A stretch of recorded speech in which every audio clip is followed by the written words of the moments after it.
Okay. Wow, why is there 150, 60 people here? I gotta take my robe off. Oh my goodness.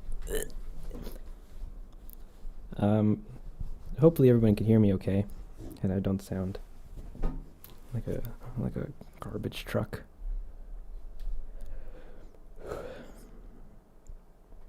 It's starting. Yay, it started. Yes. Wait, is this a stream or a It's a stream. It's a live stream. Well, I'm live streaming things because director's commentaries go on another channel. But we just had to today. Hi everyone. Hey, welcome to the stream. Or today, to today's party. Wow, there's 200 people here. Okay. So I'm incredibly nervous. I should state right out the gate because this is also by far the most people that have ever come into a stream, and I'm not used to a number this big. Wow, that's crazy. So please excuse me if I fumble over words or I'm not super concise with my concise. If I'm not great with how I explain things, but yeah, welcome to the stream. Oh, what a oh no, so many people. God damn. So, I had an intro. I was good. I literally had so many words I was going to say. I was practicing all this beforehand, but now I'm lost and I'm crying. I'm shaking in my boots. So today we're going to be doing a director's commentary. I'm basically just going to play the video and then talk about how I did things, how I made things, how stuff came together, and some fun, juicy behind the scenes gossip about some of these struggles and solutions and the things I learned along the way. And yeah, we'll try to get through all that. For any veterans out there that are familiar with the second channel, I post director's commentaries on there for all those videos or for other videos, but I put them. Wait, actually, hold on. Can you guys hear me okay and everything? Like, am my words coming out? Can you guys hear me? Yeah, you can. Okay, never mind. Yeah, so I have a second channel called Densle 2 where I put other directors' commentaries, but they're very long and they're basically documentaries for these. Thank you, Exiler 300. Thank you very much. I really appreciate that. 100% so smooth. Keep up the good work. I'm trying, but now there's a good lot of you here. Yeah, so I have a second channel where I put director's commentaries too, but those are they're long, they're scheduled, they're scripted, long edited videos, which are basically just little documentaries about how everything came to be. And as fun as they are to make, and as great as they are to do and watch and all that stuff, they're very labor intensive because it requires me to have to create them, and they don't get watched by a lot of people, unfortunately. So I'm like, okay, well, I think I'll try doing a live stream this time, so I can show you guys stuff in real time. You guys can ask questions, and I can open up files and stuff, and it'd be a good time rather than making a documentary for another documentary for a 5-minute video, which some of you do enjoy. So I really appreciate you guys actually going over there to watch it. But yeah, now I'm trying this out to save both in time and resources and effort and my poor little index fingers. I'm not clicking for 2 weeks straight. When it's beginning now. I'm just setting up. Well, the setting up screen also just doubles as my hello and welcome screen. I just don't change the text for it. Yeah.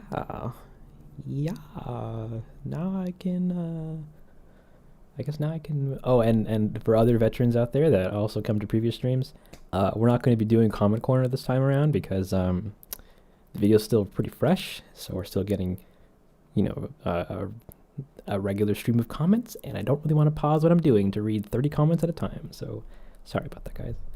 But without further ado, welcome to the stream, guys. I'm going to try to keep a general pace in like how I talk about things, but there's a very high chance I'll get scatterbrained and then just go off on tangents for like a couple hours on, random tidbits of information. So bear with me as we explore the adventure that is town meeting. I'm gonna swap over to the home screen, and here we have the edit. Well, it's actually the main video edit, so with all the sound effects and everything like that. But this is too heavy to play, at least smoothly on stream.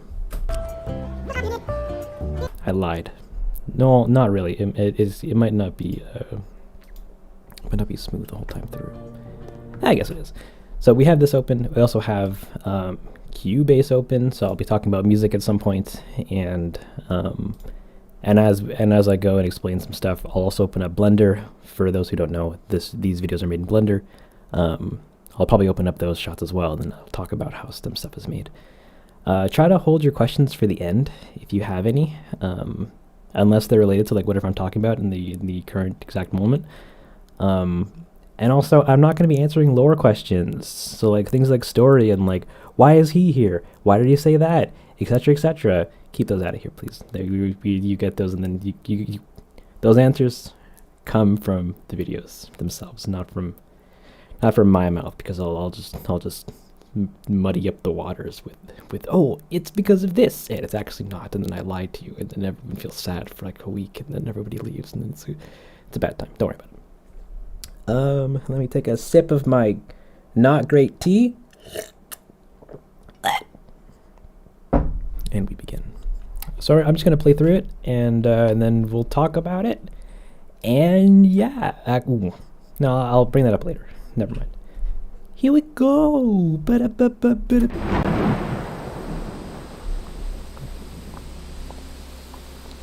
Yeah, it's Skippy. Skippy is fudge. Okay, we're going over here. Just give me it. Just be beautiful. So we got Raymond. He's doing a thing. We got them having a good time.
Alright.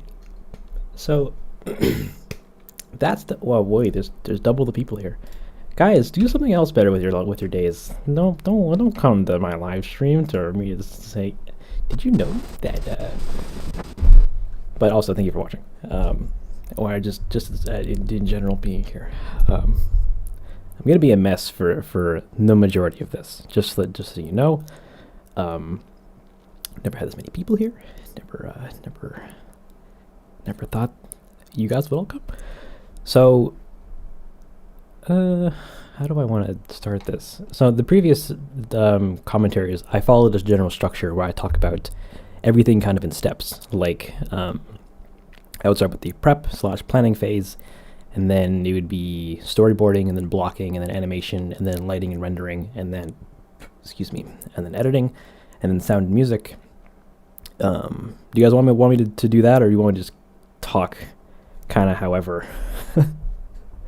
or I guess just do whatever, because both are cool, but both can lead off into bonkers tangents.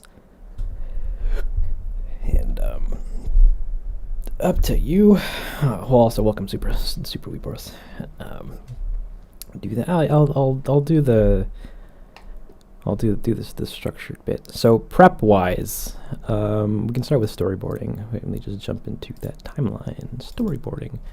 So this episode actually was what makes a successful video up? I don't know. So this episode was actually it was originally written in parts. So some of these stories were originally intended to be their own smaller videos. Like the break-in scene was actually was its own separate idea. The continuation of Pietro's little story, it was supposed to be its own little idea.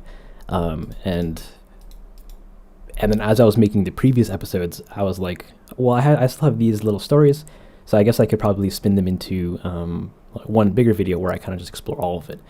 And that's kind of what the intention was for town meeting here.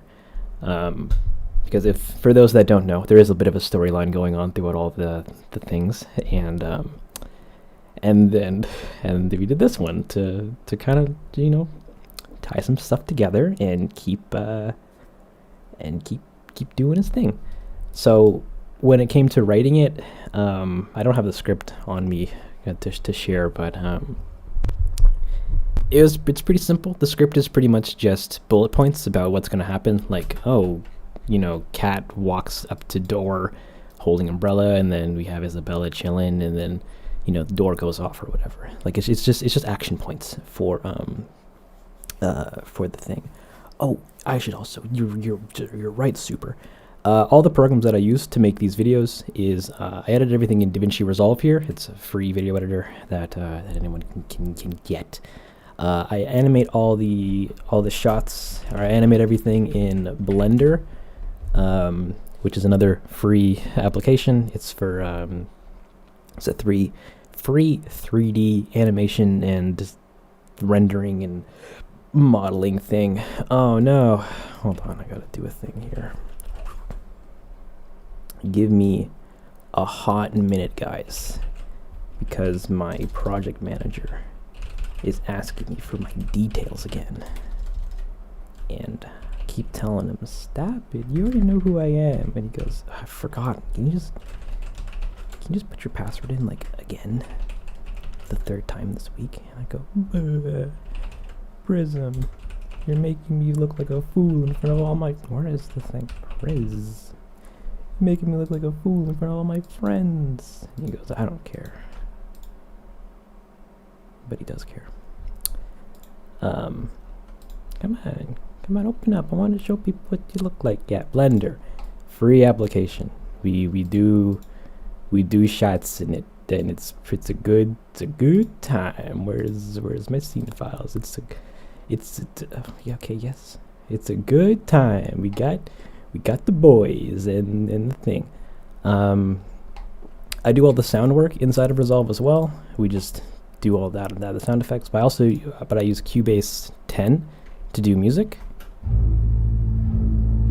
and then that gets exported back into Resolve. And then I also use Adobe After Effects to do the 2D animations for the text and stuff, as well as any other 2D animation stuff.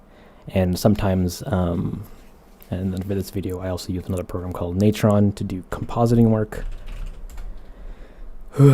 which I kind of recommend, but kind of don't. But it's a cool enough time. So in here is where I go to fix shots, like the Hippic scene, or the Hippic shot needs the grass, guys. It needs grass. We gotta put grass in and get it looking grassy. I'll talk about this later, because it looks complicated, but it isn't really. But we'll get into that later. So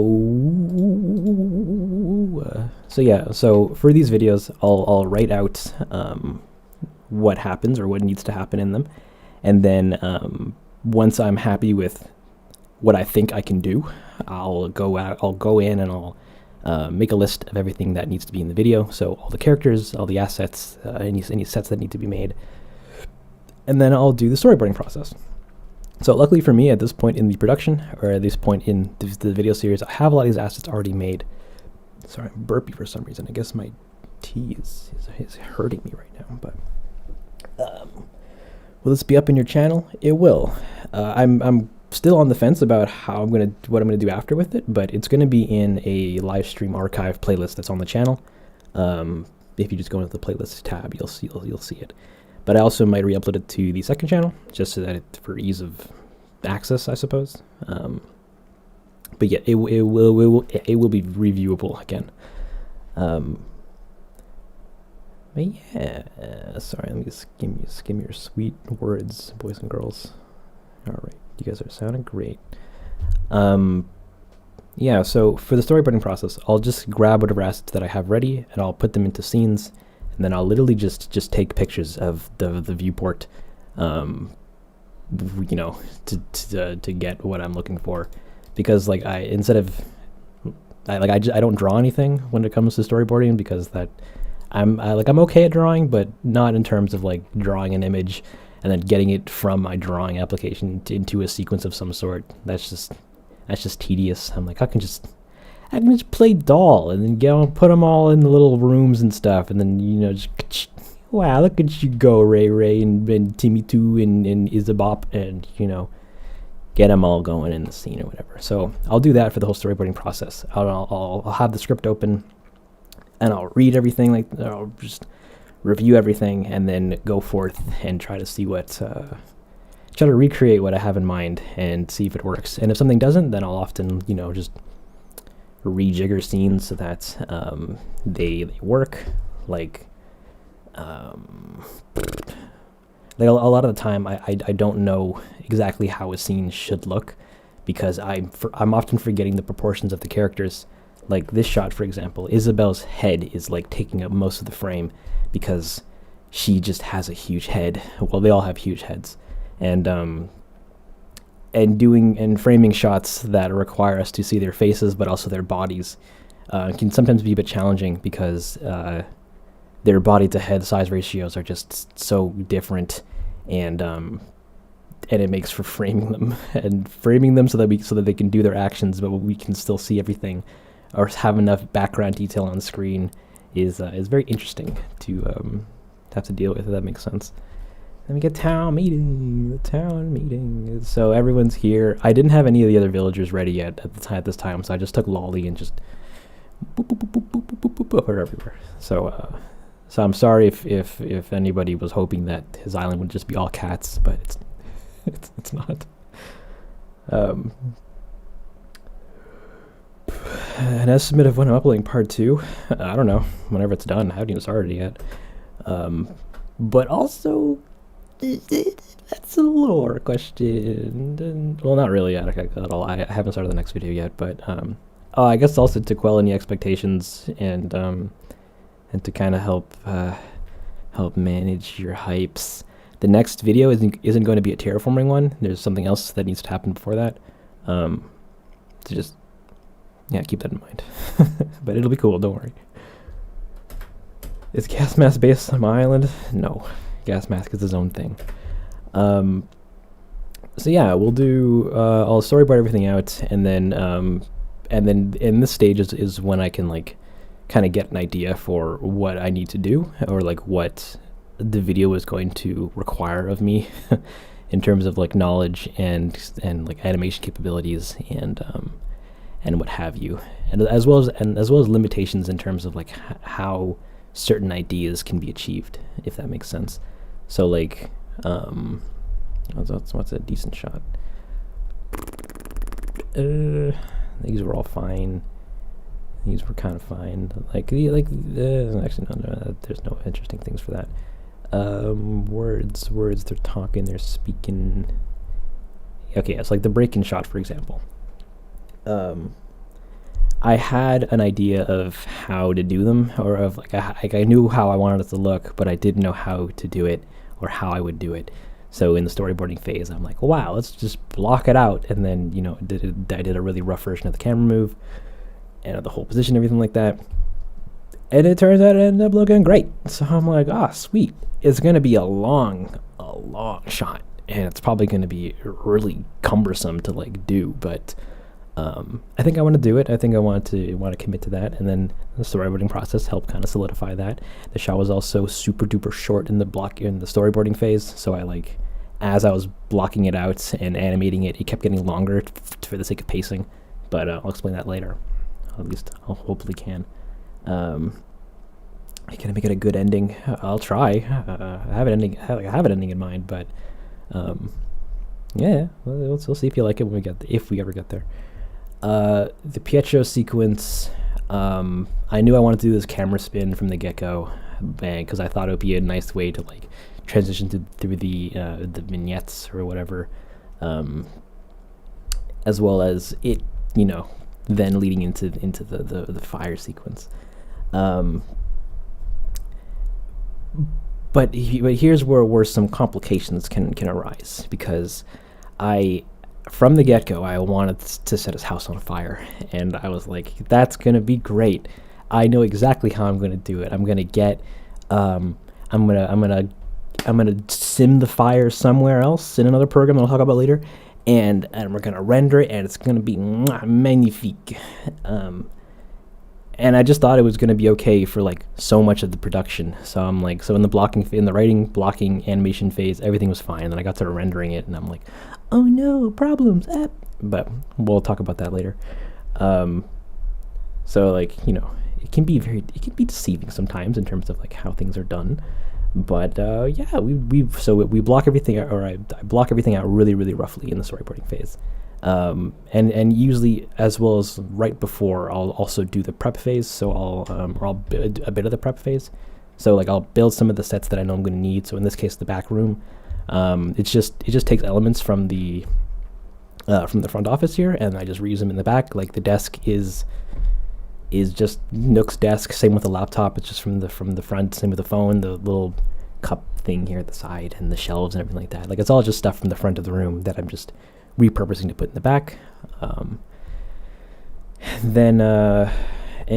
we're trying to get all that going all pretty tasty fire. And then at some point, I was like, oh, I'm gonna need to retexture everything because oh hey Piers, welcome to the stream. I'm gonna have to retexture everything because something I noticed during what would be? Oh, it was in the collector. I found that the textures that made up the town hall interior. So like all this deer sweet. No, wait, was it this shot? All the deer sweet. Oh, I changed the shot actually. Oops. Let me do a thing here and go all the way up to this shot. So I found out very early on that a lot of the textures that made up this room. So like the wood paneling and this like plaster wall and like the trim on the top. And this door, the door's frame, and then some of the trim here, and the ground, or the tiling for the ground and stuff like that. I couldn't work with it with like the original game textures, because for those that don't know, all these assets, I don't model any of them. They all just come from the game files. But I do take them and fix them up and tweak them a bit so that they can actually be animatable and renderable and all that fun stuff. So like I'll rebuild their face textures so that I can actually animate their eyes and their mouths and stuff like that. And I'll show that stuff a little bit later too. But so in this case, I had to do that for the actual town hall environment. I was like, oh shoot, I have to basically rebuild these textures because the textures that it comes with, they don't work well at all in Blender. So I ended up pawning up and buying a copy of Substance Painter so that I could more easily. Come on, I know I got the goods in here, buddy. Where's your locations? Town hall. Let's go. Sure. Come on. So yeah, I had to go in and had to like retexture all the ground, like mainly just the ground, because I knew this shot. Where was it? I knew this shot was probably gonna have some nice looking reflections. I mean, it's looking pretty sexy there. Pretty ground marble flooring, tile. Never mind. So for most of this room, I had to retexture it and rebuild a lot of it from scratch, while also still trying to use some of the original textures that came with the game. Like these wood panels, they're like hand-drawn wood panels. So I'm like, oh, I want to keep the way those look, but I don't want them to look ugly. So let me just boop and make them look kind of okay-ish. That, and I also had to add a back wall to it because this doesn't exist in the game. It's only they only have these walls, and then there's nothing here. So I'm like, well, I gotta add a wall. We're gonna have shots that are like here, and I need a wall. So then for a good little while, I just added this wall back, modeled the bell. Some of you guys saw that. It was a good time. And oh no, Blender, you're slow. Why you do? Okay. Yeah, we did that and added that in so for the back shots at least. What else is there that I could talk about before I move on? Prep work. It was awful because I had to learn Substance Painter, and it's a fantastic software, but it's complicated. But with that, I also wanted to up-res some of the characters, at least, or try to up-res some of the characters, because there's this very...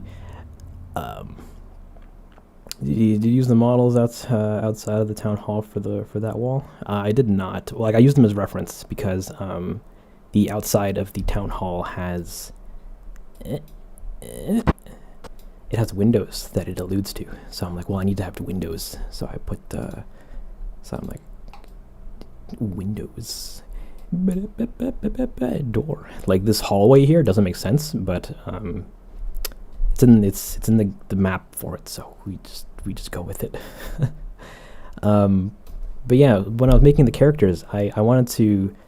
There's this very apparent problem that that comes with the game's textures, where if we get too close to them, then we see how low quality they actually are, because they're not designed to, to be seen,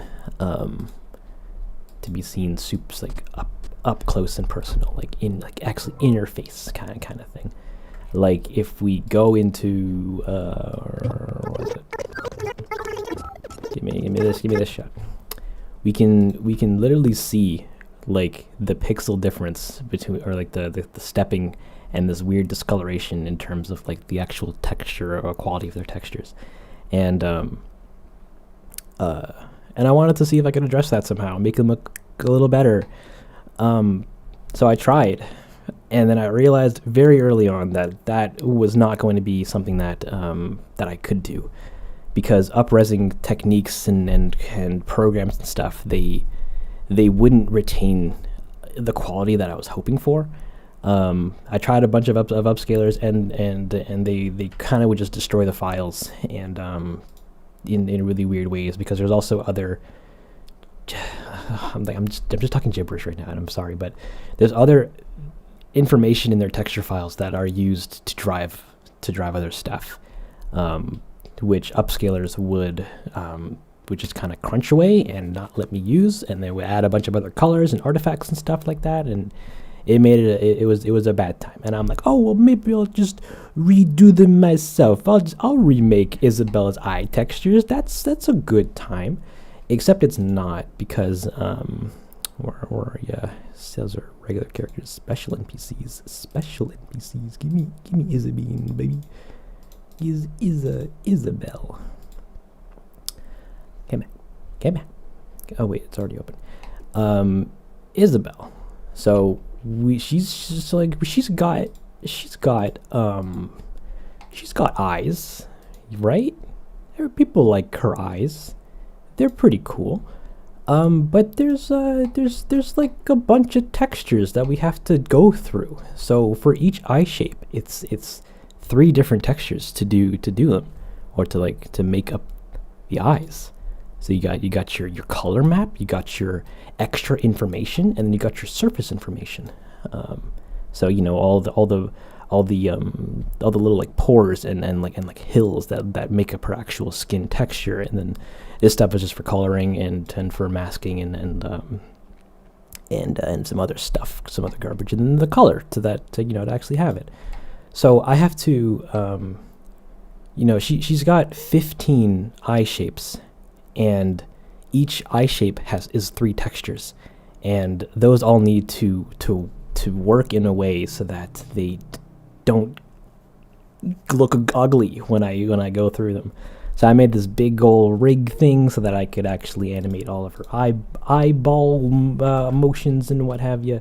I'm sorry if this lags the stream a little bit, if I have it rendering, but we got a thing so that we can animate all of her eyes and whatnot, and upscaling kind of destroys this if I try to fix all of her textures to make them higher quality, quote unquote, because it doesn't retain a lot of the information that I need to make the rest of her eyes work. So I'm like, well, I guess I'll just leave it, and you guys get semi-okay looking rigs or looking characters.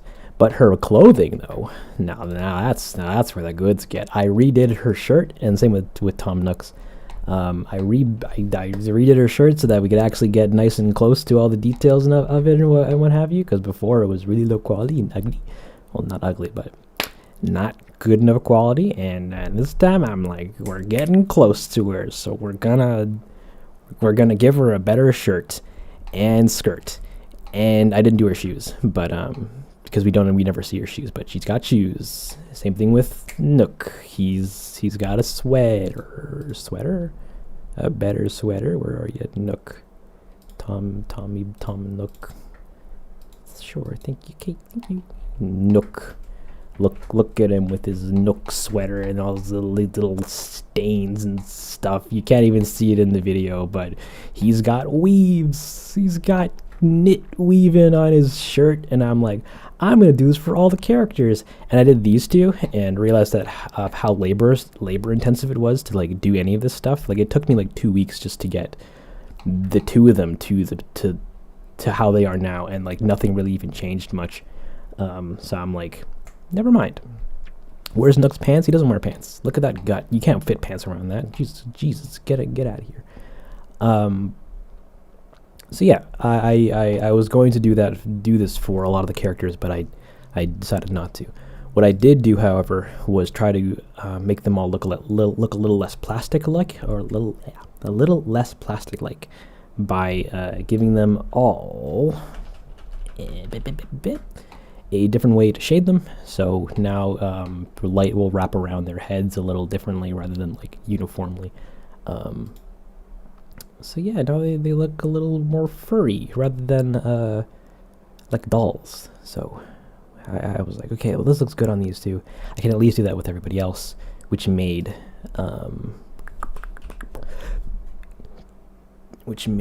this shot a lot nicer, because then I just get rim lights for everybody and it looks pretty good. And I'm like, all right. But Donkey, you're getting ahead of yourself. That's where these are rendering things. You're talking about prep. Yeah, we made all the characters. I held a live stream for who is going to be in this.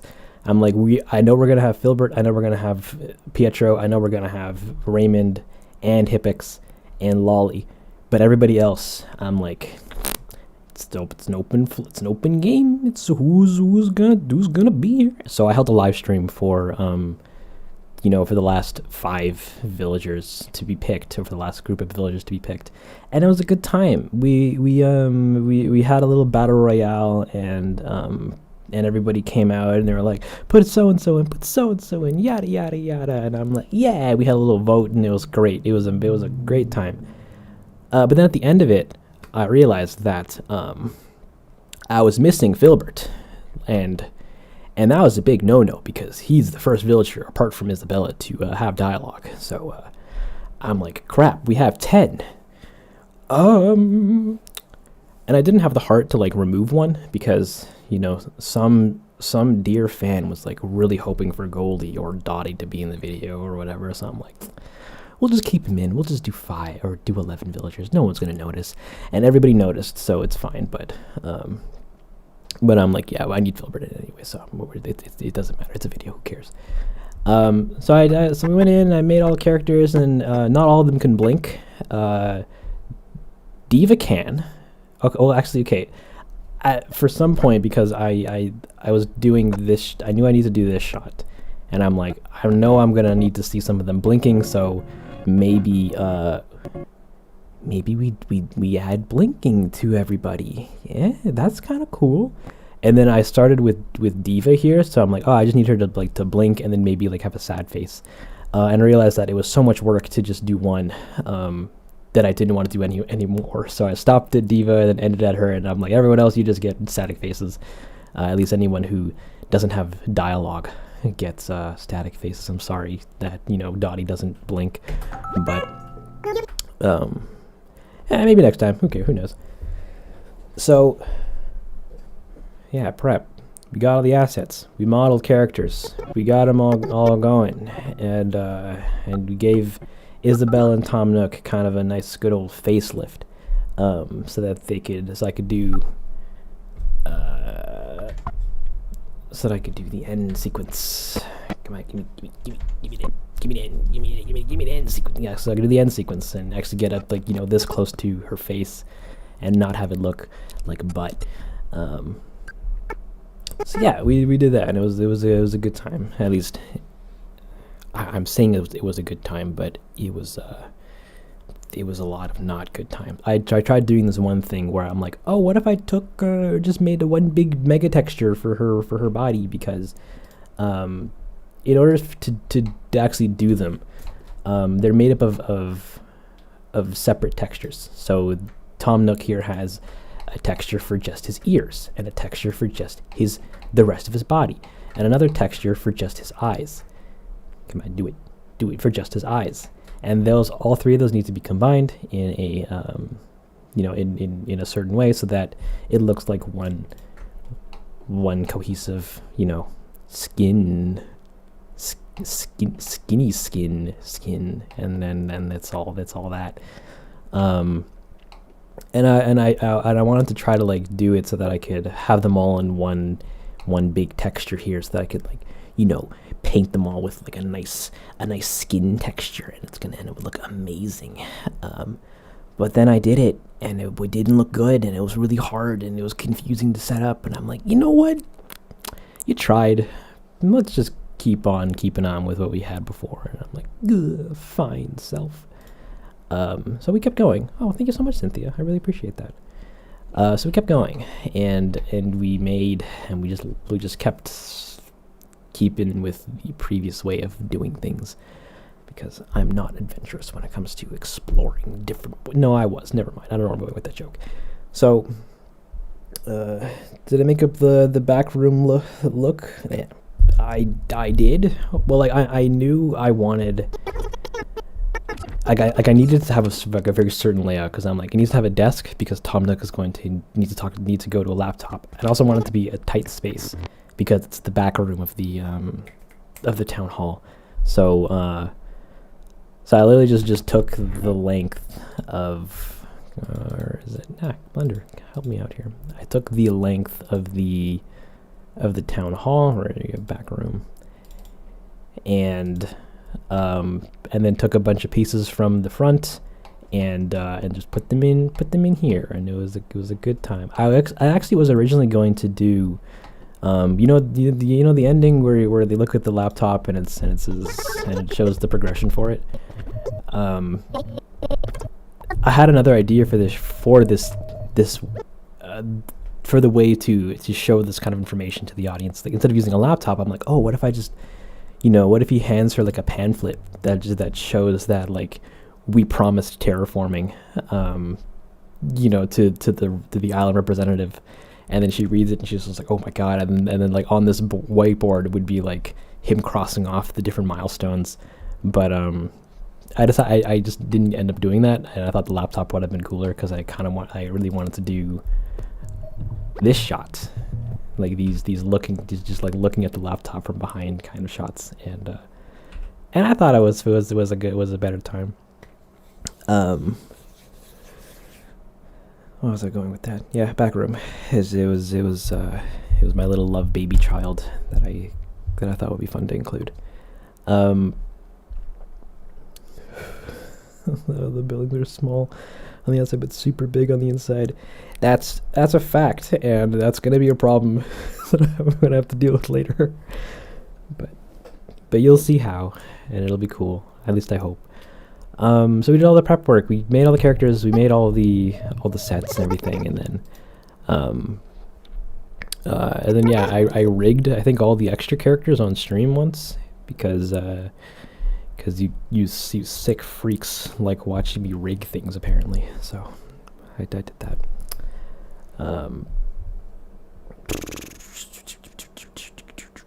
How long does this whole thing take? It took about almost 3 months, because I started it in mid-August. Like, I just finished doing the director's commentary for The Collector, and then like a day after I started working on this video. And it took the rest of August, took all of September, and then half of October, I guess, to get out. I wanted to get it out sooner, but I guess I can tell it now. So I got to the rendering stage, and I was getting to the rendering stage of things.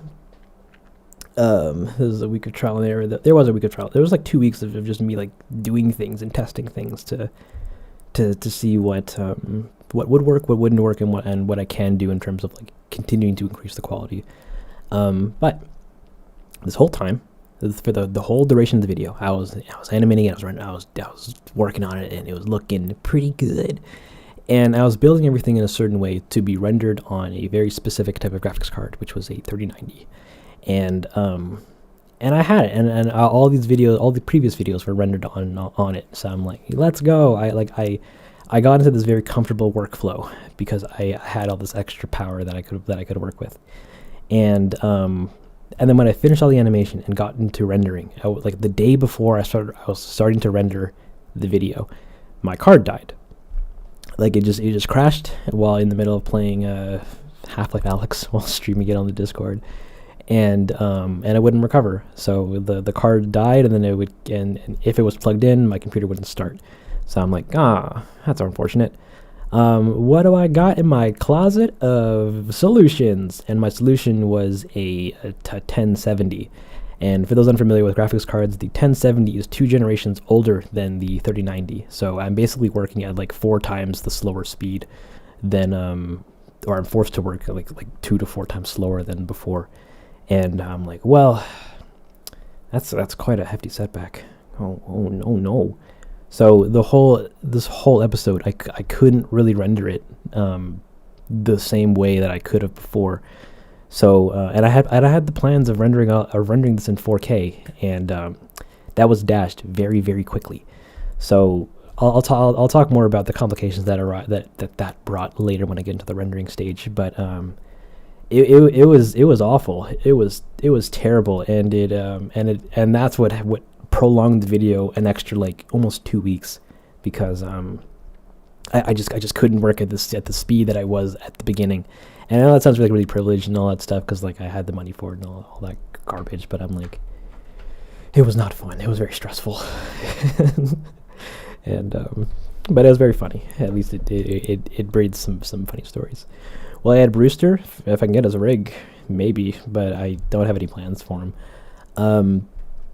Anywho, so so that's all the prep work. Everybody's done. All the sets are good enough. At least all the sets that I need to rip from the game are ready to go. Things like the backgrounds and stuff, like the exteriors, I do all those custom to shot, because I don't know where I want trees and bushes. I just generate that on the fly, like for when I'm doing them. So for shots where we're outside, where are you? I actually no. For this video, I made one big outdoor environment. That's forest. I made one big old honking outdoor environment that I used to do Pietro's scene. I think the running shot was like somewhere here. Pietro's getting hit was like somewhere here, or Hibbick's getting hit was like somewhere here, and then Pietro or Filbert was like somewhere here or something like that. So I just made a big forest that I would plunk little shots into every so on and so forth. And this whole forest is generated through. You might be wondering to yourself, did he hand place all those trees, bushes, and flowers and stuff? No. Yeah, we used a geometry nodes, which is I don't know, how do I do this again? Bam, bam, yeah. Which is a cool generation tool that Blender has recently been fixing up and adding, so I could just be like, boom, seed, give me more trees. Oh, that's a lot of trees. Give me less trees. Give me like 0.5 the tree. Come on, help me out here, buddy. 0.05 the tree. Trees. Look good. And they're all like randomly sized and randomly rotated and all that stuff, so that they could, we can populate things. And if there's more trees, then at a certain point bushes will start growing around them, and then if there's bushes growing around them, then like flowers will grow around those, because I just had a whole setup that took that kind of information into account. So it helps me just make super quick forests really quickly if I need to. And then when it comes to grass, I'll put those in on a per shot basis, because grass is really intensive, or calculatorily, it's not a word, but intensive on the scenes, because it's grass. And we got stories about grass. Oh, baby boy, grass. So all the scenes everything's good to go, and I have like an idea of what I'm gonna do. And it's a good time. So I look at all this, I give it to my council of other me's, and I say, yeah, I think this could work. I'm a little nervous about this shot, but I think it could make it work, Dongy. And I'm like, you don't sound pretty certain about that, Dongle. And he goes, I'm not at all, but you'll figure something out. I'm like, so then when that's all good, I'll go in and I'll just take shots, and I'll scale them out.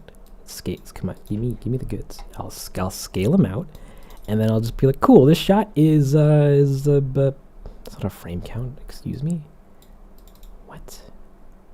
Usually this would say, you would give me a frame number. Oh, actually no, it's this one over here. It's like, oh yeah, this shot's 111 frames. Cool. And I'll go into Blender here, and I'll literally go into shots, and then just start populating sequences with shots, and when within each one of them, actually I can actually show this. So like this shot, for example, if I go into the very first version of it, come on, they're just sitting there doing nothing, and I'm just like I'll just go in and I'll just prepare the shots to have all the assets that I need in them, and then yeah, just do that for every single shot. I'll prepare every single one so that they all work technically the way that I need them to. So like if the character's holding something, that I'll add constraints and stuff so that they're actually holding it. If they're walking, then like I'll roughly block them out and stuff. And I'll just do a really rough pass on all the movement that's going to be happening in this episode. So, and I can show that if I go into the blocking phase. It's very rough, but we get. I try to reuse what I can. So this walking cycle is from some other video, and I'll pose them out, and I'll have them just keyframe to keyframe, just doing actions. And yeah, this was extended and edit of them just doing what I need them to do. How to learn to make animations? Just doing it. You just keep doing it, and you just get a little better each time. So yeah, I am. So now from the storyboarding stage to the blocking, I'm again stress testing to see if the ideas work, or if they can work, and if stuff needs to be changed. So like we'll do it. At this point, I had all the rigs done, so I just posed them, but I didn't want to do the crowd animation yet because I knew that was going to be complicated, so I did that later.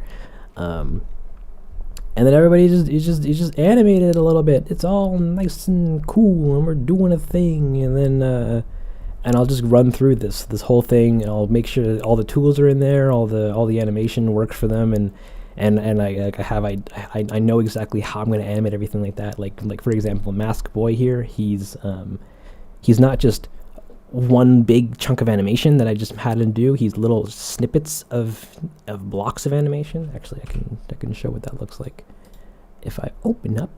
Oh, what shot was this? 330. We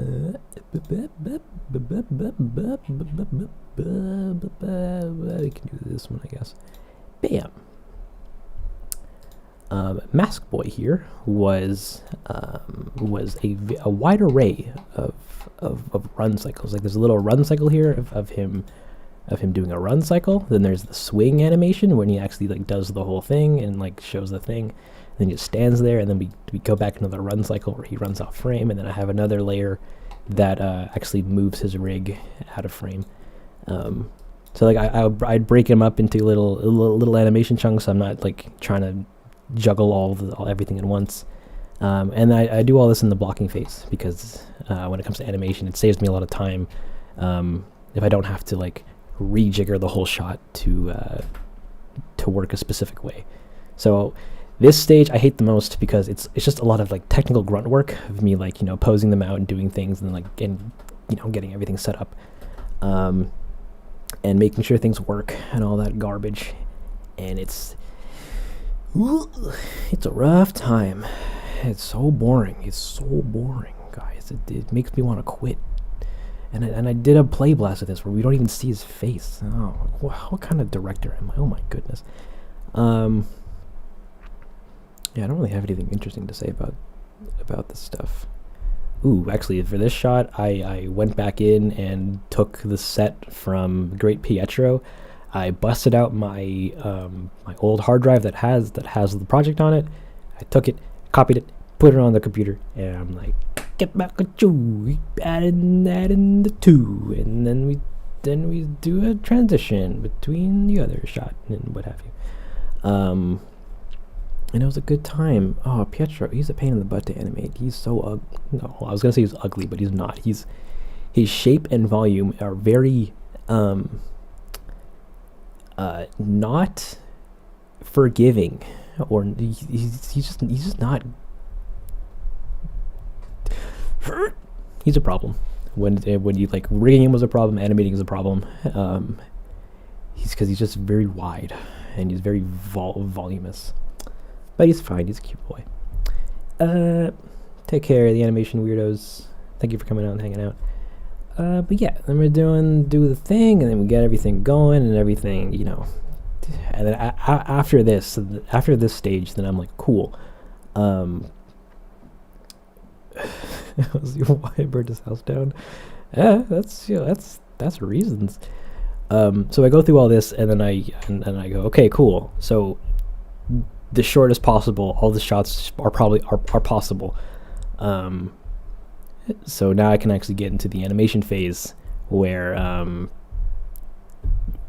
we actually animate and get animation going. And that's where the fun begins. Fun begins.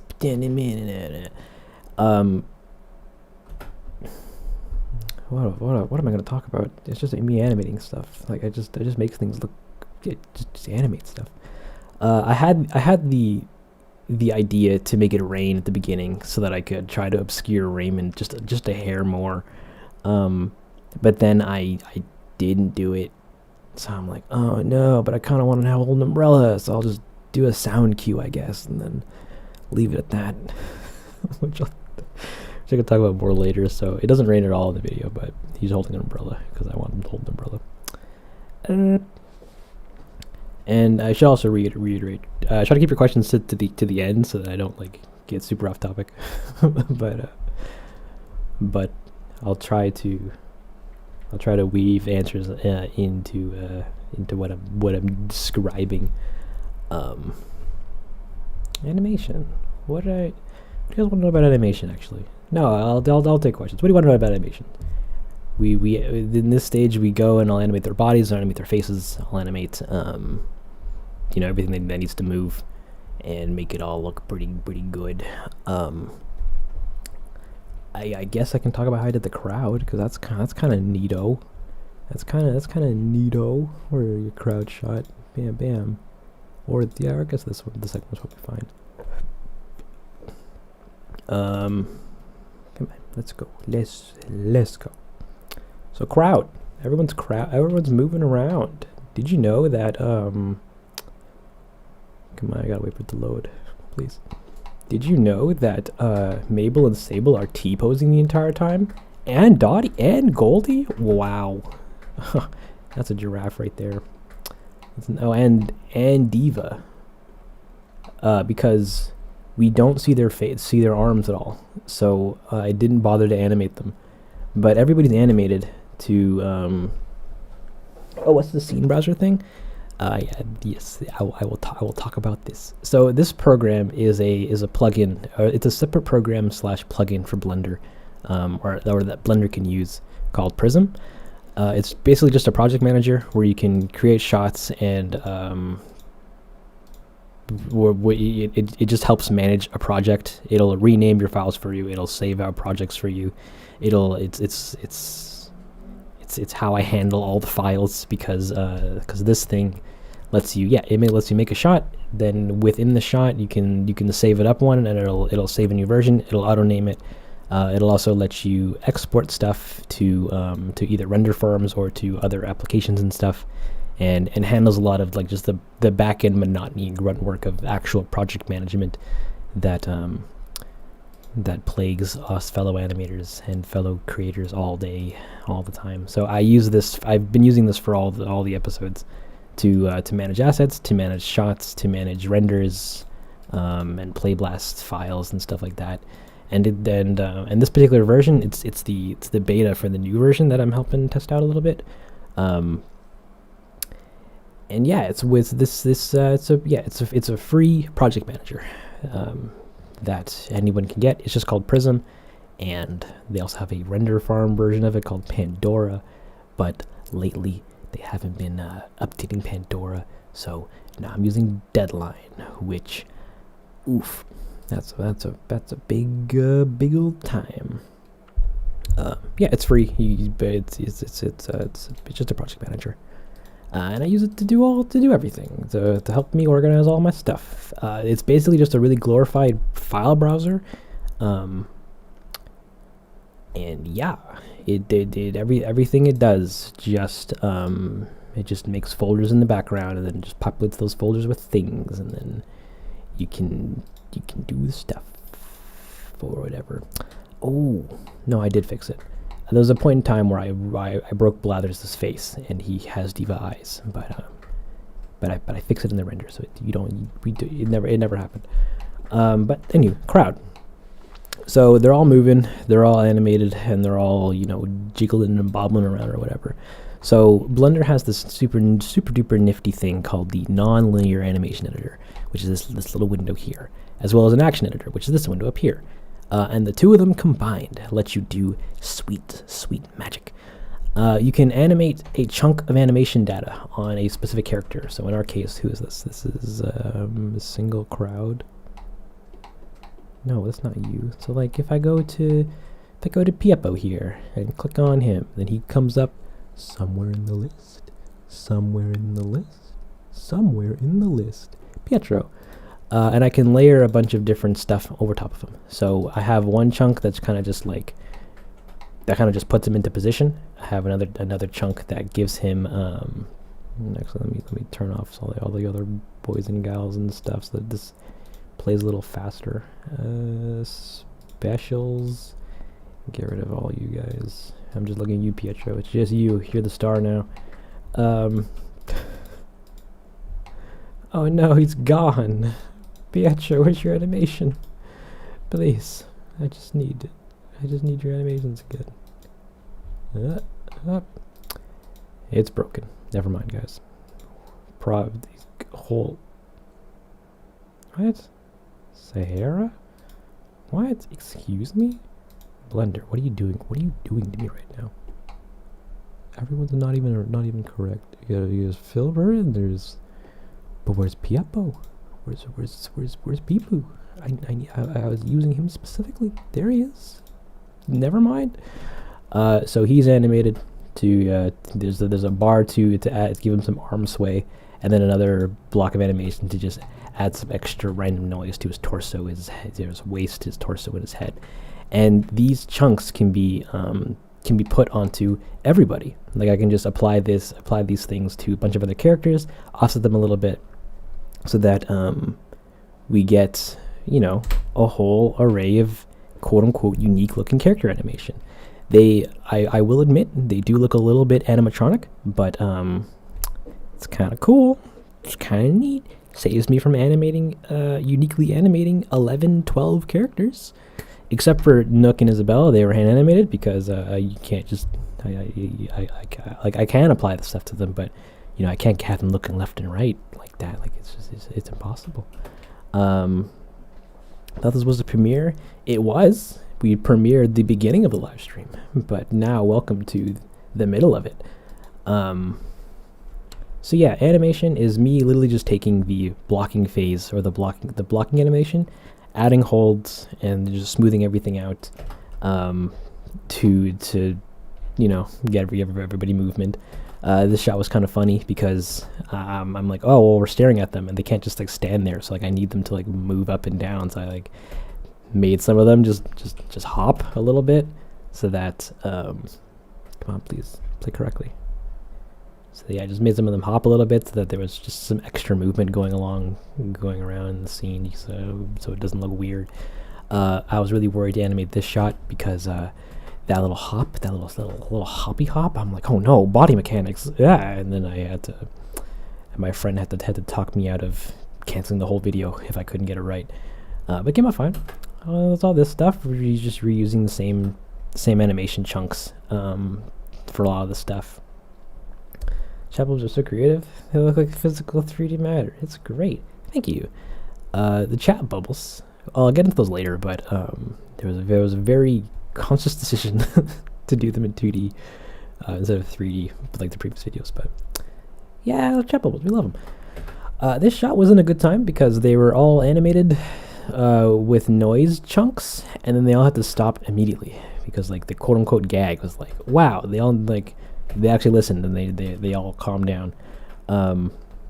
But to do that was not easy because I pretty much had to uniquely add animation to each one of them so that they could all have a slightly unique arm lowering animation. Because I found out that I can't just apply one to another one because their body proportions were different. So like Lolly's, like if I were to try to put Lolly's hand lowering on like Sable here, Mabel, this guy or this girl, then her arms wouldn't end up in the same position, and it would just look weird. So I had to go in and like add specific stuff for like almost everybody, and it was not a good time. Oh no, who's this? Tim Mommy Rig? Oh, that's one of the boys. Is it you? Is it you? It's him. It's this guy. So yeah, they all needed their own little. They all needed to be lovingly crafted to put them into and get them all into position, and it was fine. Yeah, that was great. That was when I was being hit with a net. Oh man. Thank you. I'm glad you liked it. But take care, Angie. Thank you so much for coming around, hanging out. Sorry you couldn't stay for the whole thing. So we're animating them, and they're animating, and they're all yelling and doing stuff. This shot, I was originally gonna have like one big text bubble of them just saying some variation of mask, but I ended up doing that. I thought it'd be funnier if they all had if we just had a bunch of bubbles come up of all saying different things of like different iterations of the same thing, except for this one guy at the back talking about how the bugs talk to him, which a lot of you guys seem to really enjoy, which I think was great. So yeah, we did that twice, and I just took the same animation for them and I just repeated it, but I made like a bunch of different. Where's my? Come on, give me the goods. Give me the goods. Where are you? Projects, videos, shorts, town meeting, images. No. Where did I put it? After it? No. Was it an image? No, it wasn't. Thumbnail temp files? No, it was in the reused files, I think. Somewhere over here, I think? No, that's some other stuff. I don't know, I had them somewhere. I forgot where I put them. Reused assets? Yeah, okay, here we go. Yeah, we had a bunch of assets to do the mask boy thing. I just made a bunch of them and then just put them all on cards, and then we animated them flying up here. Because I thought it'd be funny. And then in this, we also have a bunch of different speech bubble variations to use, because yeah. Oh, I should also mention I make all these inside of Affinity Designer. This particular project is the one I use to make thumbnails, but where is it? Somewhere in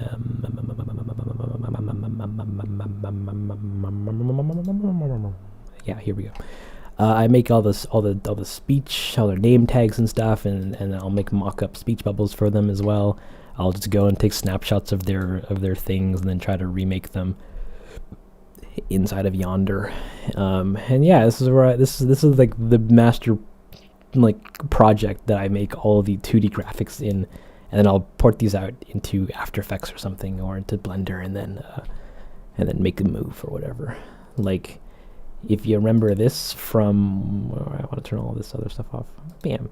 If you remember, not the burn his house down. Get out of here. If you remember this thing from Morning Turnips, like the loading screen thing, it took forever, but I finally found a good enough reference for this dang UI thing, and I made a couple different versions of it spinning around so that I could actually put that into After Effects and then make the plane that effect.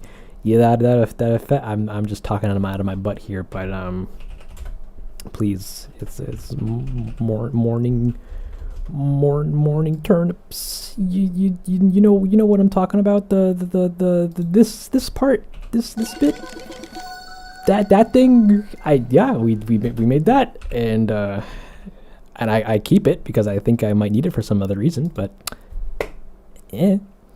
Anywho, so yeah, we make all the speech bubbles here, and then I'll port those into After Effects and stuff, and then get those going and making them look all beautiful. What else is there? Then there's talking. They're all doing their stuff. I guess I could talk about their face animations too, because that's kind of interesting. Let's open up that Filbert shot actually, which was shot 320.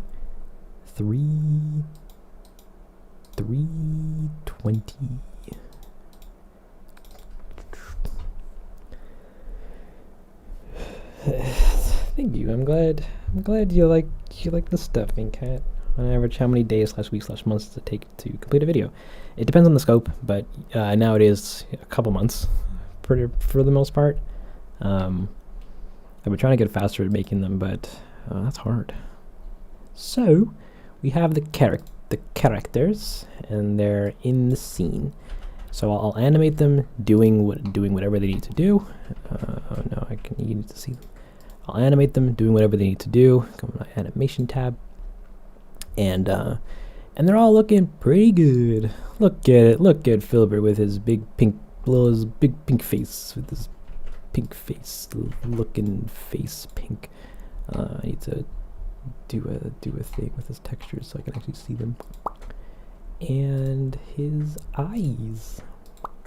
Yeah, so he talks and he goes blah blah blah blah blah blah, and it's a good time. So I'll just animate them, kinda doing a thing. Where's your animation block? Come on, help me out. Oh, it's just here. So I'll just animate him doing a thing. He just does a thing. I think it's pretty simple animation, I guess. It's kind of he just nods and he turns around and he just talks, and then to add a little bit more life to them.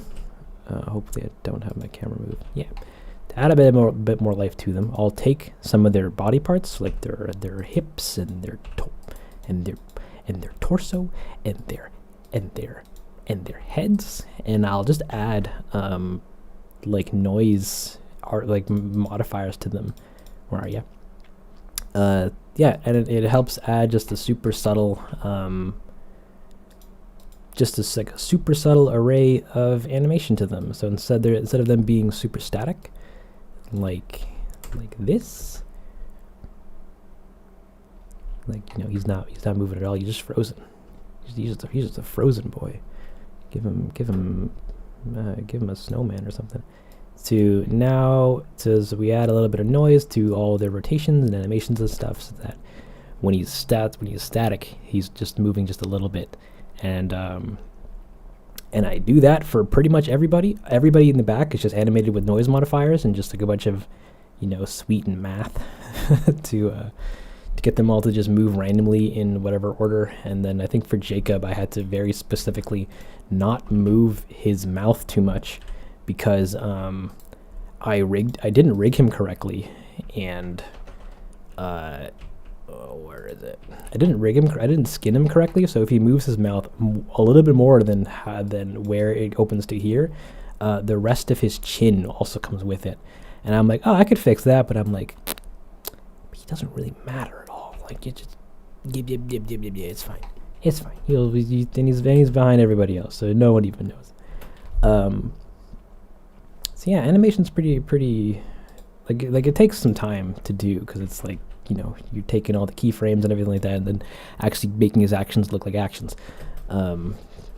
But for the most part, it's me just taking like the keys that I put into the blocking phase and just stretching them out, duplicating them, adding a little bit of offsets and what have you to get them to appear to look smooth and what have you. When it comes to the faces are very very fun because I have to go in and have to make this super uber node for everybody. Came at the same day as the direct. Yeah, direct animation. It's great. I have to make these uber nodes for every character that has any facial animation. They split up into two portions, so they have one for their eyes and then one for their mouth. That I actually will go in and can keyframe animate them switching between different eyes and stuff. And for the most part, it's pretty simple, but I have to do this for everybody, at least everybody that moves. So we just animate some blinks and some looking around and stuff, and then for his mouth, I'm literally just adding keyframes to make his mouth move, open and close in just random orders, so that it looks like he's saying words, and then I'll just add words later.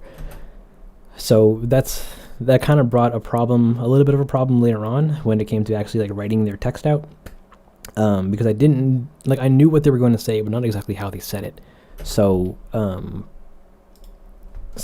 like, oh, I'll just figure it out later. But then when I got into the actual like text writing phase, I ran into some problems with some shots where they'll be talking, and I animated their mouths to just keep talking because I didn't know during animation how long they were going to be speaking for.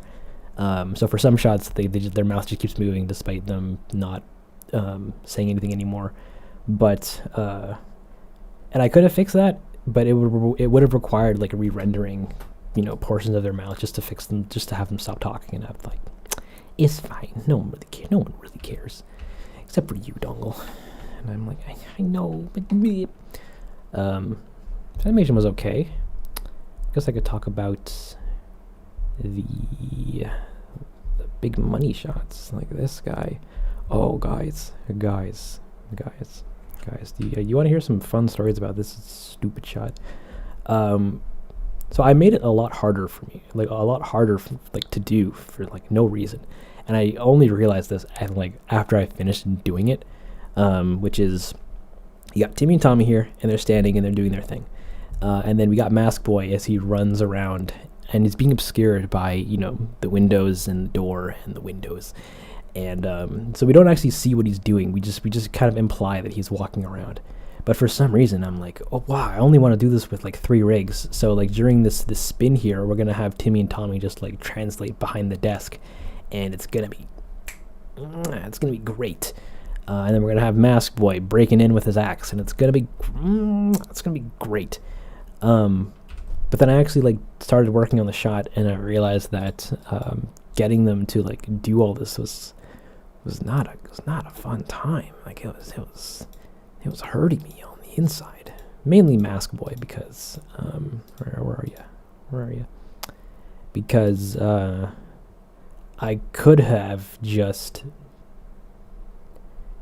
split it up into like different different rigs, and I did at the end of it, because Mask Boy, if you want a fun way of looking at it, he runs up and he stands there, and then he has to like come over to the side, and then he comes over to the other side, and then he comes back into the center. And this is already like 500 frames of animation work that I would quote unquote have to do, or at least have to do some form of animation work so that, you know, he's doing a thing. And I realized that I could have split this up into separate rigs, because instead I added a bunch of like layers for him. Like he's run like his run cycle, then he's idle for a little bit, and then he runs, and then he's idle. As he does, I try to like animate him doing some looking animation, and then he runs again, and then he has like this to step in, and this step in was like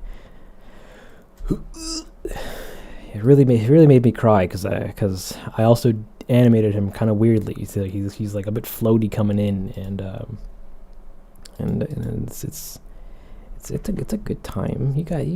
No one noticed, but it could have been so much better. Let me get rid of this grass so it actually plays a little faster. It could have been so much better, but it's a thing. And then he slips out of frame, and then he does the axe bit, which he actually kind of animates doing, because I thought we would see his shadows on the ground in the shot. So I'm like, okay, well, I'm gonna actually have him like holding the axe and like doing it, but I'm not gonna animate it like super elegantly, because we're not going to see him. We're just gonna see the illusion of him moving. Oh yeah, that is, he just stretches to come in, because I was hoping that we would see his head during, like, you know, coming into frame, which we don't really. Come on. Which we don't. Yeah, like at all. Like it's just black. You can kind of see a little bit of it. And I was like, oh, I'm gonna make sure we can see him with some rim lighting. And I just didn't do it, and I'm like, that's fine. The illusion is there. So yeah, I went the hard route with animating him for no reason, and at the end of it, I was screaming a lot, because getting these two boys from like over here to the desk required me to do like this big move chunk, and then like tweaking this kind of wasn't the easiest thing when getting timings to work, and then having them shake was also, well, blending in the shake in with the other animations was kind of challenging. And I'm like, at the end of it, I'm like, I could have just put them behind the desk and then did it all in one go. But it's fine. We live and we learn, and we lose, and then we cry a lot. This shot had a heckin' ton of rendering issues, which I'll talk about in the rendering phase. But yeah, for the most part, for animating it, it was fine, but it wasn't fine. Like I did so many things in it that were painful for me to do, for the sake of thinking that they were the easier way of doing them, and then they weren't. So we lived. Lessons learned. Where else am I going with this? That's loud. We don't want any sound yet. So he breaks in, and the kids talk, and they go blah blah blah, wah, and then Tommy rubs his back, which he doesn't actually reach at all. I think. Which one is this? 460? 460. Bam, bam, bam, bam, bam, bam. You just go right behind him. So like, yeah, his arm doesn't come anywhere near him because his arm doesn't actually reach him at all. So I'm like, well, we only see this, so I will just assume that he touches him, and then he does they do a little sway thing. I thought this was so cute. Oh my goodness, sue me, but don't. I have no money. Yeah, everyone's stubby arms. Gosh dang stubby arms. But that's cute, so it's fine. We get the cutes. So he talks, he covers for him, and then Nook's like, "Oh my god." I also had modeled this little clipboard. It's not that cool. It doesn't even look that great, but I just thought I should mention that. And then Isabel talking, and then Pietro doing his thing. So like I knew how this transition was going to go, but I didn't exactly know like how like the logistics of it. I'm like gonna need to blend between frames somehow. And I know I'm going to use the back part of Isabel's head to introduce a black transition into this scene, and but I'm like, we'll just do them all separately in their own little bubbles, and then we'll just make them all work, which we did, and it came out pretty good actually. This scene was reusing the Great Pietro scene from the Great Pietro's video. Like I literally just opened the file, grabbed the file or the set, and then put them in. But the rigs have been updated since, so I wasn't able to reuse those ones. I had to bring in the new versions of them. Because we also up-resed Mask Boy and his clothing too, so now we actually see a bit of details in his pants and his shirt and all that garbage. But we can't even see it because he's always dark, so it doesn't even matter. But we did it. Pietro, he's talking, and he's like, "Rawr, you don't scare me." But then he says, "Don't you dare disobey me, Coraline." And then he burns his house down. The shot, I was trying to light this scene as well. Well, this is more a lighting thing. I wanted to set this up like how I had it set up in Great Pietro. So actually, I even took the old setup for it with the boxes and then this thing, like all these, like this, the texture for this is the same from the old file, and it's all good and dandy. Even the stools were cool. And then the fire. I didn't know how I was going to do this, but I'm like, we'll figure something out a little bit later. I just made a tink-tonk joke. Did I? And then Piepo, he runs, and then this shot specifically I wanted to really do because I'm going to be doing a shot like this on another project, not the Animal Crossing one later, but sometime later. And I'm like, I need to figure out how to do running, or I had like what it's like to do a running shot like this. And we didn't, and so I did it, and it was a good time. Woo! And then he runs up and he sees the house, and then we frame it so that he's obscuring it, and then we reveal it. I wanted to do. I wanted him to hold a gas canister, and I knew there was one in the game, but I didn't know what it was called. So for like half a day, I was just looking for for this item so that he could actually have it. And then I found it, and I did, and I put it in. That was hilarious. And he friggin' throws it into the door, and I was gonna put more emphasis on that in the smoke, but I just didn't do it to save on time.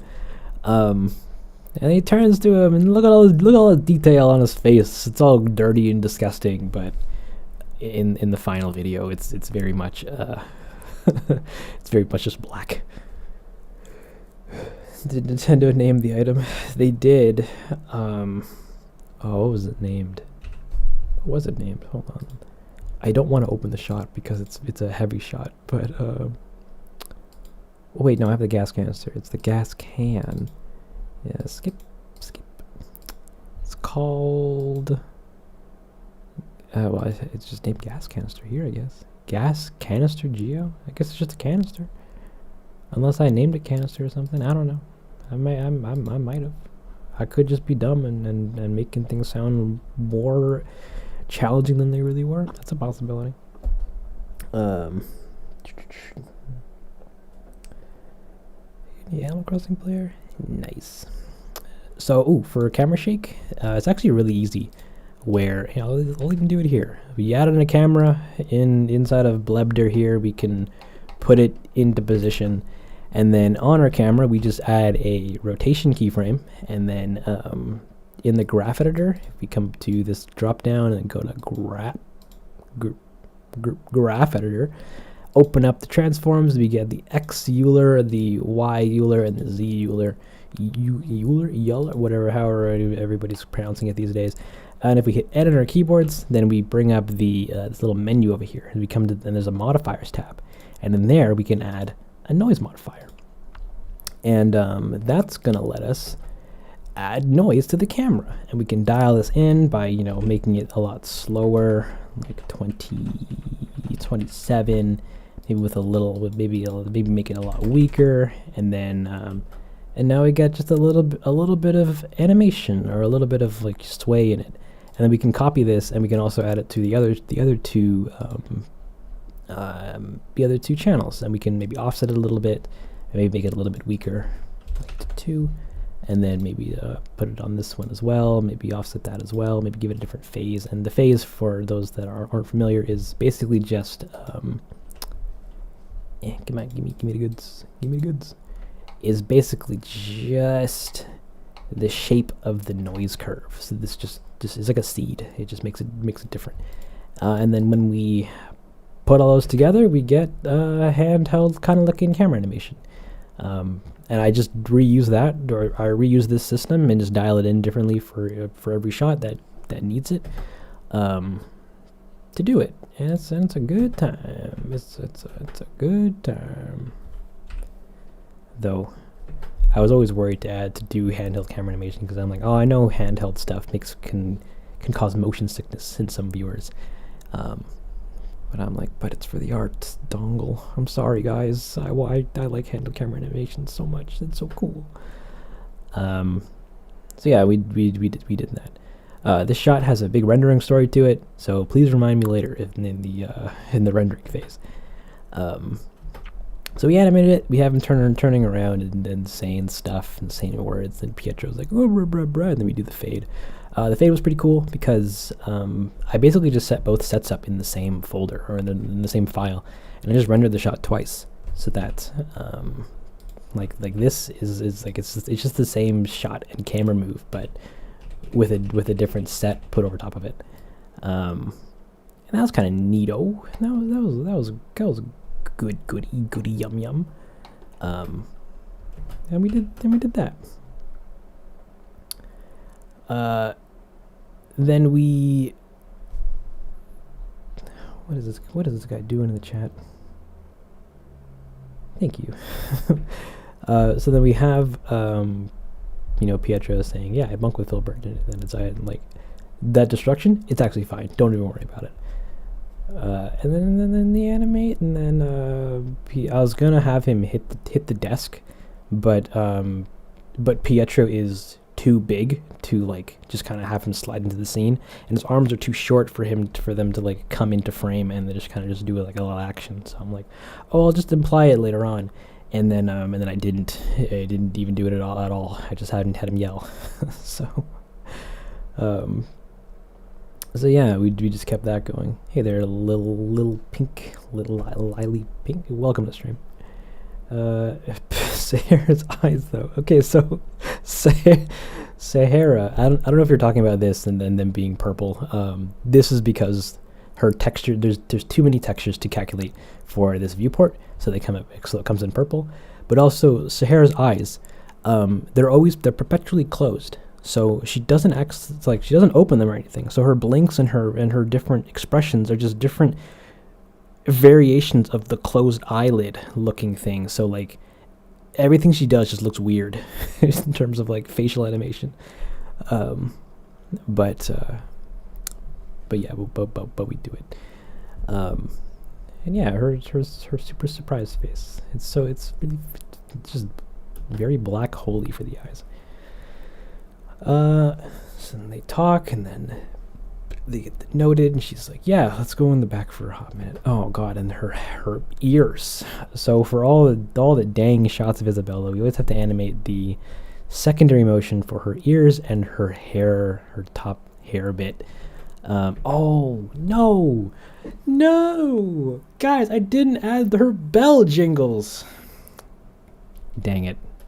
Yeah, she has bells that also jiggle, but I did it in the last video, but not this one. Sorry, guys.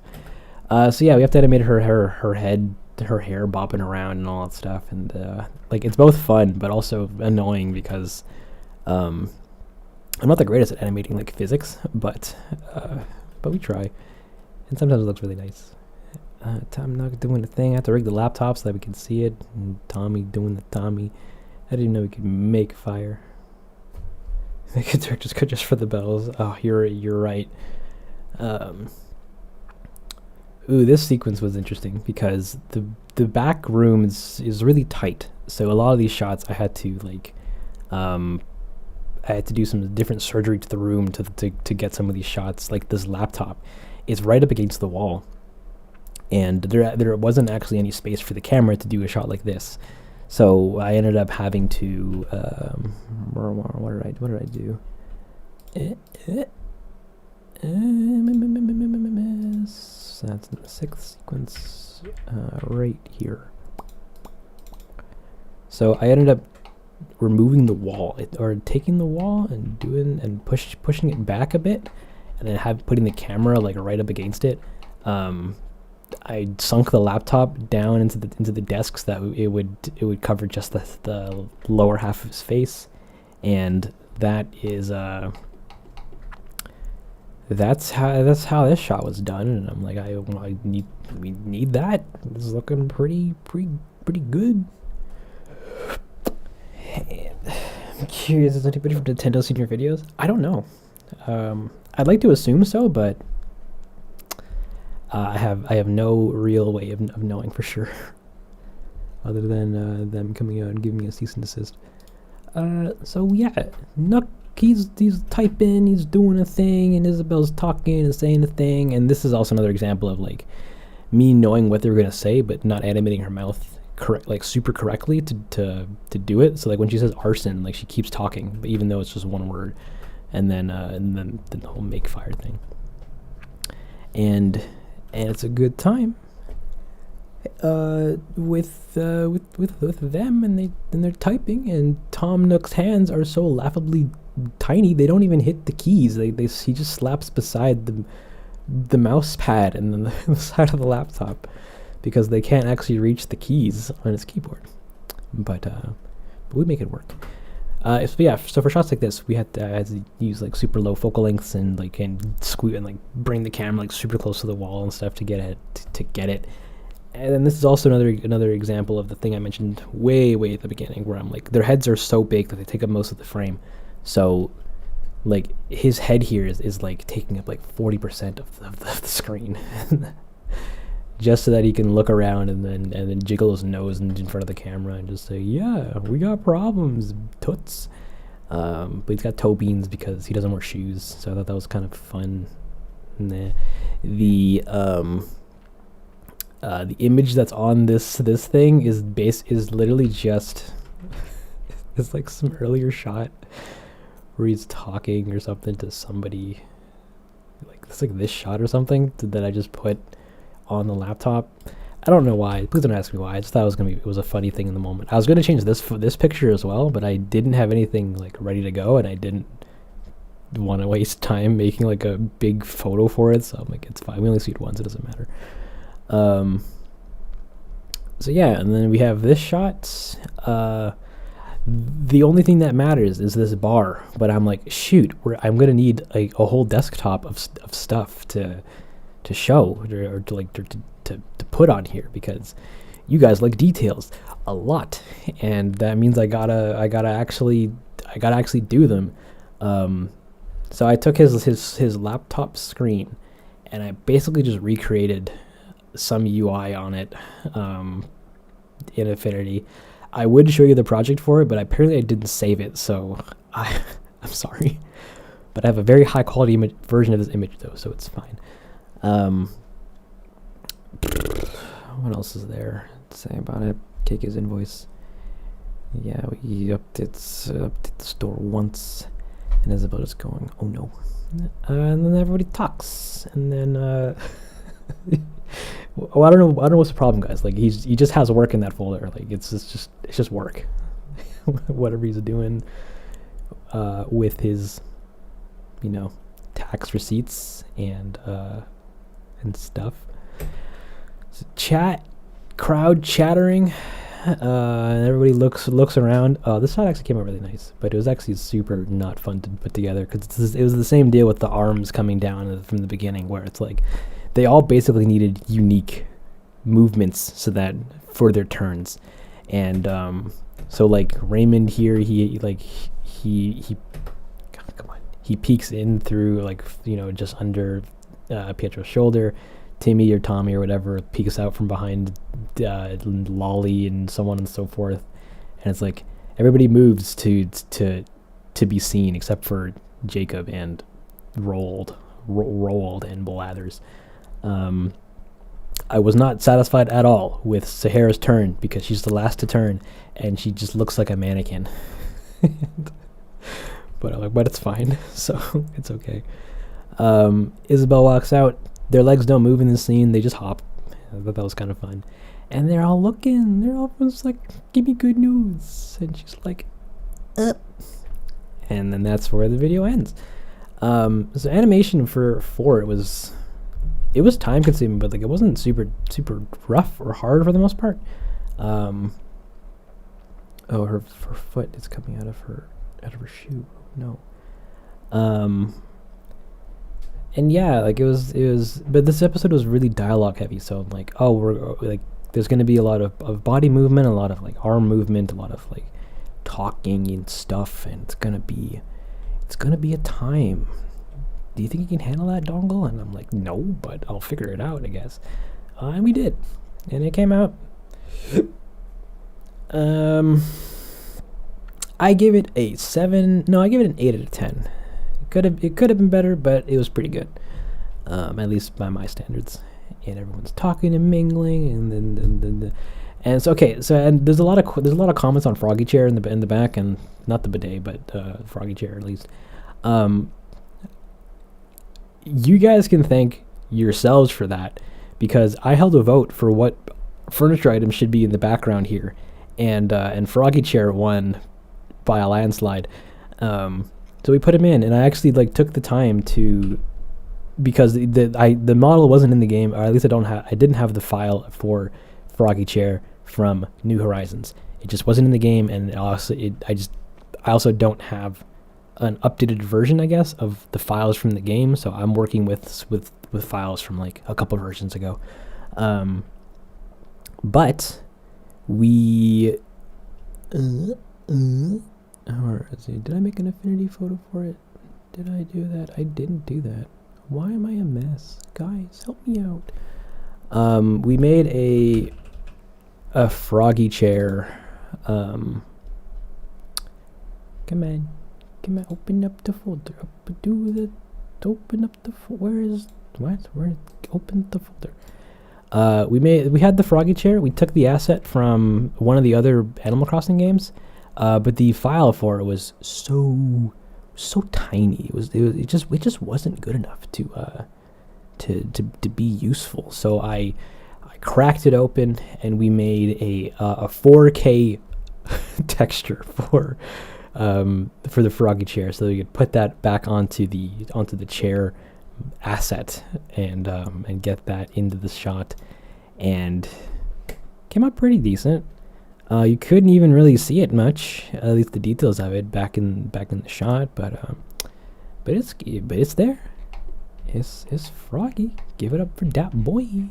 Oh, look at this face. It's beautiful. A face that everybody could love. 4K Froggy. Let's go. So that was fun. And then we kept going with that, and we just did that stuff, and you got the hit picks, and he's getting hit picks. Get it?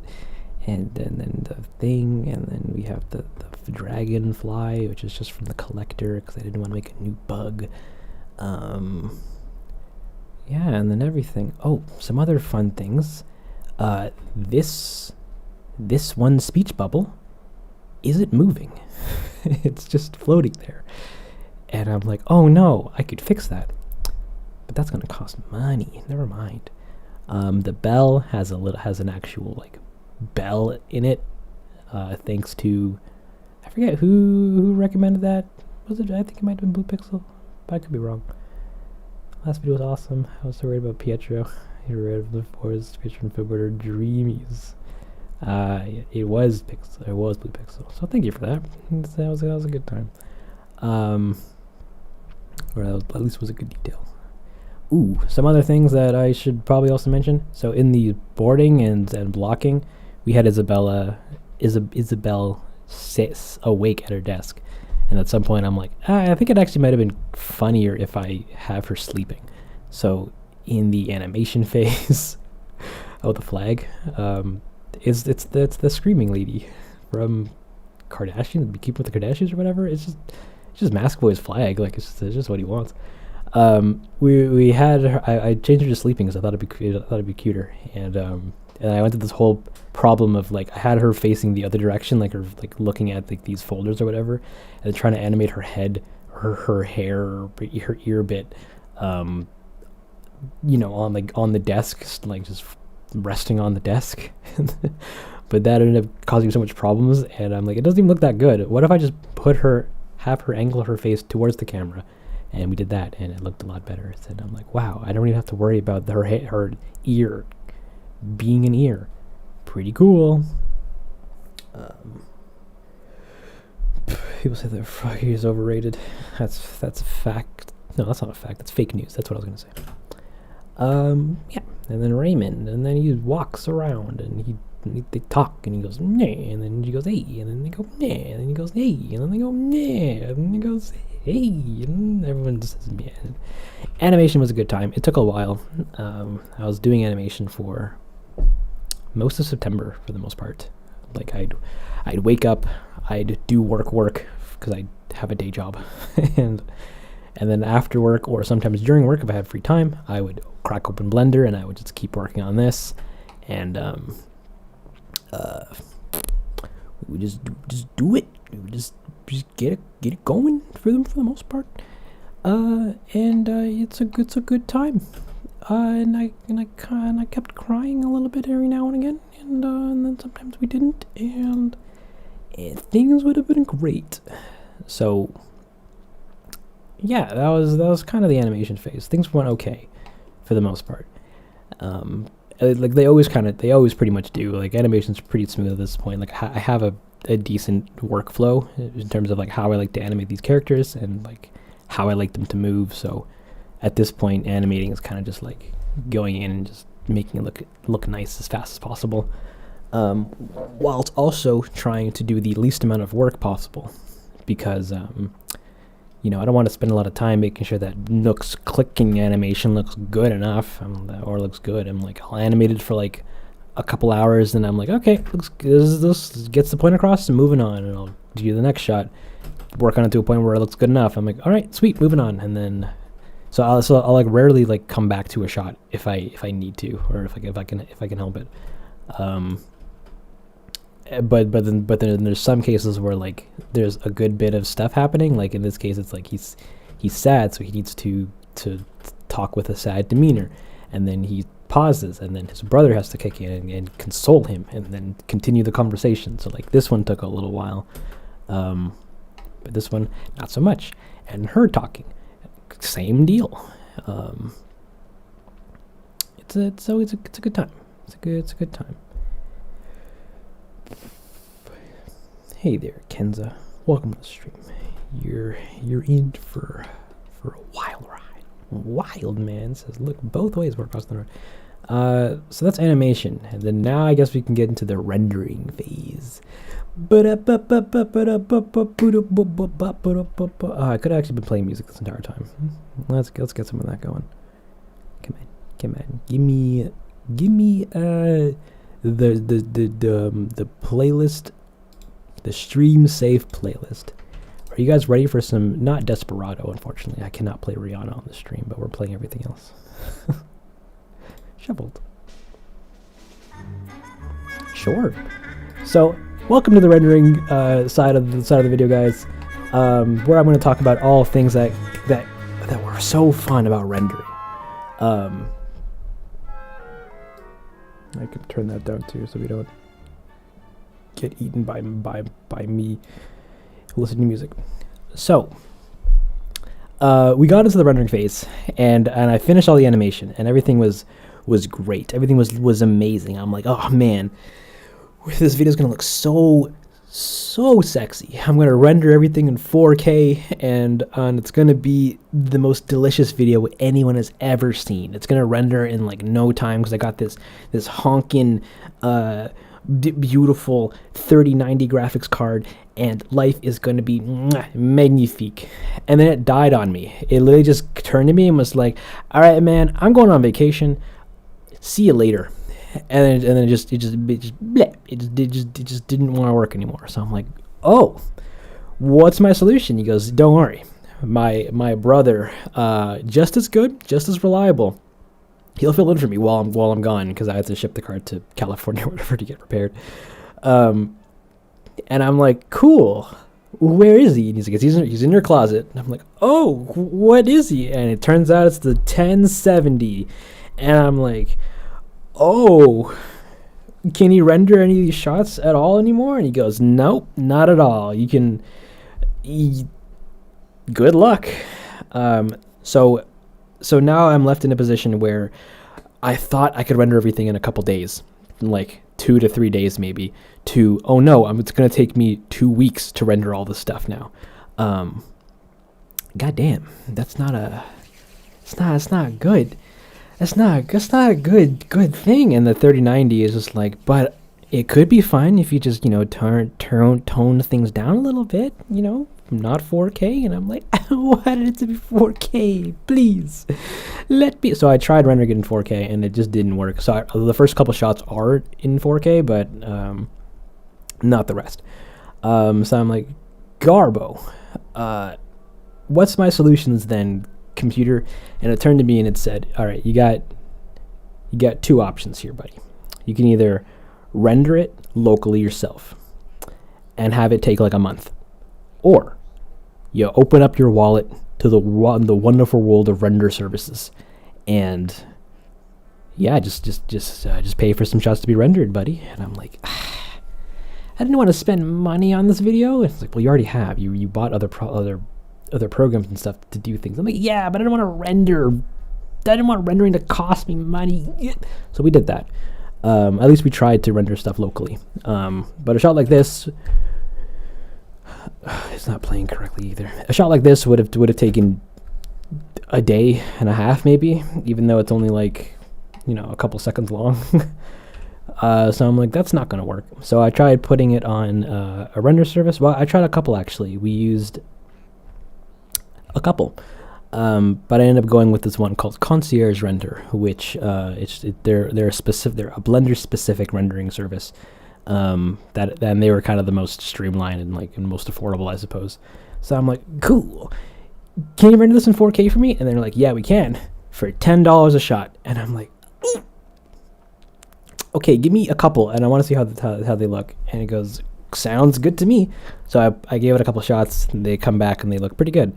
But they cost a pretty penny to make. So I'm like, oh, okay, maybe not 4K. Good if we went back down to 1440p, which is what the previous videos were rendered in. And it goes, oh, even better. This shot, $2. This shot, $4. And I'm like, okay, we can make this work. So I got into this pattern of rendering some stuff with them and some stuff locally, at least some stuff that I could render locally, and I went with that. Yeah, $10. I spent money for this dang video, and it's awful.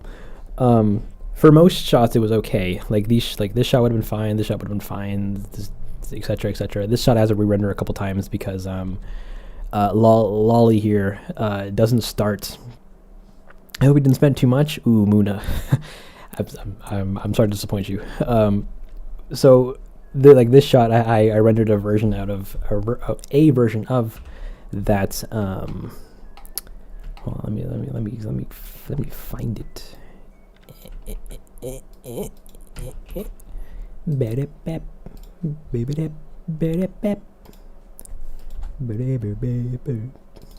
So we rendered a version of the shot that has a bit of problems with it. There's this. So I wanted to give her rim lights around her head, but I didn't know that, or I had this shot set up so that she doesn't start at the door. She's actually in the desk, and then right before the camera turns, she jumps to being in front of the door. which is kind of fine, but it also leaves on the wall here. There's a bunch of light spill because Blender doesn't have this specific feature called light linking, which makes it so that you can make lights only illuminate certain surfaces and stuff like that. So I could put lights around Lolly here, but they won't. But you won't cast shadows on the walls and stuff like that. But we try. Oh, thank you so much, Kendall. I really appreciate that. So I had to re-render this shot a couple times in a couple different ways so that I can. Where are you? We have like this, which is just the first half of the shots that. Well, I re-rendered it again, but had Lolly stand at the door. And I thought, I could just render like the latter half of that and then just kind of comp it in. But then that didn't work. It ended up causing some light problems, some other light shadow bounces problems. And I'm like, okay, what if we just did something else? What if we just rendered Lolly just kind of on her own and then you just comp that back into like a fresh shot, which we did. So I rendered it again without lights and at least the second part of it. No, the first part, yeah, without lights. And then we just comp it all together, and then we get Lolly with the lights that we want her to have, but no light bleeding on the walls and stuff like that, and it was cool. So there was a lot of that going on throughout the shot. So like as you can see, like I keep the light. All these shots rendered out okay, and but this Pietro shot didn't. Same deal. There was some. I had extra lights on him to illuminate the sides of his head, but those lights were bleeding onto the door here, and I didn't like that. So I had to render this a couple times, then surgically comp it back together to fix it. Thank you, Cabbage. I really appreciate that. And it was a rough time. This shot most of these shots I couldn't render by myself or on my own. Like this one would have been far too time consuming to do so. So I just put it up on the thing. But then I ran into but then there's this one problem that I kept kind of forgetting, which was where are you? Bam. Which I kept kind of forgetting, which is you gotta pack the files in a very particular way. By particular, I mean you just gotta pack the files. Oh no, do I not have it? Oh no, unless this came out fine.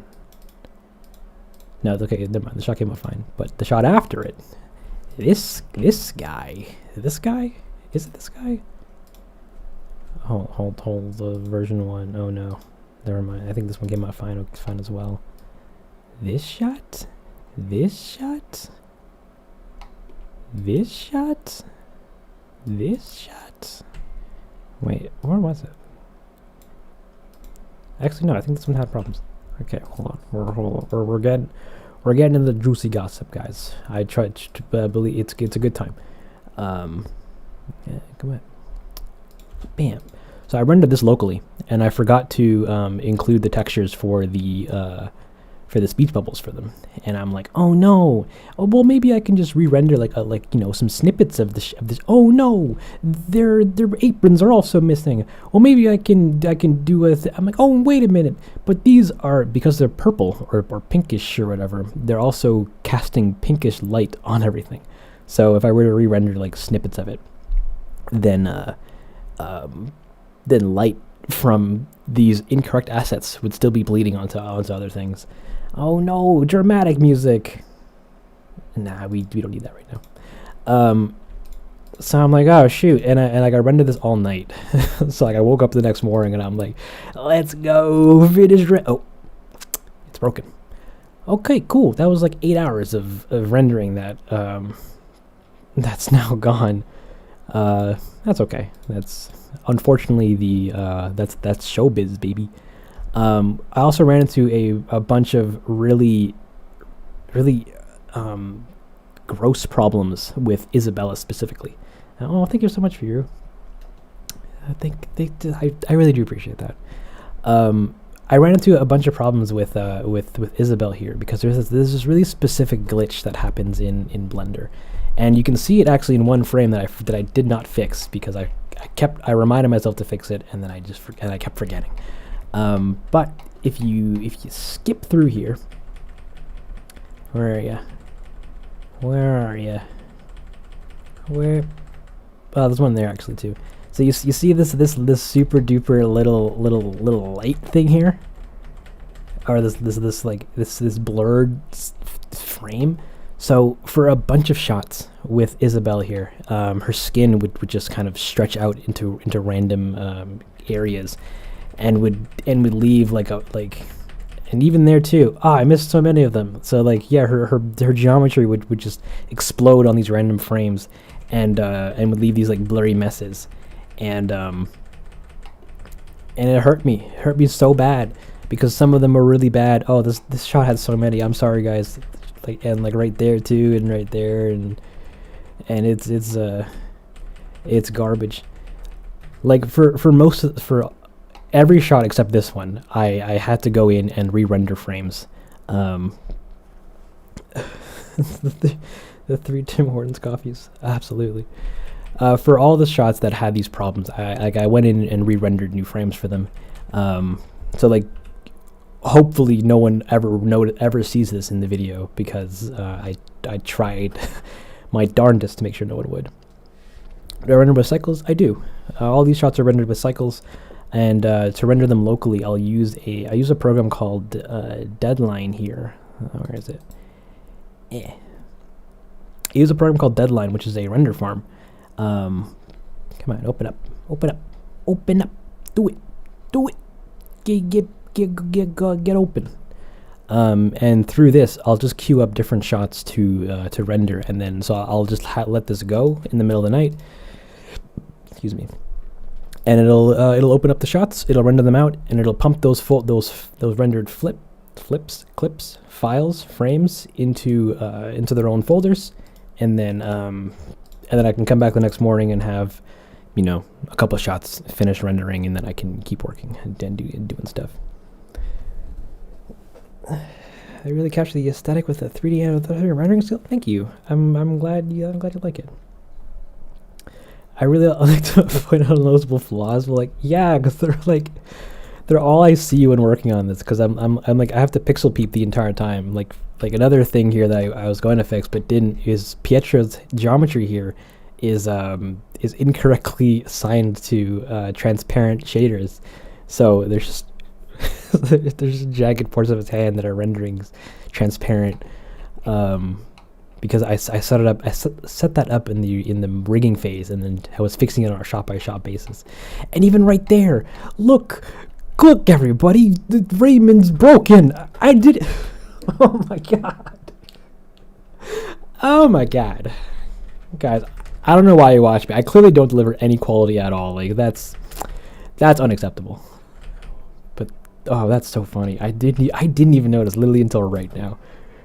He's literally just talking with a T-pose. Oh my god. Oh my god. But yeah, this shot was it needed to be treated 3 times at least, because there is a and even right there, there's another problem.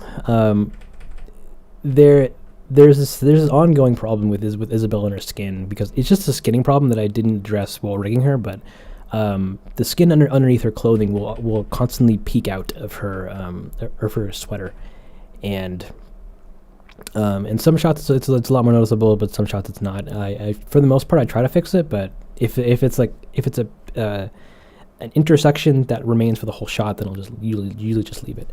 But in this case, this shot was having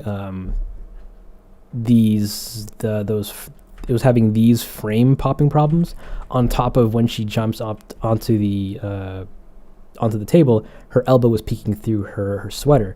So what I did to address that was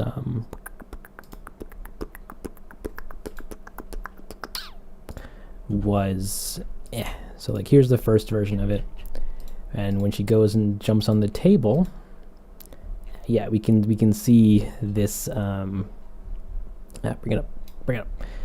We can see this going on here, and I'm that's a big no-no, because that's really distracting, and I don't like that. So I went in and I just rendered a little sticker for it. So like I went back in the shot, I fixed it up, and then rendered just a little just a little sticker to put over top of it being fixed, and then I comped that back over top of the original video or the original frames, and then we get it looking all beautiful, spick and diddly dandle, and it's all great stuff. And we do that for a lot of shots. Like a lot of the crowd members would have problems here and there. This shot I had to fix so many times because of the geometry throw garbage. This shot I re-rendered it again because I forgot to add I forgot to include the textures for these in the render farm. Hold on, I'm gonna go over to this one. Ooh, and there's another problem with this shot, which was there's a really specific problem with it that I had to re-render one frame in it, which was frame 126, and I rendered it and I overwrote the frame that it was supposed to replace, and for some reason the way that I even got to that number was kind of wrong.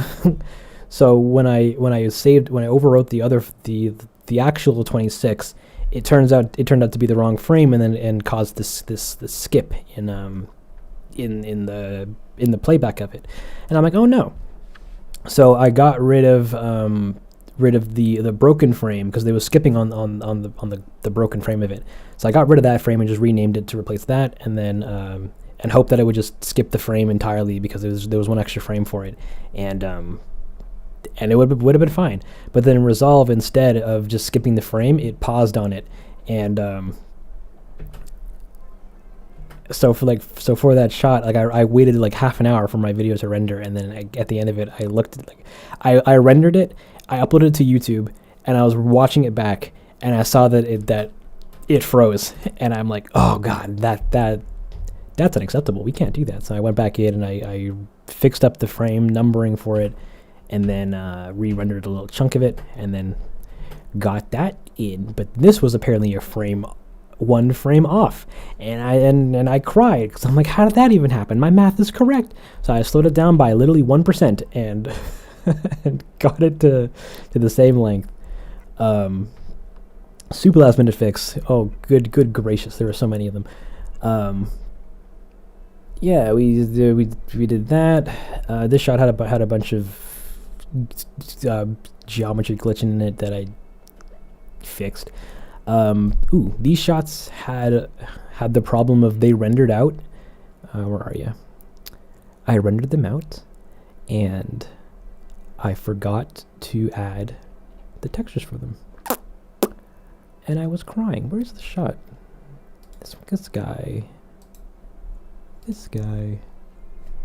I rendered it out, and I'm like, let's go! Text bubbles! Oh no. Yeah, look at all that beautiful purplish pink, purple ink. Beautiful kind of garbage. And I'm like, well, that's not acceptable. I can't get away with that. So we packed it up, sent it to the farm, and had them re-render it again. And that happened twice, so that was a good time. We also ran into the problems with Mabel here with her face texture not being correctly set up, so there was a very noticeable disconnect between her textures, and so we fixed that a little bit. Okay. All right, guys. So now I can talk about grass. So all the money shots in this short had grass. And the problem with grass specifically is because it was the fact that I couldn't render it with the render farm. But I only had grass in shots that I really desperately needed that render farm. Because what would happen when I send them to them, what would be... there's 5 versions of this shot. Goodness gracios.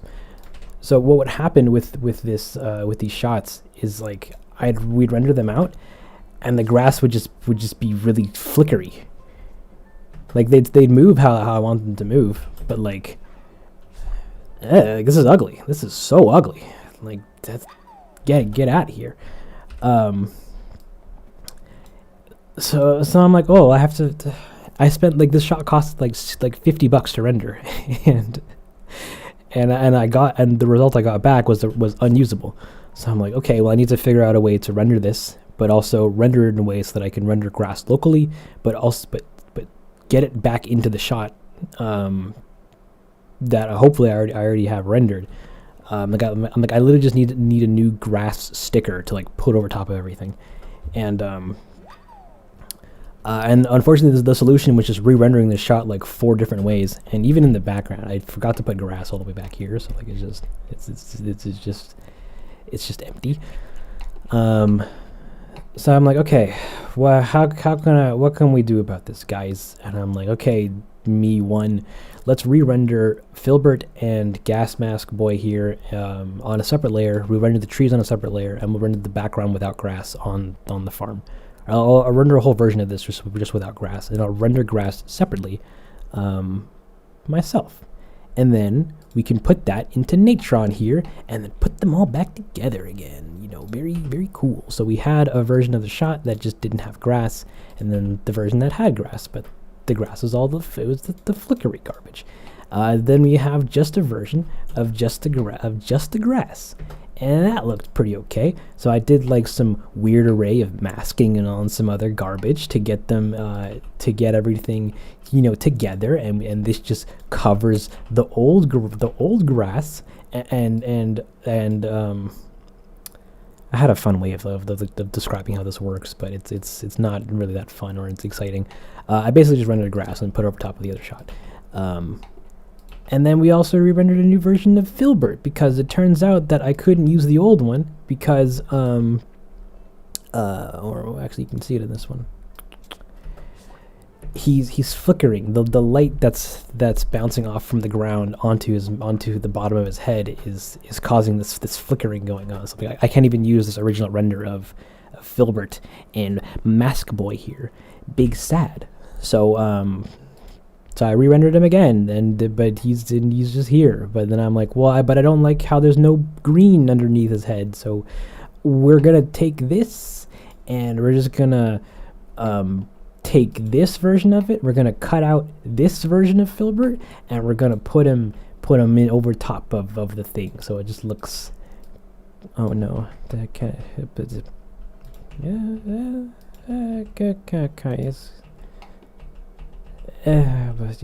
take my word for it. We use this version of the render to cut out this green version of him, and then we slap that back over top of the whole thing, and it came out looking great, except or was it?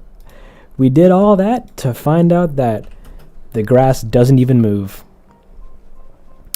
Well, the playback for it is not helping. Well, it moves a little bit, but I had it moving so much more, and I'm like, oh, that's pretty bunk. But that solution was done as well to the Hippic scene, just with a little bit more extra labor. And the grass is actually not moving at all. I had this whole sim for it where I was gonna have the grass part underneath Mask Boy's feet, but that didn't work. Instead, he just walks through it like he's some kind of no clipping guy. And there's also these weird halo effects on everything, because it's all separate elements that are squished together, and it's these shots were not fun. They were very expensive, and they didn't come out well at all. Well, they came out fine, but it was a time. And then there was okay. So the break-in shot, guys. Okay. How do I even begin to talk about this train wreck of a shot?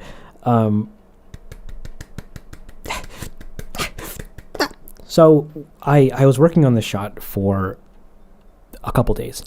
It took a couple days to animate. It took a couple days to get everything looking okay, and then I reached this very specific point where I'm like, okay, I need to light the shot, but it's going to be dark. It's happening at night. And because of the fact that we're inside of an interior, as well as looking on the outside, it needs to be lit in a very particular way so that we can see both areas clearly enough, I guess. So there's a different lighting workflow that you have to follow when doing interior lighting, and then another one for exterior lighting. So I'm like, oh, okay, well that's gonna be fine. I'll just make them both look pretty schmexy on their own, and then we'll just render it in one go, and it'll be okay. But my card was so slow that I couldn't see what a final frame of this would have looked like on my end. At least I could, but it would take forever. So I'm like, shoot, I'm gonna have to use a render farm to render this. But I'm like, but it has grass. It has a lot of grass, and from our previous experience with grass on this service, it just comes out like a mess. So I'm like, shoot, what am I gonna do about this? So I'm like, okay, well, I'm gonna have to at least render it once to see what it's gonna look like. So I got it to a point where I thought it was going to look okay enough, and then I sent it to the farm, and I'm like, I don't really care how much it costs. I'm like, I just need to see a version of it, like a full version of it rendered, so I know what to fix and what I don't need to worry about, and what I can repatch and stuff like that. So I rendered it through the service. It costed $110, and I'm like, oh, great. And it came back noisy as hell. It's so noisy, and I was even cranking up the samples for it, and I'm like, oh no. So this shot was it would have costed me either days to render or tons of money to render if I wanted this to look any clearer than it already did. And it was already so expensive to get this quality of shot, and I'm like, noisy visually. So what I mean by noise is, if we zoom in here to the ground, as I play through it, you can see different kind of warbling looking effects on all the different details of the shot. Actually, I can probably make this even a little bigger. No, I can't. Here, for example, it looks really painterly, and it changes every frame. And if you watch that in if you play that back in real time, then it just looks like this warbly mess of static overlaid over top of the frames or the clip. And the only solution to fix this would just be to crank up the samples, but cranking up the samples also dramatically extends how long the shot takes to render. And the reason why it's already noisy like this is because Blender is trying to denoise an area that's in shadow. The only reason why we see this is because light is coming in through the windows or through these spotlights. It's bouncing around the room and then is illuminating these kind of shadow areas. And I'm like, well, the solution to that would be how it costs so much money. He said he was outside service to render. So I'll explain the reason for the rendering prices in a sec. So yeah, it's really noisy because there's just not enough light getting into this area, or not enough information that Blender can work with in terms of how to denoise it. And the solution to that would just be to increase the samples, or increase how much information Blender can generate in terms to light these scenes or these dark areas. But I'm like, I don't need that. The shot already takes forever to render, and I don't want to keep adding to the cost. And then I got back the version as well, and the grass was also flickering as well, pretty terribly. And I'm like, ugh, okay.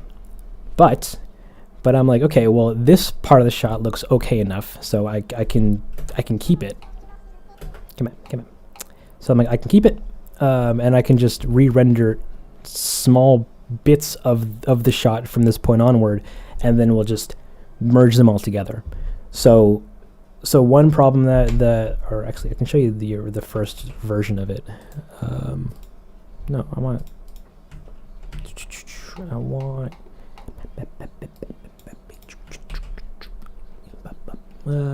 I want this shot. Version 1. So, the first version of the shot. Oh no. Take care of you. Thank you so much for coming around, hanging out, and chatting about. I hope you had a good time, and I hope you have a great rest of your day. It's 5:20. Jeez. Yeah. So I rented this first version of the shot, and I think I had slower samples.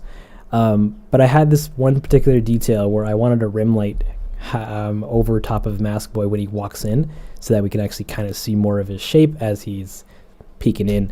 But I forgot to turn it off for the first half of the shot, so it's just there, spilling light wherever he goes. So I'm like, okay, well, I need to re-render like the first half of this up until about here, where he does the thing and then he leaves frame, and we never see it again because I actually animated it turning off. Here's what all the grass looks like. It's garbage. And I cried a lot, but I'm like, but we don't see it for the later half of the shot, so I only need to render grass from like here to here, to about here, which is pretty good. So I guess we can work with that, and the break-in and everything like that. Like we don't see any of the outside, so like it's fine. So that's what we did. So I went back. I rendered a new base for it. I think in higher samples or something. Did I even do that? Apparently I rendered it twice. No, I didn't. No, I did. No, I don't know. I rendered the first half of it again with slightly higher quality, so that I could fix the light problem and hopefully some of the noise artifacts that were coming up. I also rendered a version of it that didn't have any grass in it because I'm like, well, I know I can just add grass over top and that's going to be okay. So then I rendered just the grass, which my buddy Purist so graciously helped me re-render. But then that kind of had problems where the samples for them weren't high enough to could retain details in these far back shadow areas, so those ended up coming out a little bit pixelated. But I'm like, it's fine. Nobody's gonna really care that much except for you. I'm like, I know, but what? So we rendered just grass up until it comes out of frame, and then what was this? I think this is another comp version of it. Yeah, and then I just brought that back into good old Natron here. Was it this shot? Yeah, and made this big confusing looking web of stuff to essentially just cut out the previous grass using the new grass, and then putting all that over and just layering everything on top of each other, and then just building the shot back together, so that it looks the way that it did. And it was a time. It was very much a time. And then and the result that I got at the end of it, I kind of just looked at and I'm like, there's a lot of problems, but fixing it would take another week and would cost another wide array of money, and I don't want to do that. And to answer the question earlier about how the costs of these shots get generated is because a lot of these render farms, they base their prices off of node hour, so how long it takes for a frame to render, not necessarily what is happening in the shot. So in my case, like each one of these frames were taking like a minute or two to render, and that,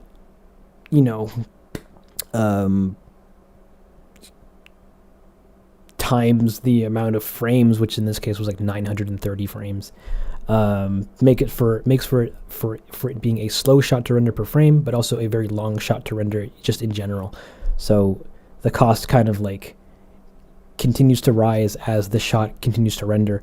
So at the end of it, you're like, wow, hopefully this is going to only cost a couple dollars. It turns out it costs a couple, not dollars, but double dollars and what have you. So yeah, it costs money. I spent money to render these shots, which is fine because I have funds for this kind of stuff if need be. So like it was okay, but the principle of me having to spend money on these when I already spent money to buy a card to do all this for me was very sour to play around with and do. Hey, J Can't Socialize, welcome to the stream. But it came out okay. All the money shots were rendered that way, and then some of them were fine, some of them weren't. What I do, it doesn't. Yeah, I wanted to render all this locally because rendering it locally would have been free, but I didn't have the luxury anymore. My card that I had just couldn't render this in a good enough time frame. Like, it would have taken me like 3 days to render this shot, and I'm like, the video needs to be out in 3 days. So I can't dedicate all that time to rendering one shot. So I'm like, we're gonna buy it, I guess. It's fine.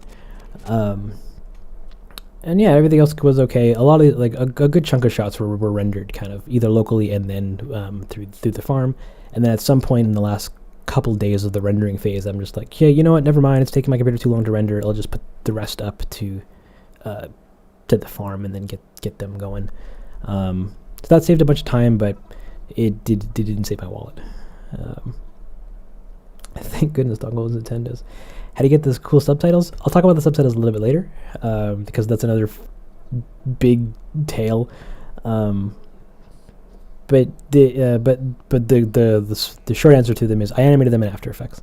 But I'll show you how I did that later. The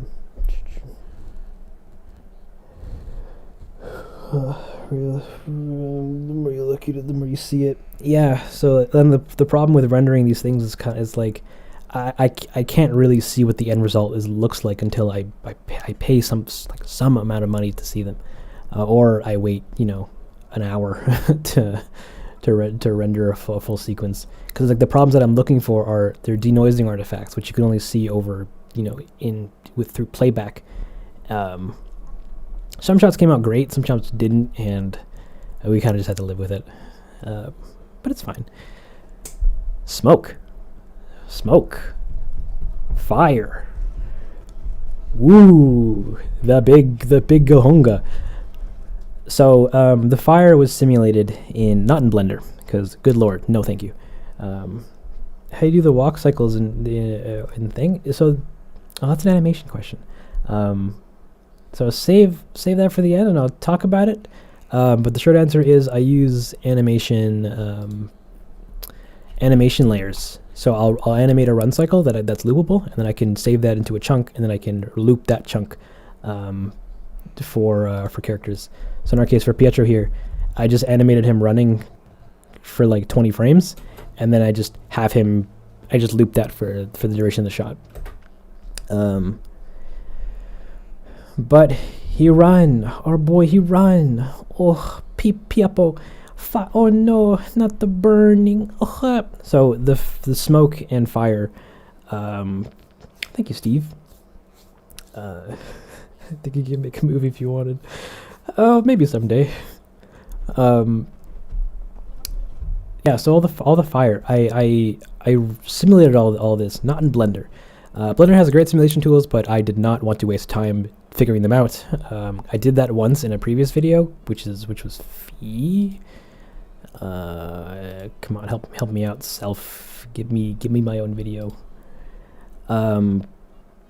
Yeah, I did smoke, or I tried learning Blender's smoke tools to do this, and it ended up just taking forever to get any results that looked okay. Some people can work with it really, really nicely, and I know it's capable. I just don't have the time to fiddle with it, or I didn't have the time to fiddle with it. Where else does this go? And then there's this cool shot where it does this. He goes, wah, and then he goes, oh no, and then all the stuff blasts the door, and it's like, oh my god, and then the castle comes out of the door, and then it goes, and then it's all big and smoky and smoke. So this was all done in Blender, but because I did this in Blender here, I knew kind of what to expect in terms of like how it handles generating smoke, and I didn't want to work with that at all. So there's another program that I know of, at least, and it's one that I've actually used before in the past to do. Where is it? I use it to make the smoke here. Come on, give me the goods. Come on, give me the goods. Did I do it here? Nope. Did I do it here? Yeah, smoke. Okay, so so there's another program that I used For another stream, give Fee a watch. No, give Fee a watch. No, actually, no. Watch Fee. It's pretty cool. Do any of your characters represent you or your friends? They do not. They're all just their own characters. So there's other program that I know of that does smoke called Embergen, and Embergen is Ember. Mwah. I have so many things open. I'm sorry. Let me just close all this garbage. Embergen. It is a real time smoke and fire. Well, mainly just smoke, because fire comes from smoke. Fire and smoke simulation program that does it all based on your GPU. It's a real time smoke thing. Well, it's not real time in my case because my card isn't powerful enough at this current moment. But it's smoke. Actually, but they had another version of it that they're currently beta testing. That redoes the UI for it, and I'm like, let's go, baby. Because it looks really nice. Please open. Yes. Yeah, look at that smoke! Oh my god, smoke on fire! Wow, it is real time. You can make it. You can give it a bunch. Oh no, a bunch. But give me the fuel. Oh wow, smoke! It's delicious. So I just took where was I just. So I had Pietro's house, and I just took the geo for it, and I just brought it into this program, and then generated some fire around it. This is not going to play well at all, so please keep that in mind. This was originally generated on a card that could handle it, but don't save. I didn't do anything on this. So we have his house, and then it just sets on fire. Come on, you can do it. Yeah, you're getting there. You're getting there. You're doing it. He's doing it. Look at the smoke billowing, baby. Wow, we love it. So yeah, I did a super simple fire sim in this, and then I just exported that out as a VDB, which is a volume database. I don't know, something. It's volume something. Go 1070 go. And then this I could export into, or I could export it from this and import that into Blender. And oh no, I want you to pause. You're taking over my life right now. Stop it, please. Come on, it's so slow. I'm so sorry, guys. You get the idea. Fire. It's pretty fire, fam, and it's set up in a way so that it only looks good from the front. It doesn't look, so we never see it from the back anyways, but it doesn't have a back, or it has a bit of a back, but the front is where it's all at, baby. And then the same program was used to make the column at the for the previous shot, which I want to open now. Please. Oh my god. Oh my god. I just want to do this. Yes. Smoke column. Yes. Don't save it, please. I don't need any of this.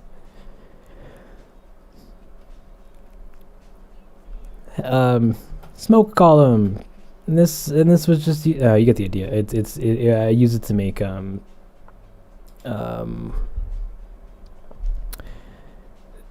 this smoke, which actually does not start from the bottom. It literally starts from right behind the tree. Technically, you wouldn't see light from the fire from this high up, but I did that because we need to know that it was fire.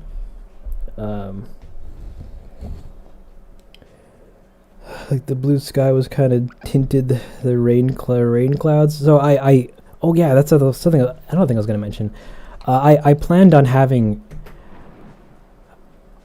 rain, to explain why Raymond's holding an umbrella, because I thought of him holding an umbrella first, just to somewhat obscure him from immediately knowing that it was Raymond at the beginning. But then I got to the rendering stage, and then I couldn't do that anymore. Like just the particle systems for it and all that stuff. It would have made rendering the shot a lot harder. So I'm like, it's fine. We'll just allude to rain. The sky doesn't help at all because it's not a stormy sky. And I tried later on in this shot. Where is it? This shot afterwards, because you can kind of hear some thundering outside. Kind of. Very faint. I tried to allude that it was raining outside by adding some sound effects of rain outside, but it ended up just coming out sounding like noise, not mixing well with the sound of the crowd. So I'm like, it's fine. It doesn't matter. He's holding an umbrella. Raymond's like that. So yeah, I wanted to make it rain, but I didn't, and I also didn't do any other things to help sell the idea that it was raining, unfortunately. But oh well, it's just a video. Smoke column, you're still rendering. Stop it. But that goes up. It goes up pretty tall, so that I can export that, put that into the shot, and then render that from a couple different angles. You can make a shader for waves. You kind of can, but you also kind of can't.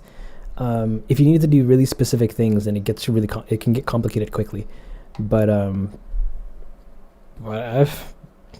try a bunch of different novel ways to make water. So yeah, that was wait, where is it? Fire. So the problem with the fire was this shot was fine. I could render this locally because this actually rendered pretty quickly. For rain and puddles. Yeah, I knew how to do it all. It just there's like a fruit fly in front of me. I knew how I would have done it, but the process of putting it in and making it would complicate the shot more, and it was already unfeasibly able to, I already wasn't able to render it the same way before, so I'm like, I'll just cut it out, make my life easier, because I needed my mental resources to do this stupid shot. So this shot was a big pain in the butt. Some of the new features from updating the animations, we'll see. I didn't plan on seeing any of that or any of that happening, so I might have to rewrite some stuff, but we'll see. I don't know yet. So yeah, this shot was a pain in the butt. I couldn't render this locally. Like, I just could not render this at all by myself. Like, it would have taken forever. And so I'm like, okay, I need to use the render farm for it. And I looked at them and I'm like, do you guys do simulations? And they're like, we do, but you got to pack them up in a very specific way, buddy. And I'm like, okay. So I pack it up. The simulation for the smoke and fire it was 3 gigabytes that I then had to upload to the site, and then hope to Gumbo that it would render out okay. But I'm like, but I know it's going to cost a lot of money, and I cannot render it twice. So I need to make sure when I hit the render button on it that the result that I get is what I get, and I'm not changing it. So for like a couple days, I'm like tweaking it, trying to make it look like fire, and it ended up and the best I was able to get it with, because the smoke sim for it, or the file for the volumes or whatever, I couldn't shade them the exact way that I wanted to see it, because I wanted to see like fire coming out of it, but then that bellowing into like thick smoke. But because of how the shader was set up, it wouldn't let me have both. I could only do one or the other, and I'm like, okay. But like all this orange is like, it's being illuminated by fire elements in it, but you can't see it you can't really see it except for like here, kind of. So I'm like, oh well. So then I sent it off to the boys, and they rendered it, and it came back looking okay. But I ran into, where was it?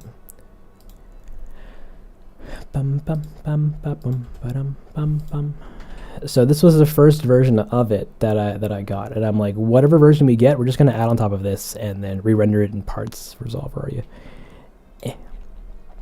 So we got it, and the grass is flickery. Obviously, the smoke isn't as vibrant as it was before, and it's also incredibly noisy. Like, it's so noisy, and I'm like, well, again, the solution to fix that is cranking up the samples, making it more expensive to render, making it take longer to render, or making it take longer to render, which makes it more expensive. And I'm like, but that's cool. We'll make it work. So then I just did a crap ton of comping on it to make it grossly brighter. Because it's like a dream sequence, so all the colors are super saturated. I re-rendered the grass, and then I recomped that back in over top so that it wouldn't flicker as much. Added a bunch of blur and stuff like that, and then and some heat dispersion too around them and all that garbage. So I'm like, yeah, I can only render these once, and whatever we get, we'll just force it to make it work. Where did I get inspiration for Mask Boy? I just thought he was a funny character, and I've been loving him ever since. This shot, actually, there's no smoke in the back. It's actually, and I thought this was pretty funny of a solution for it. Come on, open up. It's this shot. Give me the pack first. Excuse me. So yeah, this shot is actually just a texture at the back that's just moving upwards, and it looks, and it ends up looking like that. And we got some lights behind him to add some like red, some rim lights around his head to cut out his head from the background a little bit. And yeah, look at those leg movements. What a beautiful boy. He's doing the thing. And I took that and I brought that into After Effects. I added some heat garbage, which kind of came out okay. And then Pietro, he cries. How this transition was done was both sets are in the same file, or the same the same blend file. And I just animated him once, I animated the camera movement once, and then I just rendered the shot twice. So once with the grass, and then once again with, or the later half of it with all the characters and everything staring at him.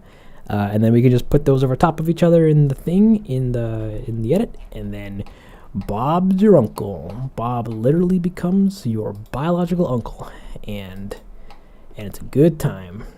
The only downside to it was I had to render the first half of it locally so that I could get the grass to not freak out, but it ended up freaking out anyways. So like, here's how it looked, where it was grass, and then at the end of it, it just starts like moving a lot.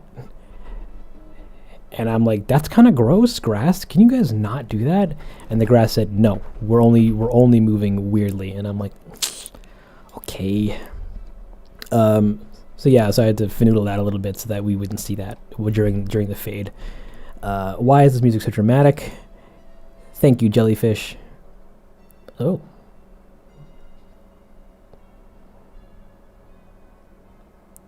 Well, it's kind of close, but we're not at a new hour yet. It's only 5:44, so that's the thing. Oh wait, how long have I been streaming for? 2 hours and 40 minutes. Damn, why are all 120 people here? Go hug your families or something.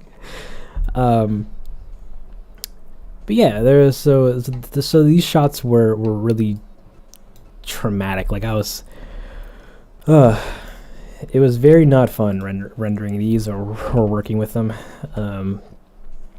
because they just didn't. Like, this shot came out okay. This shot I rendered once. This when he throws it in, and I'm like, let's go. It's this actually came out pretty good. I'm not gonna complain about it. And then this shot, there's no smoke, so it was super cheap. And it was pretty good.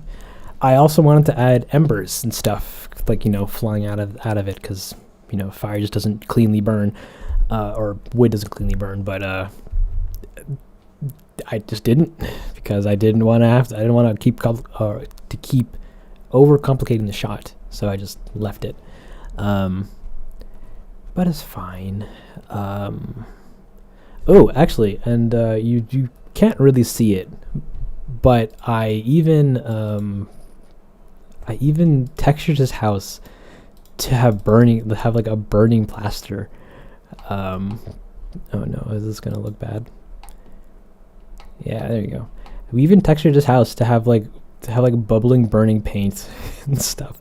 I didn't texture the door because we only really saw it like once, so I'm like, it's fine, we'll just leave it. And some of the smoke comes through it anyways, but yeah. And I was also contemplating having the smoke, at least in this shot, react to him throwing the canister in, because it should, in theory, waft around it and what have you. But I just didn't do that. He just throws it in anyways, and it's fine.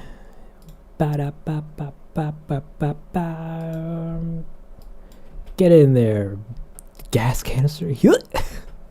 And you can't hear it really in the video, but he does. There is a throw sound effect when he throws it, but I'll talk about that a little later if I can remember. So yeah, house burning. It was a good time.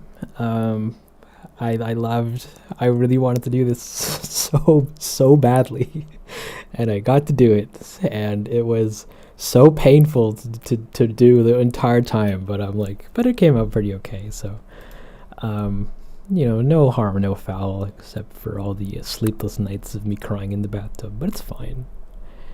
It's fine. We get to see Filbert doing a wave. Like, yo, that's good.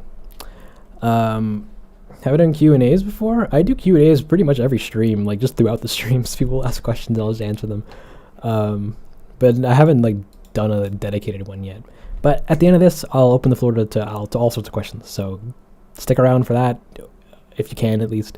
I don't know how when I'm quote unquote ending the me talking about things. And yeah, all the lighting in the town hall was like, I literally just made like one general like light profile and was dumping that into all the shots. And then so for a lot of these like back and forths, come on, give me for all these back and forths, it was like, it's just the same light setup for all of them that I just keep reusing and maybe slightly tweaking every now and again.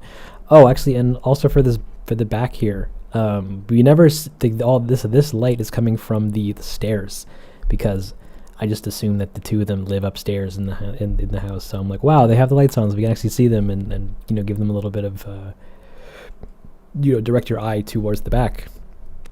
The shot also doesn't have glass, because I couldn't get the glass to render nicely, but also still being clear enough to see the back. So, or it's just to see through it. So I just opted not to render glass. I was also going to have this shot have no interior lights as well, but I didn't do that because I was like, well, I want to see the boys. And then at some point I'm like, well, I should just do spotlights just in case, somebody comes back and sees the thing and wants to go, is that Froggy chair at the back? And then they can see it because there's a light on it and it's great. What programs do you use? Blender. Well, that's a loaded question. We use Blender for animation and pretty much almost everything. DaVinci Resolve to animate or to edit everything. After Effects to do composition work and 2D animations, and then Cubase to do music and sometimes sound. And then some other programs here and there for other like really specific things. Yeah, lighting, rendering is kind of cool. The back. Give me the goods. All right. This transition, actually, I really wanted to be the opposite, where it comes in from the sides and it comes in the center, because that's how it does in the game. But I couldn't find a way to flip this, and I thought it didn't really matter that much. The back scene. I was trying to like, my inspiration for the lighting for this was actually Fight Club. I thought that like a warm bluish hue back room lit garbage would have been fun. The other light here doesn't work, or like it kind of is a lot dimmer than this light, because I wanted this particular area of the room to be where most of the light kind of emanates from. All the chairs are rigged to bend and move around. And same with the laptop. You kind of can't see it, but Nook pulls the chair back and then comes forward. to do the laptop, I had to make sure that this material was casting light, but also added a second lamp on it so that it would turn on when he raised up the laptop. The laptop actually isn't this bright, so I had another light to illuminate his face and what have you. Isabel is completely littered with rim lights so that we can get these kinds of highlights and these kinds of details on around her head, so that we can actually see her. The door, it basically looks like water. I kept telling myself I was going to fix the reflections on it, didn't do it. And then they're talking, and then Nook is talking. This rim light on Nook was so dumb to put on him, because I had to make it bright enough to see, but also not bright enough to bounce off the back wall and re-illuminate his entire face. That was a good time, but we figured it out. Isabel's looking, and he turns around and does the thing. His laptop shouldn't actually be this bright, but it is, because I thought that looked nicer than it not.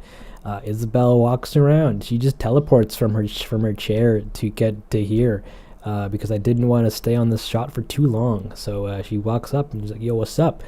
This shot, at the very last minute, I decided to put this like pixel filter kind of looking thing on it, which kind of looks nice, but also ruins the legibility of this text, which I thought was kind of sad.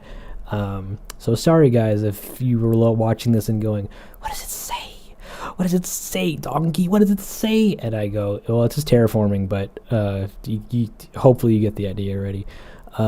Yeah, we made all the background for it. I just cracked open DaVinci Affinity Designer, and then made this. It doesn't look that great. I'm not a UI designer, so please spare me. But yeah, it just lights up the shot, and then I reused the same shot to do a zoom in, because I thought that would have been better. But yeah, and then Isabel just goes crap, and then you cut back to everybody talking. Do you see this? Raymond's eye or his glasses are now sunglasses, and I noticed that at the beginning, and I'm like, I'm gonna fix that, and just never did. So sorry, Raymond, you're pretty much the weakest link in the entire party here. What else is there?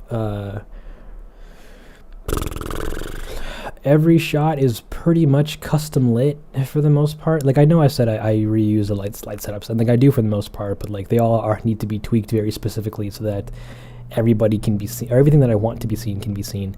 I was originally going to have these windows somewhat opaque so that you could see the trees and whatnot that are outside, but didn't do that. Instead, I just made it black, and I'm like, no one really even cares, but they're dirty, so that's kind of cool. Isabel's standing around. Oh, this shot had rendering problems because her skin would keep doing the weird craggly looking geo things. I had to re-render her sweater, or her lower half, and that's fine. But oh no, do you see that? It's Nook's armpit coming through his shirt. Gosh dang it. What, guys, how do I call myself an animator? And yeah, villagers, they're all looking and what have you, and it's a good time. None of these girls can blink. I said that earlier, but now I'm saying it again. It's a good time. Isabel, she does a thing and yells. I kind of wasn't super duper on the ball with her being sad and looking like she's struggling to push out her words, but at the same time I'm like, nah, it's fine. It's a good time. Because you're an I'm not an animator. I'm just a guy who can kind of do animation and can kind of do everything else. So please do not look to me like some sort of a cool inspirational lad, because I don't know what I'm doing. I'm just making stuff. What happened here? So we have this shot. Oh, this was pretty fun because I rendered this with a bunch of rim lights for Raymond here, but those rim lights were causing were causing light to spill on the ground here, and I'm like, that's illegal. Can we not have that? So I had to rejigger this for like half an hour to make sure that the lights would appear on him but not appear anywhere else, and that was a good time.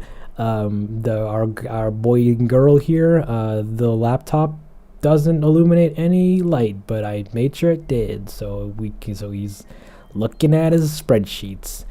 Isabel does that, and then wakes up, and then she looks over, and it's our boy Ray Ray, and he's all cool. He made sure to do some rim lights so we could see his actual rim glasses. But oh no, what's that? It's a transition error between two of his textures.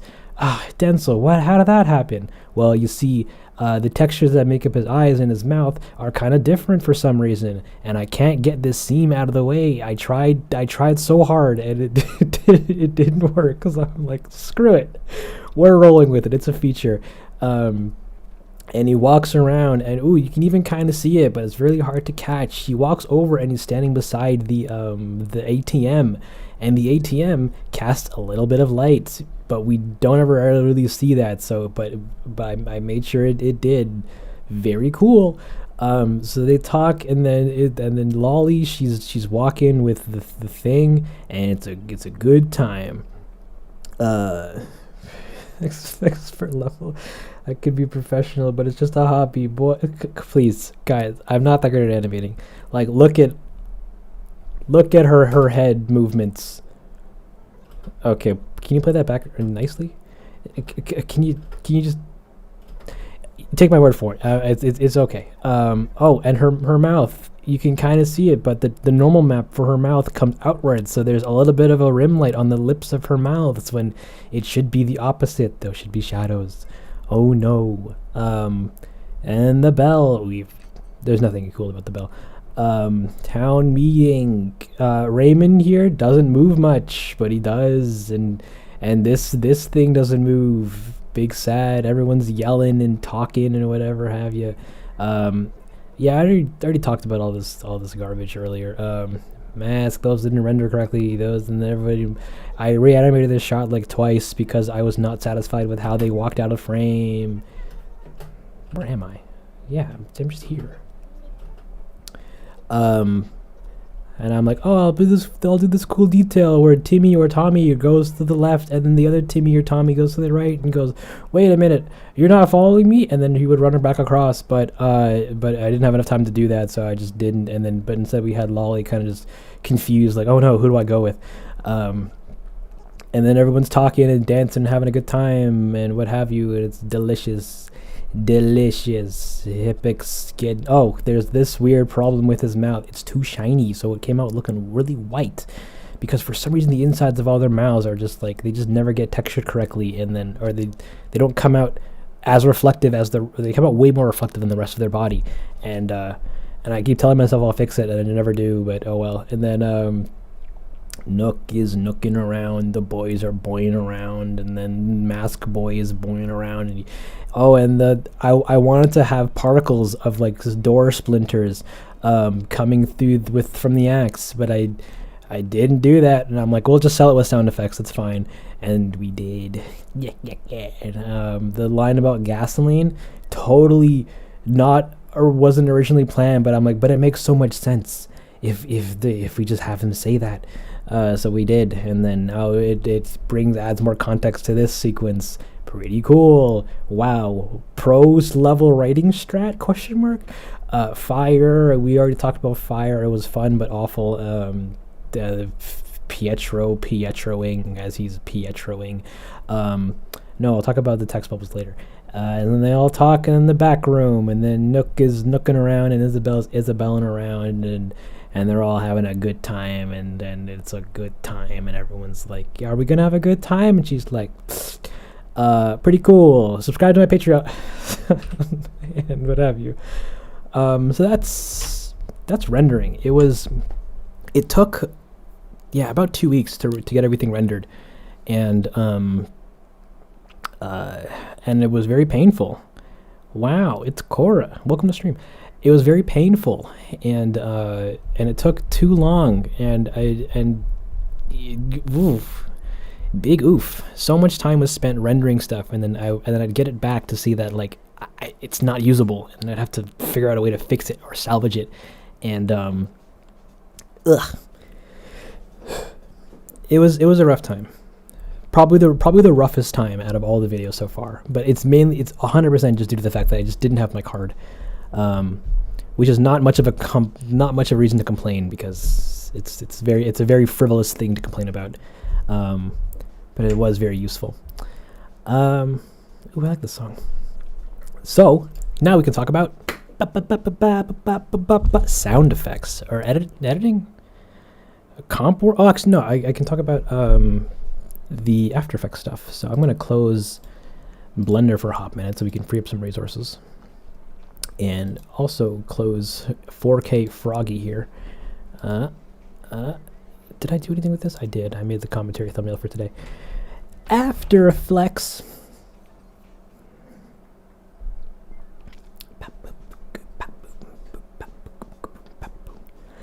Well, don't worry, Nancy. We'll do sound hopefully before you leave.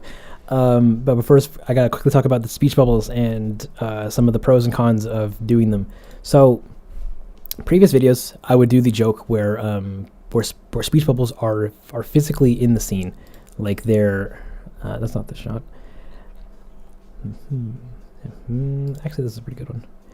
Where text bubbles are physical entities that are in the shot. But the problem with doing them this way is that they're if I need to change them or fix them, then it's a whole process to do stuff, like any typos and whatnot that may arise. I know, like oh, I want to change her great to like fabulous or something like that. Then it means I have to go back into how I did them previously. Was I made the speech bubble effect or the speech bubble entity. I'd bring that into After Effects where I animate the warbling aspect of it, and as well as the text. I'd render that out as a image sequence, and I'd bring that back into Blender where I'd actually place it. No, I don't want. This is anxiety. So I'd place it. I place that back into the shot, and then I'd render that out with the rest of the shot. If I need to do fixes, then I have to re-render small portions of the shot to just change words or what have you. But Spanish, I don't know Spanish. If you want to volunteer to do Spanish subtitles, then I'll add them.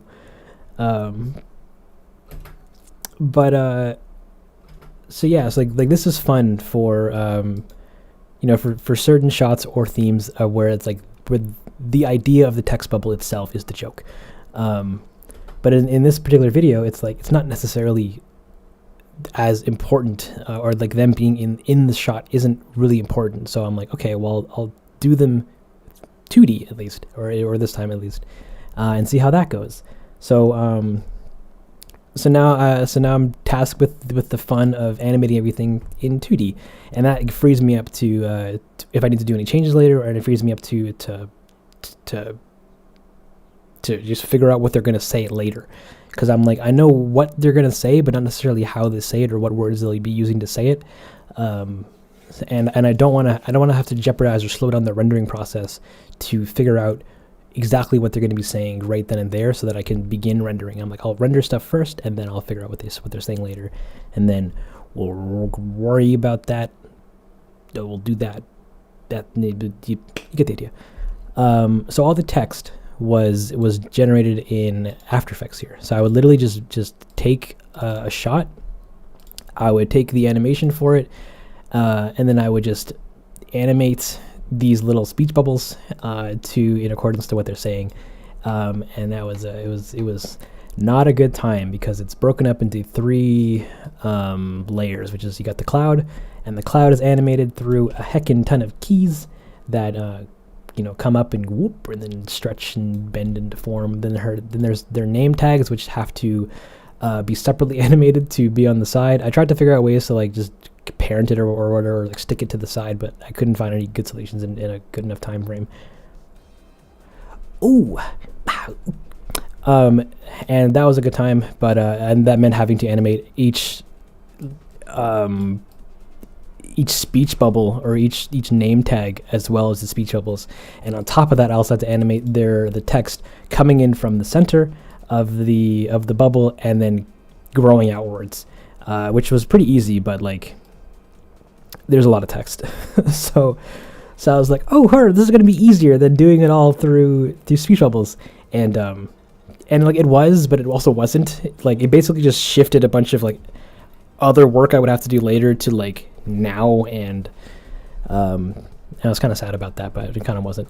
So for the first half of the video, it was really simple because I could just, please, I could just take the shot, and I can just in After Effects make a like a per shot thing. How to do all the subtitle stuff? I'm to explain that right now. Banana boy, come on. So I would make in After Effects a composition that is the length of the shot itself, and in that composition, I would reference their actual shot and what they're doing, and then I would animate the text so that it would kind of be in sync with. It's okay, boy. Sorry, I yelled. I'd animate the text to be in sync with what they were saying or with how they were moving. And it was cool for most shots, but for some other shots, it kind of got a little more complicated, like when they're saying a lot of words. Like this shot? No. Yeah, kind of like this stuff and what have you, and like I kept figuring out different ways to do text, or easier ways to do text as I was going through it. Information on stuff in the new update? I don't know. We'll see. Where to get the voices? Ooh, voices are coming in sound. You'll have a good time with that. So yeah, we'll animate all the text like on a shot-by-shot basis. But then later on, I ran into this problem where text had to overlap shots. Like the Pietro sequence, for example. It's like it starts with him talking, and then in the middle of him speaking, it cuts to another shot, and his speech bubbles need to remain on screen during other cuts. So during this fade, he's talking again some more, and yada yada yada, and then and it's like, yeah, text starts to overlap shots, and I need to figure out a way to do text that remains on screen but not on a shot by shot basis. So I'm like, okay, well that means I have to, I don't know, make a big file or something for them, which I did. And I present to you the Pietro spin sequence shot. So it's like, what is this? Get out of here. Sorry. So we have sequences or little blocks of text where he's speaking, and then I basically just made a really big composition where I animate a bunch of lines of dialogue in one big file, and then I just overlay that back over top of the video. So like I just animated all of his dialogue for the spin sequence in one big file, and then just rendered that out. In the specific case for this, I also wanted to do this like dream kind of effect on it. You can kind of see it like at the very beginning. Actually, I can do it over here because it's a little faster. So you can kind of see it, and but I don't know how noticeable it was for people.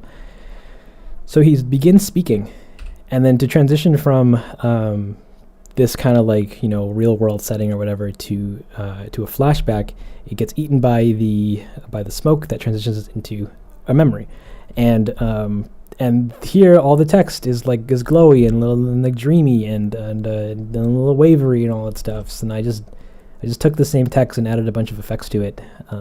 Where is it? Where are you? Pietro 1? No. Spin? Yeah. And added a bunch of effects to it. So we just added like a little glow, a little glow. Yeah, a little glow, some warble effects, some wave warping. You can barely even see it, but it's there. Ooh, warbly. And then I wanted to do with another thing, which was later on when he gets near the fire, because the color of it also changes around a little bit to be like, ooh, spooky, it's a clown, very very great, delicious. And then we get to the fire bit, and it turns red or yellowish, as you can't even see it. So I literally just did it for no reason. But it also is affected by the heat dispersion as well. Wow, super cool. It's really not. I'm making it sound neater than it really is. and he talks and he does a thing, and then because Pietro's quoting Mask Boy, there's no name tag for him because players don't get name tags, and then it's all warbly because it's hot, and then as it fades back, the effect goes away. Wow, so cool. And I was doing this, and I'm like, wow, well that means I can basically just make the text performative as well, because now I'm free to animate it a lot more easily with After Effects. So I'm like, we're gonna do some fun stuff with it, where it animates around a little bit more, and does some other stuff. This was a last minute effect where she says "huh," and then he yells, and then the speech bubble for it, like, or the name tag for it, gets thrown away. Oh no, what shot number was that? That was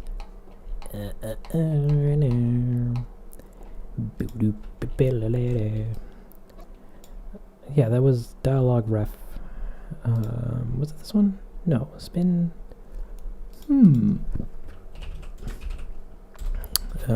Dialogue ref. Let me in there, baby. Let's see. Oh god. Big composition. A lot of dialogue. A lot of people yelling and talking and eating, stealing bugs, residents hitting. Oh, this was not the correct sequence. This is another one. Oh no, it's right here. Yeah, she yells. He uses skills, but come on, but.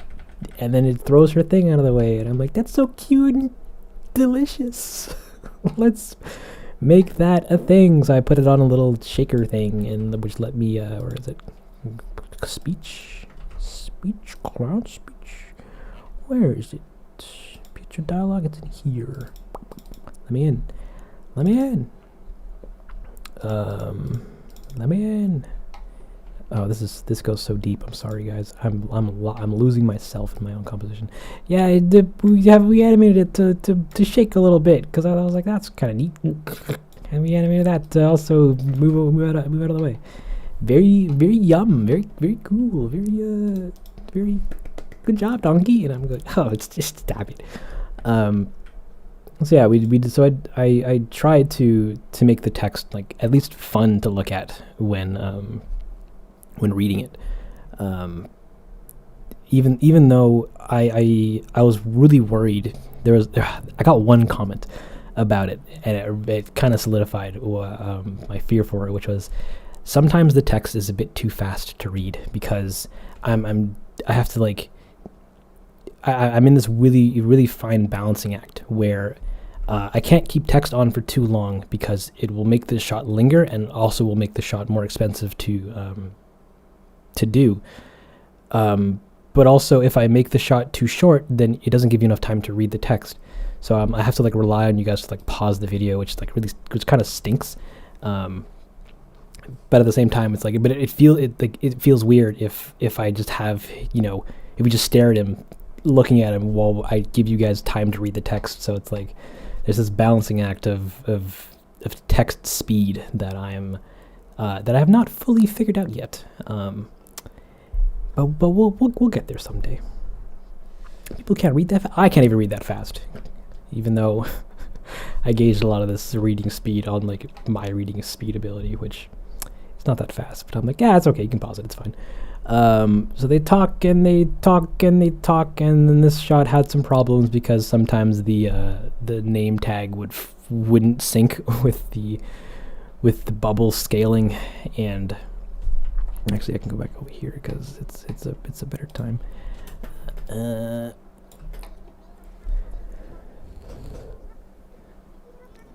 Makes it seem more realistic. Thanks. Yeah, like I was trying to keep it from being weird, because it's like, because they're talking and they're also accompanied by the sounds of their dialogue. So like, in theory, it makes sense, but on an accessibility level of things, it also kind of isn't the greatest. At least I didn't handle it the greatest. But next time, I'll figure something else out. So yeah, that's kind of how I did the text. I just did it all in After Effects. I did it in big chunks. I did it in 2 days, And it's like 2 full days of me just sitting here going, all right, what is this? It's him saying but. So I'm like, okay, you animate that in there and write in all the texts and then make sure that it comes in from. What? Where are you? Come on! It comes in from the center, so I have to grab it and animate it from the center, and then have it come up to the front, and then I'm like, and then I gotta take the cloud bit, and I gotta, where are you, cloud bit? You gotta go into its animation layers and go oh wait, no, I need this on, and pick its sides, and then just animate it expanding and contracting, and then we gotta animate the name tag coming along with it. And at the beginning I'm like, this is the superior way to do it, Donkey, and I'm like, yeah, it is. And then I got into it, I'm like, ugh. But I liked it. The result was fun, so yeah. So I'm not mad that I did it, but I'm also not the proudest dad in terms of figuring out the bestest way to do that. But it's fine. Hey there, Elif. Welcome to the stream. Yeah, it is rough, but it's fine. The alternative would be to just have it on screen, kind of just like how it was in the animation phase. But I thought that was ugly. I like just having it like this, like regular dialogue. But I'm like, no, it's an Animal Crossing video. You guys want, like, I want to do something fun with it.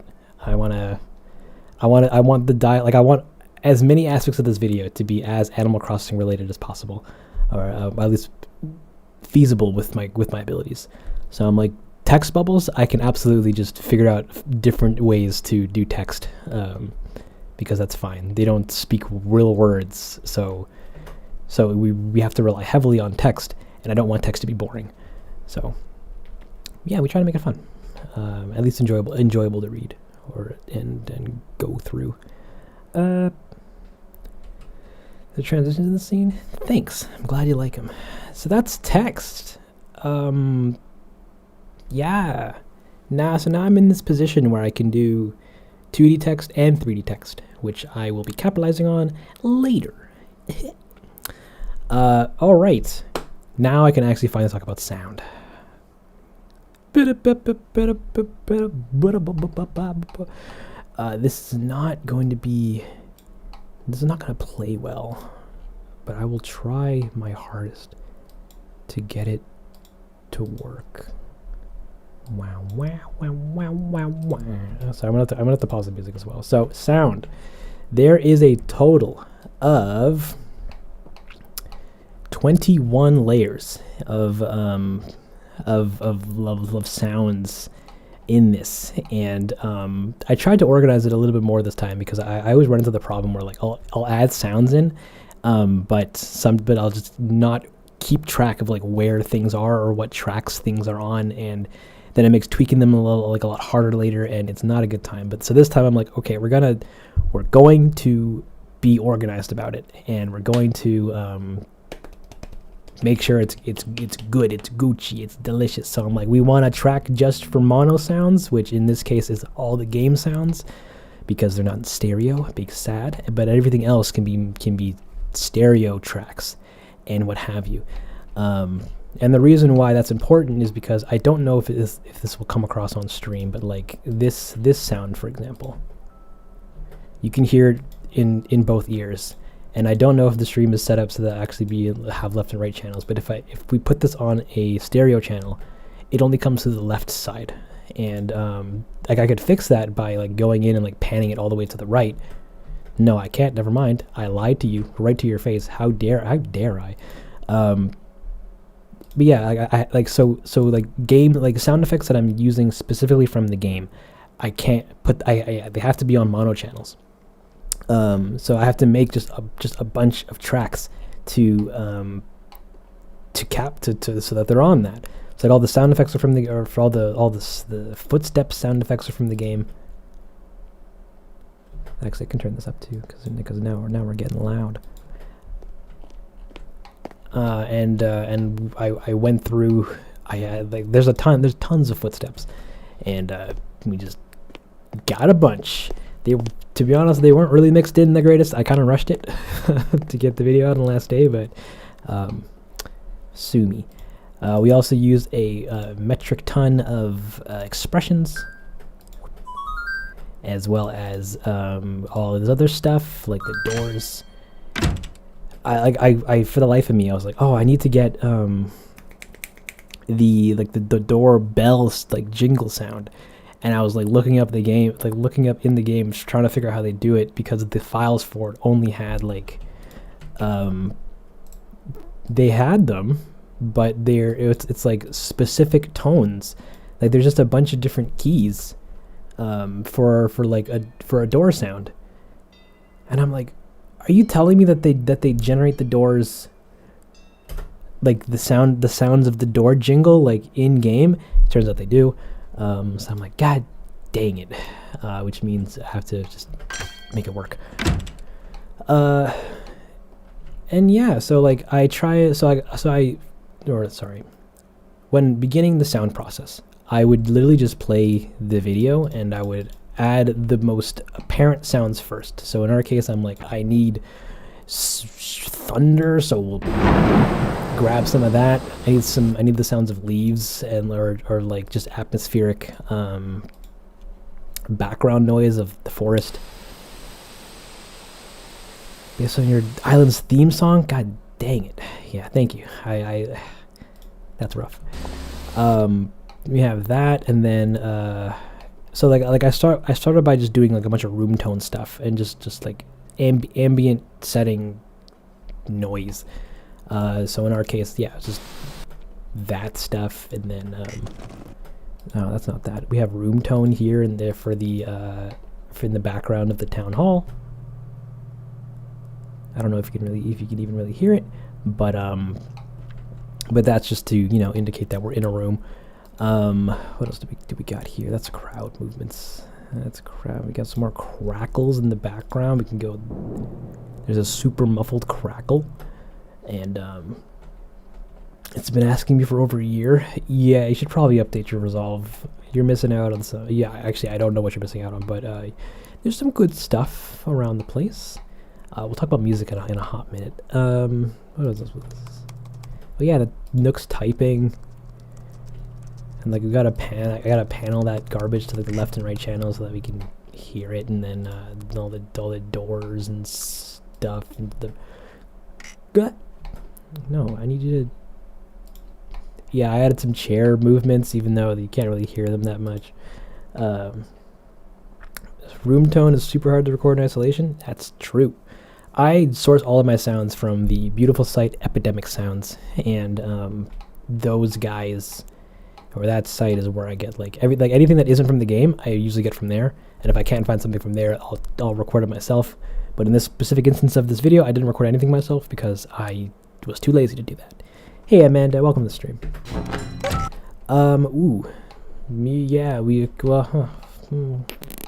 The crowd. We did. I needed the crowd sounds, so instead what I did was I got some human sounds, and then some human crowd noises. Come on, play. But I'm like, oh, but they're not human. They're not speaking words, so I need to also layer that in with animalish sounds. So I made a animal crowd noise thing to overlay on top of it to hopefully mask out most of the underlying space between like audible human noise and then animalish kind of noise, hoping to blend the two of them together. And then we just pitch it up so that they're louder than the back, and yeah, it's a good time. I do that for like a bunch of stuff where I'm like I'll layer, like if game sounds don't work well enough, then I'll layer them with the real sounds to just kind of give them a little bit more oomph. Well, I'm kind of jumping the gun here, but the the the door sequence with Mask Boy axing the door. It originally was just this, because this is the axe sound from the game, and I'm like, that's ugly. That does not give us any oomph in terms of, like, how violent I want it to sound. So I'm like, okay, well, we're gonna add this bit, some wood splintering, and then as well as some what is this? An axe pull sound effect, and then just a general door hit, and some more splintering stuff. So it's a bunch of, where is that? So all three of them layered together, and and then the one big last axe hit, and then some door explosion sounds for the end. We get everything kind of gonna work it. It's a good time. it's a great time. In the background, you can kind of hear the boys kind of cowering in fear a little bit with that sound, and it came together significantly better than I thought it would, because I would just peruse the epidemics looking for like axe sound effects, and I would come across like a bunch of interesting sounding stuff, like yonder, and then when you layer them all together, then it sounds kind of cool. And then that's it's a good time. It's a magnifique, beautiful spaghetti kind of thing. So we do a lot of that for a lot of this. When we cut from, do I have anything muted here? I do not. When we cut from, the crowd. Okay, so this was also a fun detail that I actually liked.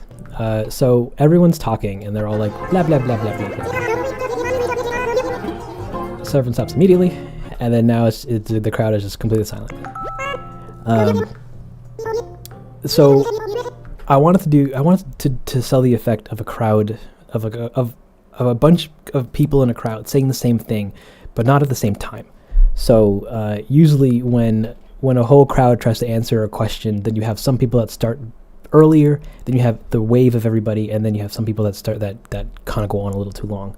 So I'm like, well, I want to mimic that again. So I took some of the other noise samples that I had for some of the other characters and just layered them, coming in earlier and later than the big crowd sound effect, which kind of gives off the impression that the crowd is a collection of voices rather than just like one big thing. Because I found if I just made it one big block, then it sounds kind of funky, which would have been okay for the most part, but I'm like, it could be better. So we made it fade in, and we had layered some other voices just to help with the easing in and easing out. We also had a bunch of speech bubble sound effects, because every time a speech bubble comes on screen, it's accompanied by and we had to hear that. Then there's the music. We'll get into music later. We'll get the voices a little bit later, or how the voices are done.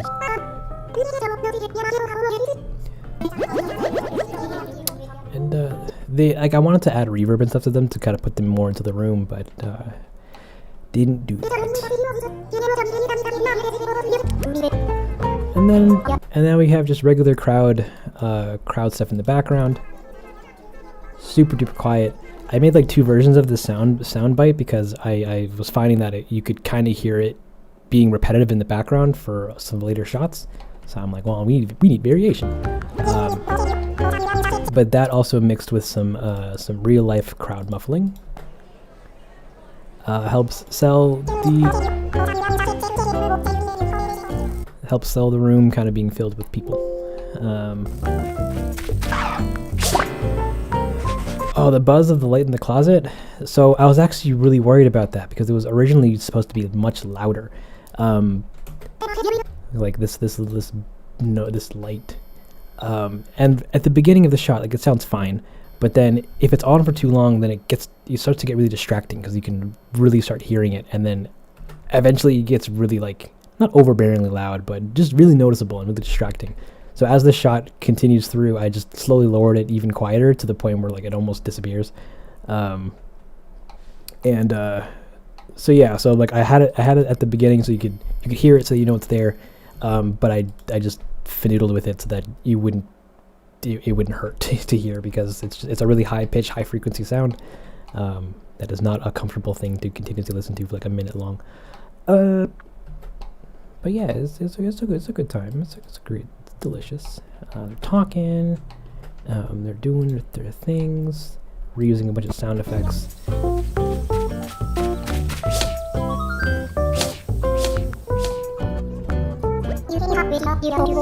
It's a good time.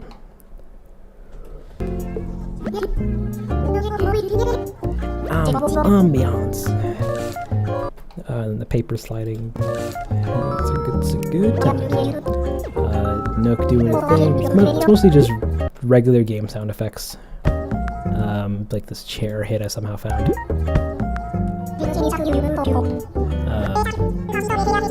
And then all the door stuff. So you got this sequence where I had a door knock.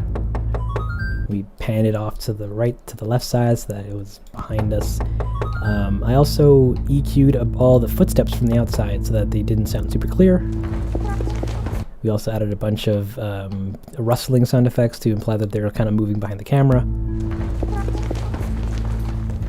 I kind of wanted it to be better, but I didn't really know exactly what sound I wanted to hear from it, so like I didn't know what to like look for or do. So I'm like, yeah, it's fine. But yeah, we got Mask Boy. He's walking around, and he's looking in, and he's doing a thing. I always hated the second leaf movement sound effect, but I didn't have a better alternative, so fight me. And that keeps on going. And then we also get this tiny little detail where he opens his menu and he finds his tool, and then he begins the chop. So I really like doing UI bits. They're always fun.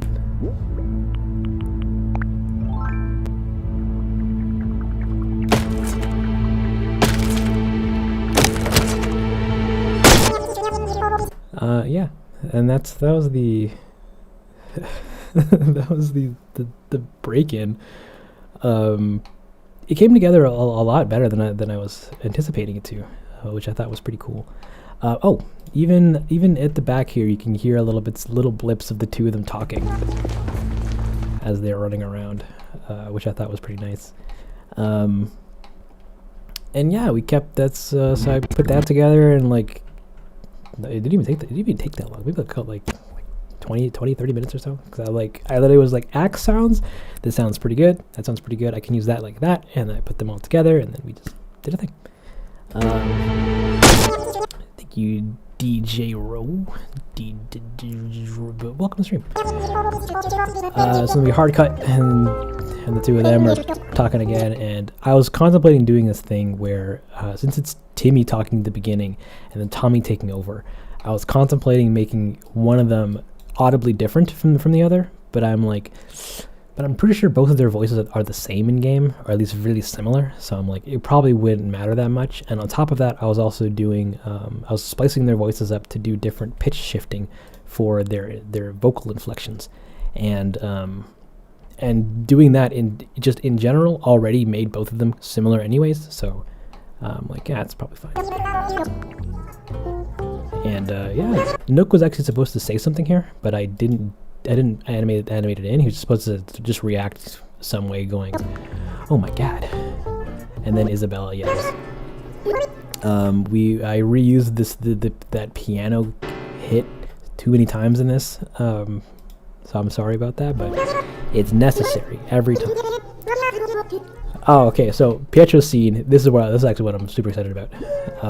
So I originally put together all of these sound effects for Pietro's scene inside of Resolve here, and but I very much wanted to do this ethereal sounding, like heavy reverb kind of effect over top of all the sounds, because I basically only wanted his voice to be to be the main kind of like element to listen to, and everything else just supplementary. music included. But I didn't want the music to be included in what I was going to do with it. So I'm like, okay, I'm going to edit. So I edited all the sound effects inside of here without any special effects. And I exported out this sequence in like just its raw audio, and I brought that into Cubase here. Come on, open up. Yeah, I brought that into Cubase somewhere. I think it was here, and we just added a bunch of reverb and stuff to it, which originally naked wise sounds like yonder. Actually, I can. Oh no, I can't. So they're all talking, and then there's the big whoosh sound, and there's just the little blips, because every time someone speaks and they go to another speech line, we'd have the little blip sound as if the player is kind of going through their text. So there's all that sound. There's all the sounds from the background, but all that gets run through some equalization that I did some stuff on. I guess cut out the high frequencies, and some reverb and some delay. Wait, no, that's a lot more noticeable when we get to. Come on, stop it. Yeah. Where'd it go? Cubase. I'm really rusty, guys. I'm sorry. Yeah. So it's super, like, it's not super noticeable when and Pietro also has some little pantings. Take care, Shancy. Thank you so much for coming around, hanging out, and chatting about and just being alive. Good luck with your tomorrow. And on the fire. The fire. So I did all the sounds in here, and then I exported that back out into Cubase, added some extra sounds, brought that back into Resolve here, and then that is what drives all the behind the scenes sounds for our boy here. And then I gave Pietro his own track, just so that I could add some extra reverb for him onto it, because it's a flashback sequence kind of, and I wanted him to kind of sound like he's explaining a story from a distant memory. We have to do a bunch of automation to keep things. Oh, this is from the music.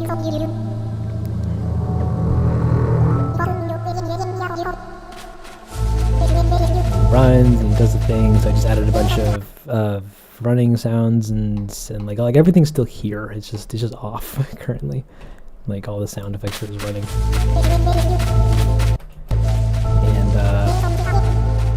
And then the fire.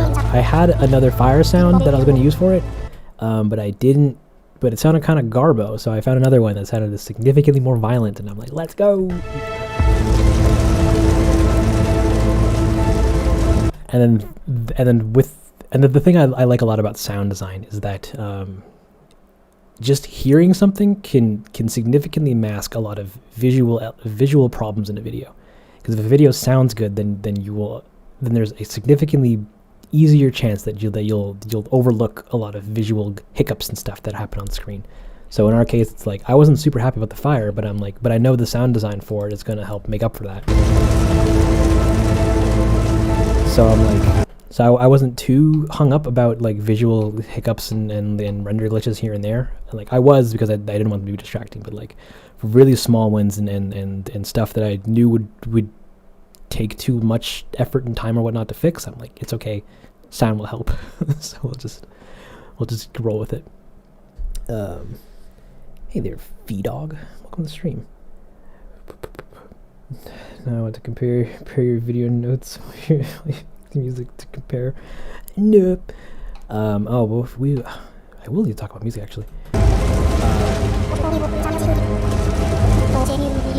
And in Pietro's speaking here, I wanted to give off the impression that he's like doing a voice for this guy, so he's talking in a lower octave than or in a lower pitch than how he normally does.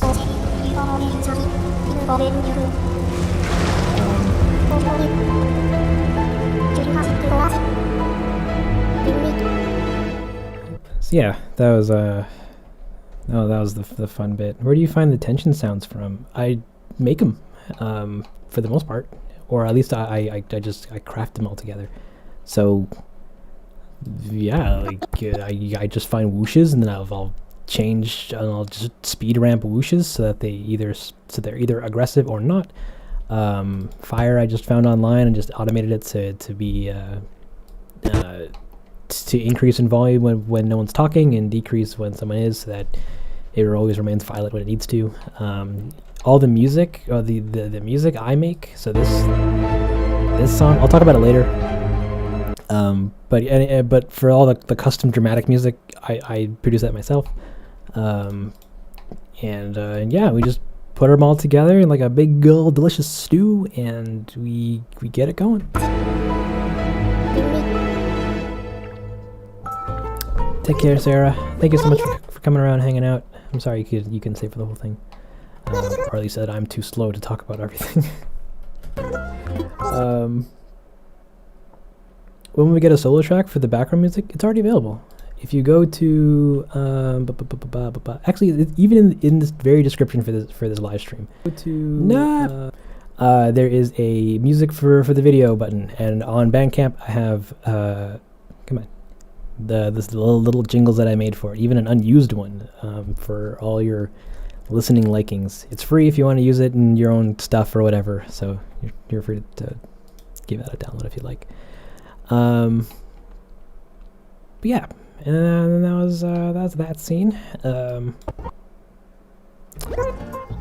She says, and then he yells at her. I was going to do him like hitting the desk somehow, or like alluding to him hitting the desk, but I couldn't find a nice desk hitting sound effect, and I didn't want to record one myself because I was doing some other audio driver related stuff in the background, that would have made recording my own audio a little bit cumbersome. But we're smoothing that out later.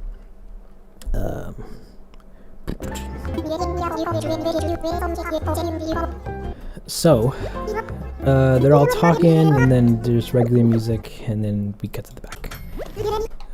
So nothing really crazy happens in the background here. Like there's room tone of the light, and it's basically just footsteps and chair sounds. I was gonna do clothing sound effects, but I didn't end up doing that.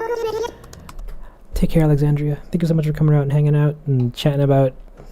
Have yourself a great rest of your day and tomorrow as well. Typing sounds, we use those from the beginning.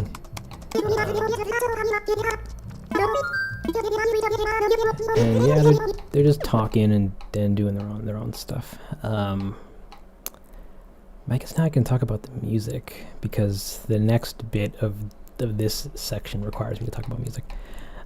So I made I technically made 4, but only used 3 songs in this, or tracks or whatever. And I used the resident service tent song as like the backing track for like the rest of the video whenever music doesn't play. But for the first half of the video, I wanted to have my own music in it, so which meant I had to make the background music, the actual room background music, diegetic somehow. So I just cut it up and made it sound like it was coming through some speakers, and then we panned it a bunch of different ways with each camera cut to imply that it's coming from some source in the middle of the room. And there's one detail that I wanted to do, which was the fact that there's no sound playing when there isn't a player or villager in the room. Like I just thought it was funny if the two of them were just sitting in silence, and when somebody comes in, that's when it plays. So there's a sound of like the door opening, and then like a radio or like a record being played or like a radio starting, and then that starts the music.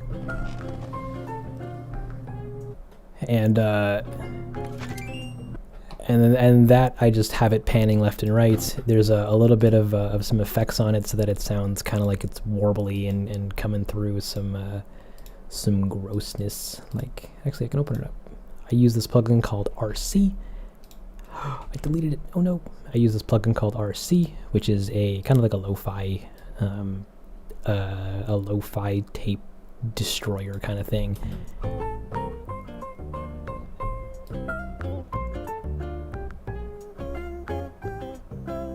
And then that is then fed through a reverb that that kind of mimics a room in a little bit.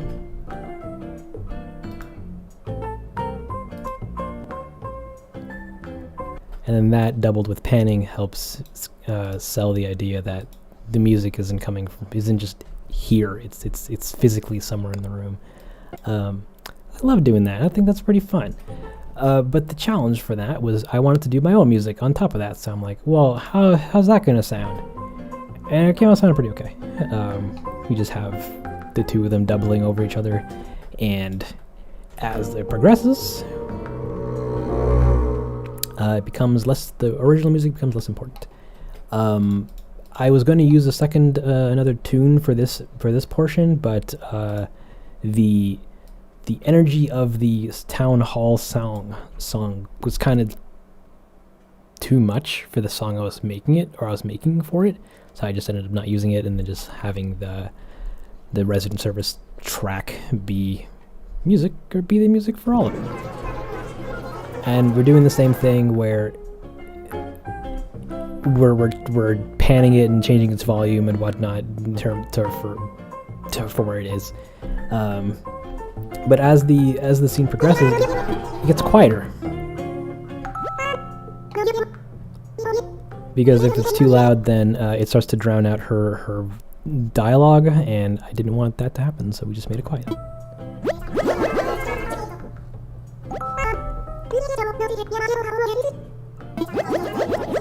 And some of the mixing I wasn't too happy about, because I kind of rushed it in the last couple days so I could get this out for Friday, but we tried our best. And then this detail, which is it fades out from being this warbly garbage version to a nice clean version. It was, I don't know, hopefully to imply that, okay, they're serious about actually doing the things now, so now the room is prepared for them to do, to take complaints. Anything I recommend for Blender beginners? Watch Blender Guru, or just look up on YouTube a bunch of tutorials. Actually, yeah, pretty much that. Just Blender Guru for the most part, and learn how to just navigate the program. Because once you figure out how to get around it, then learning how to do anything else in it becomes a lot easier. So I'd say, yeah, just learn the hotkeys, learn the Blender, guys. It's great.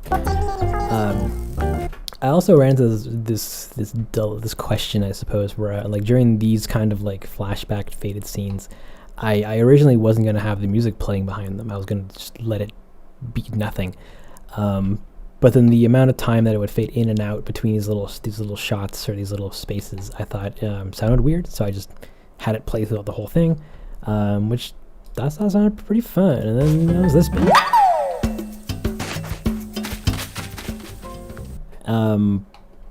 which I thought was very fitting. So I kept that in, and his footsteps also pan to the left as he runs. Pretty cool. So they're talking, they're having a good time. Milk unclicks his pen.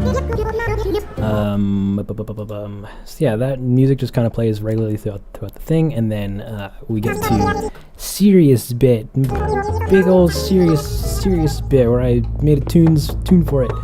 And this is just kind of drone nonsense for however long it takes. I originally had this cello here, playing some other note, and it really upset me, so I changed it to something else. But I really needed the song to sync with his accents.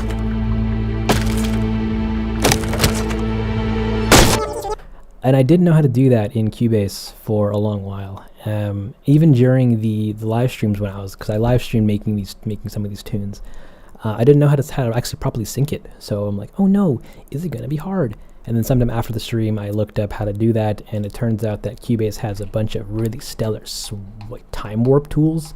So I was actually able to like just bring in the video.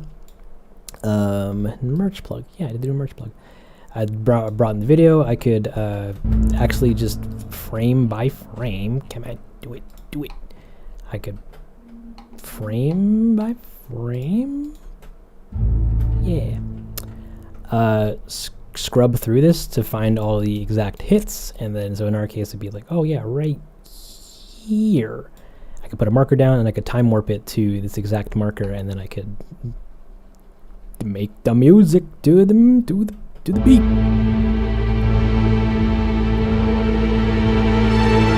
And it was pretty cool. But I'll talk about this maybe a little bit later if anyone still cares.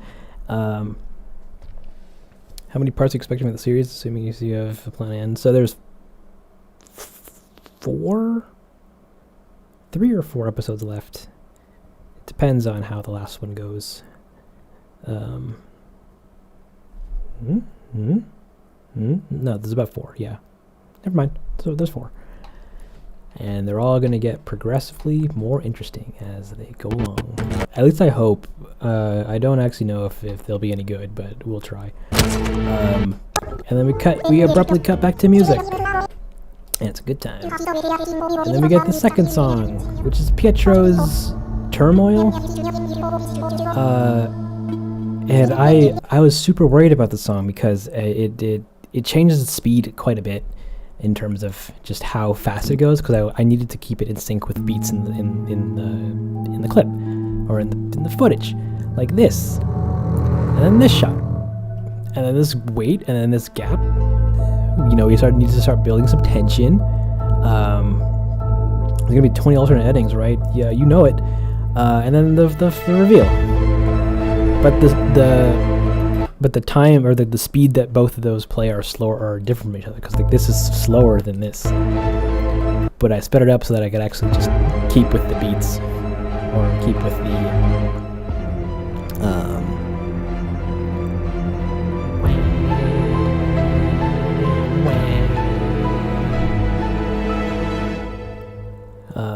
and then we abruptly cut back to regular audio.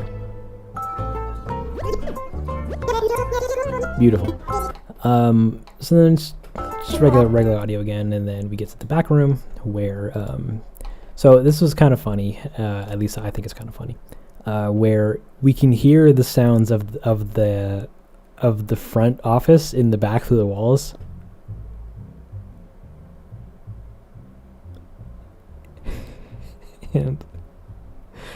and oh hey Corv, welcome to the stream. But I didn't want this to linger for too long. So halfway through, it starts to fade away so that I can bring in the actual tension music for it. Because I wanted exactly when Nook sees what he's seeing on his laptop to be a sound cue of some sort. And then from that, we just get a little bit more, we get slightly more intense as things keep pacing along, and it's pretty good. Got this piano doing a thing, and I recycled that little bit because at the last moment I'm like, oh, it'd be pretty funny if I just zoomed in on it. But I want to redo the entire song, just to add this like little section. So I'm like, oh, I'll just cut this out and then loop it twice. That's good. That's great. I did that. That was kind of cool. And then on the outside, we should in theory hear the sounds of the town hall, but we don't. Instead, I'm gonna opt for keeping this dramatic warbly nonsense going the entire time, because it makes sense for the emotion that I'm trying to reach, which is, dread and oh no and solidified in audio.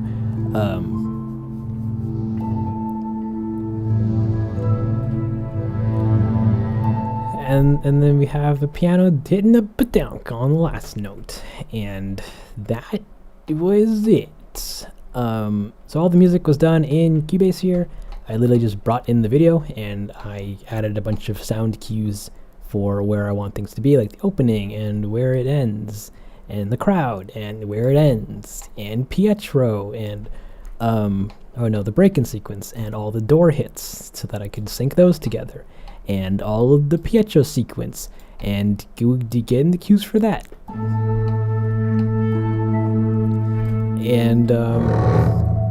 and putting all that stuff in, and then adding all the other stuff, and I'm like, oh, I want Pietro's music to sound carnival-y kinda, so I'm like, let's get Denny in there, but you can barely hear him, and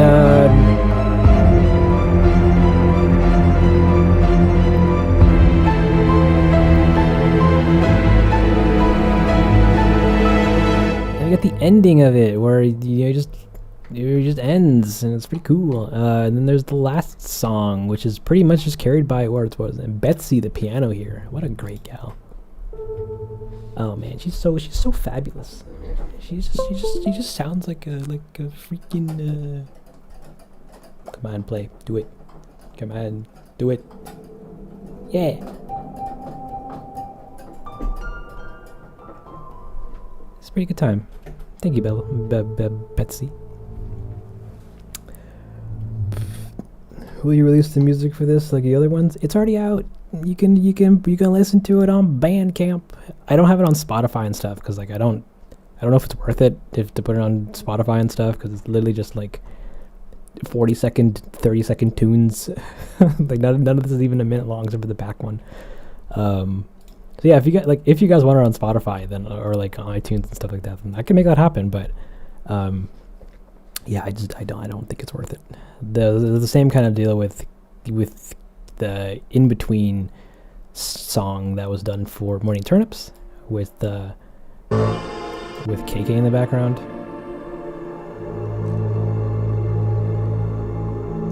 Don't have to pay a lot for Bandcamp? No, Bandcamp is free for just in general. Beautiful.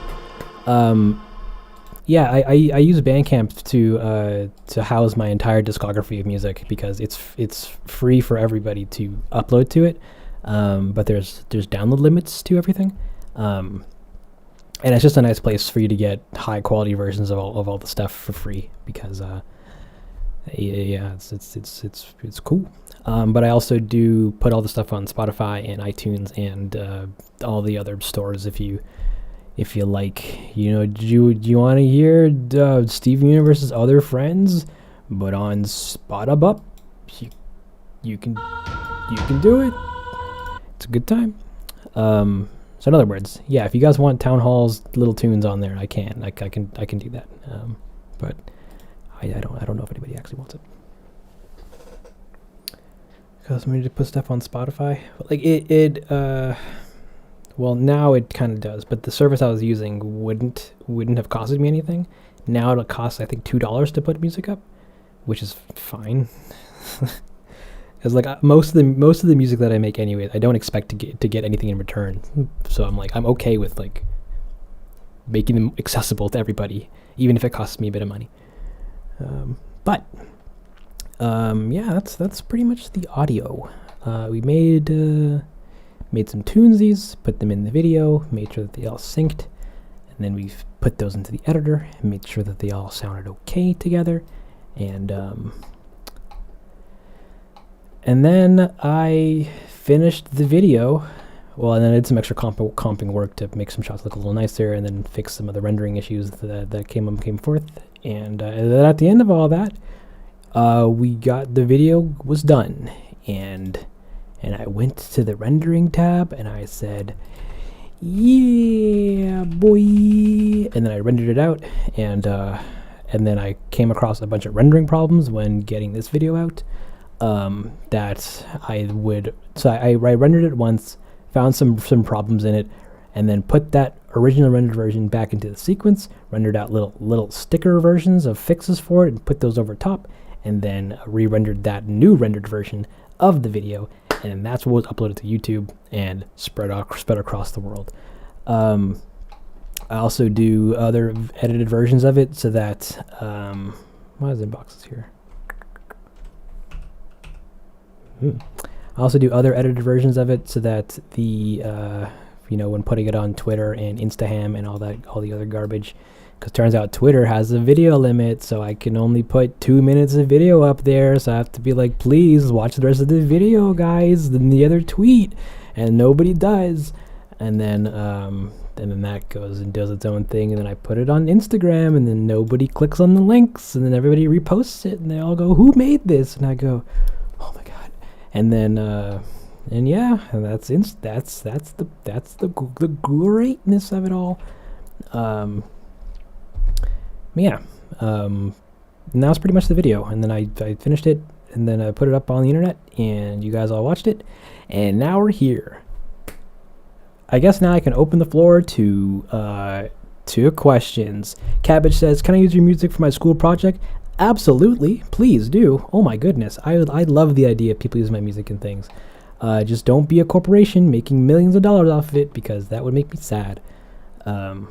But yeah, you're free to use my music in any how you like, or any which ways. And now I can start regular music again. Ooh, I like this song. All right, lay it on me, last 95 people. Jesus Jiminy, why did we have so many people? Like, who are you guys? Yeah, that was the video. That was it all. So I have a question. Do you sell merch? I do sell merch. We have hoodies, a beanie, a cup, a sweater. No, I already said sweater. A sticker. That's what I meant to say. And a button. Check link in the description to buy it if you want. If not, then it's also okay. Like, don't worry about it.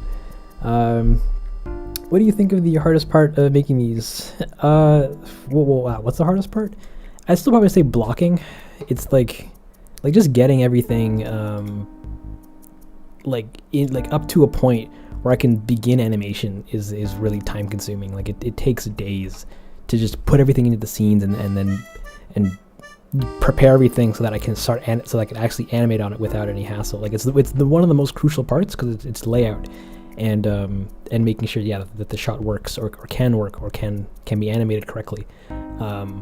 But it always takes forever to get everything going, because a lot of planning and stuff breaks in the stage, and really puts into perspective of the things that I can and can't do, at least with my skill abilities. So I'd say probably blocking, but it's also the most important to me, at least.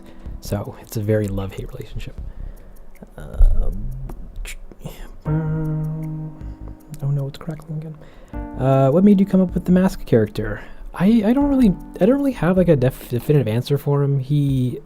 I did all his crafting, and I just wanted to do like something a little spooky, and I'm like, oh well, a character wearing all black and wearing a mask sounds kind of fun, and him being a bit scary to the villagers also sounds kind of fun. So I'll just play with that, and that kind of caught on really nicely. So I just keep rolling with it. He's a good time. He's great. I love Mask Boy. I like how we never learned what Raymond was here to complain about. Ooh, we're gonna have to find out next time. At least in the next video. Yeah, next video.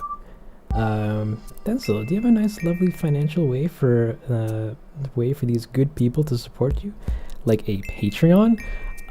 We got a Patreon. Link in the description. We also have YouTube memberships. You can also donate to me if you want through my Linktree link or whatever.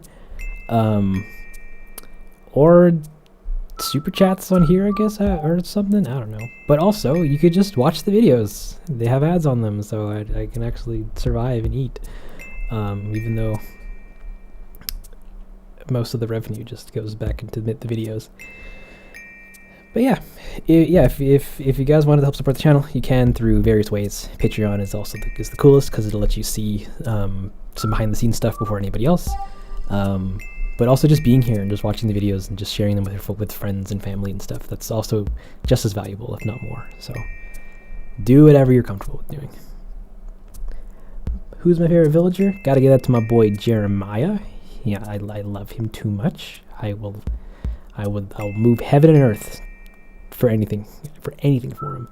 How do you come up with the story? I don't know.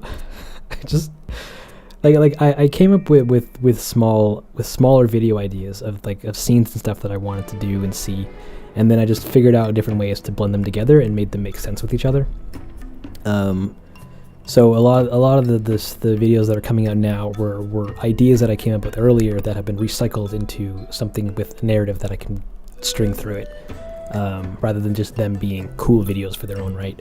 Like this break-in scene, it was supposed to be its own video back when I had the intention of making these only a minute long, but then I didn't do it. I just kind of sat on it, and then same with the Pietro fire sequence. I was going to make that its own video, but I'm like, but when I got to this point in it, I was like, these two little scenes work in context for the whole of this video and what I'm planning to do with things. So I'm just going to put them here, and it works out pretty well. So I just keep doing that for other videos. I'll just take ideas that I had before, and figure out ways to make them work in a longer format. And it's been pretty fun so far. At least I think it's been pretty good so far.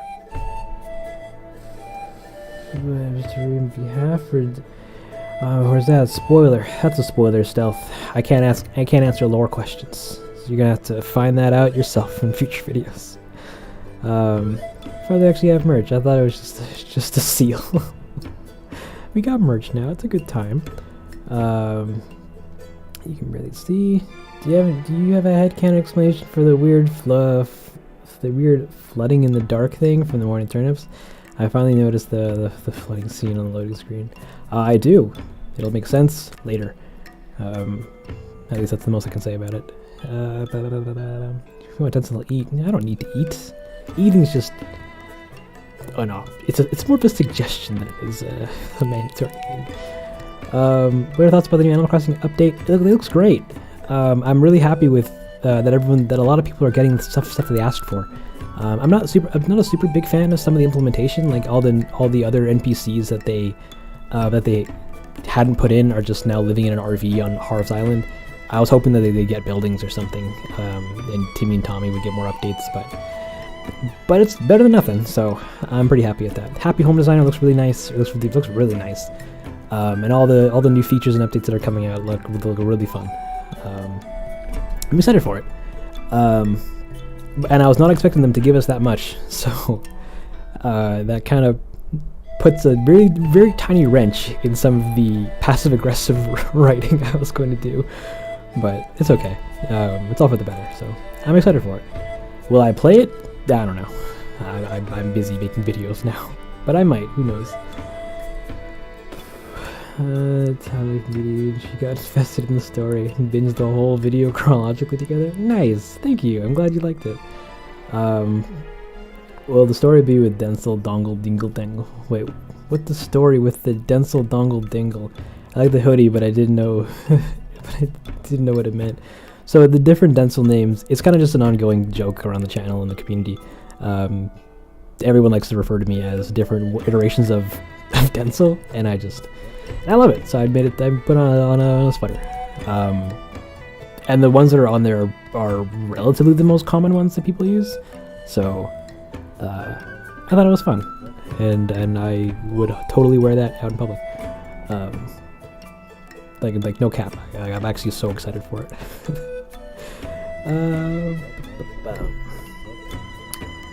What else do we got here? So there's a column, fun stuff. You use Blender. Yep, we use Blender for almost all the animation and all the rendering. Let's open up a shot here. Blender. So like almost 90% of the visuals that you see are frames that were generated out of Blender. Like if we go to like this scene, for example, like the big Gohunga scene. I pretty much just do it all here. Please render okay, and don't like my stream too bad.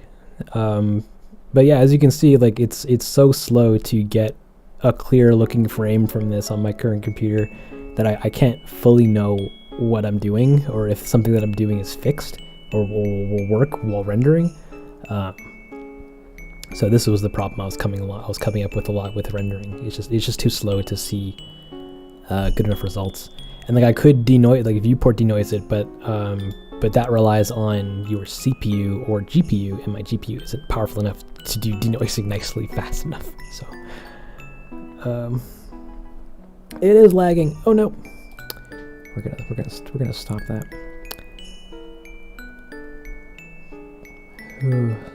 Sorry about that, guys. Hopefully that doesn't ruin it too much. Enough results. Yeah, okay. Hopefully I'm back, because that's why I don't do rendering streams anymore. It's just they're super laggy, or at least they kill the stream, which they shouldn't, because I have technological resources to stream and render at the same time, but it's too much. Yeah, that's how we do it. That's why I don't do. No, get out of here. Meh. So yeah, we just do it all. I do almost everything in Blender, except for compositing stuff, like putting together rendered versions of things and stitching them together to make it look like to make them look good. Yeah. But did you make the models? So I don't make any of the models myself. I have ripped files from the game that just have all of them for me. So all their models, all their textures, all the furniture, all the rooms, and everything like that. I just pull them out from the game files, and then I rejigger them and prepare them in a way so that they can actually be animated and rendered here in Blender, which is a task in and of itself, because each character is kind of different in terms of how they like to be set up. So like Isabelle here is like not complicated, but there's different textures for her bells, for her body, for her eyes, for her mouth, and for her little hair bit at the top. And then I added another thing to help with intersections with her geo. And each one of these needs multiple textures except for that one. Yeah, it needs multiple textures to get them all going. Like all these are from the game files, but unfortunately requires like just a good bit of time to just prepare them and make sure that they all work together, and can be rendered nicely. But I often run into this problem where the game textures are not high quality enough for some of the shots that I want to do with them. So I have to deal with this middle ground area where some of their textures just don't hold up nicely, and the fix for them is more work than it would be to just let it be. So sometimes they're not great, and sometimes they're great. And sometimes I just can't fix them because it's just not worth it. But yeah, all models, all textures, everything from the game. But I do go in and tweak things and remodel some stuff if need be. I added the back to the town hall here so that we can actually have reverse shots because there's no back wall for any of the buildings. So I'll just figure out what they look like, or just make up what they look like and then model it with the pieces of the room. And yeah, that's a good time. We'll actually be able to get the models from the update after it drops. I have to hope that I re-rip the game again, but I probably won't, because I don't think there's anything in there that I really necessarily need. I don't think I'm going to use any of the characters in it or any of that stuff. So like, the new update is nice, but I'm probably going to stick to my planned guns and keep rolling with everything that I have, because I have pretty much everything that I need. Anything more would just kind of complicates things. At least that's what I'm telling myself now. Who knows in the future. Use a bump node on the villagers or something to make them look fluffy. So what I did with them to actually I didn't do them for most of these guys. Did I? Body kinda. Actually no, yeah, I did. Okay. So I can't render it because it'll lag out the stream, but basically I did this very specific setup with them. So like I did use their normal maps and stuff like that to make them into bump maps to bring back their skin textures to them. But to make them look more fluffy, because like just adding the bump texture isn't enough. You have to like, yeah, I've noodled their specular and their roughness maps to include a little Fresnel, the Fresnel node, which essentially just makes it look. So somebody in a comment one day explained how this worked, and it's like it takes the normals of the model, and basically just give me the edges to them or whatever, and I can use that as a mask to essentially fake how light wraps around their head, which or as to fake like a fur looking effect to them, kind of, rather than them just being uniformly smooth or uniformly shiny kind of thing. So it's at least I tried it in this one, and it came out looking pretty okay. A good example of that would be, come on, give me the goods, give me the goods, give me the goods. Yeah, like all this kind of stuff, where it's like before, if I textured everything the previous way that I had it, then we would get light spill across Nook's head in a very obvious and like dollish looking fashion. Like it would just kind of make him look like plastic. But now with this new kind of way that I'm doing things, it fades it out a lot nicer, and it only leaves us with the very edge kind of lighting effects on him. So instead of light uniformly wrapping around him, it kind of looks like it's lost in his quote unquote fur. And we do that for all the characters, because it looked kind of nice.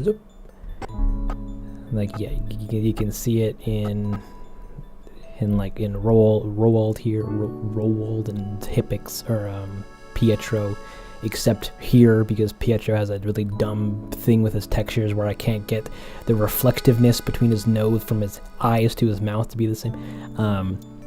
Or Timmy/Tommy, or Diva, or Lolly here, and they actually look kind of furry now rather than like dolls, I guess.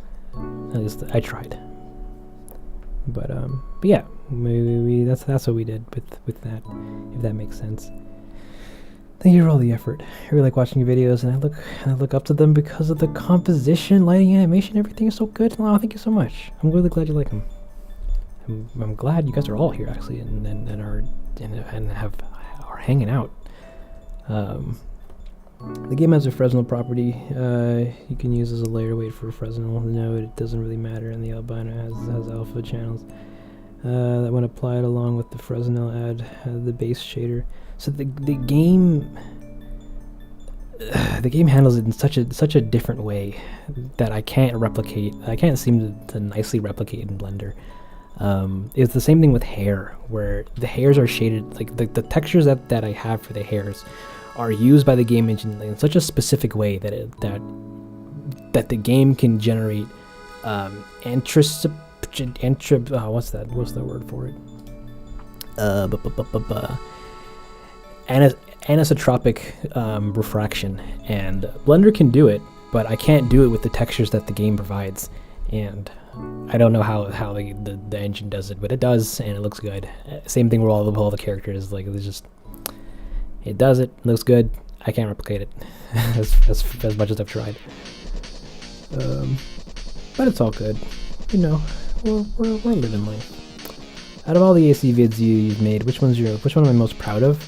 So, Moon, I've told you this so many times. I'm not proud of any of them globally. I'm proud of each one for specific reasons, because each one could be better in some other way. But like this one, I think has really nice rendering and has really nice I guess story ideas going on with it. In boxes, rendered really nicely, and it also helped me understand how to do crowds, which is really useful. So like that was a great learning experience. Morning turnips, I hated how some of the shots looked because I didn't understand how to do grass nicely yet. But also some of them came out looking really cool, and that was a nice eye opener, I guess, on like, oh wow, you can actually like do some of these things to make shots look nice, kind of epiphanies. So like each one has like aspects that I'm like super duper happy I got to do and did in them, but like the videos as a whole, I'm like, yeah, they're kind of always okay. They could be better, but I'm glad you like them if you do, and if you don't, I'm sorry. You are wasting your time watching me make more of these videos. Go do something else.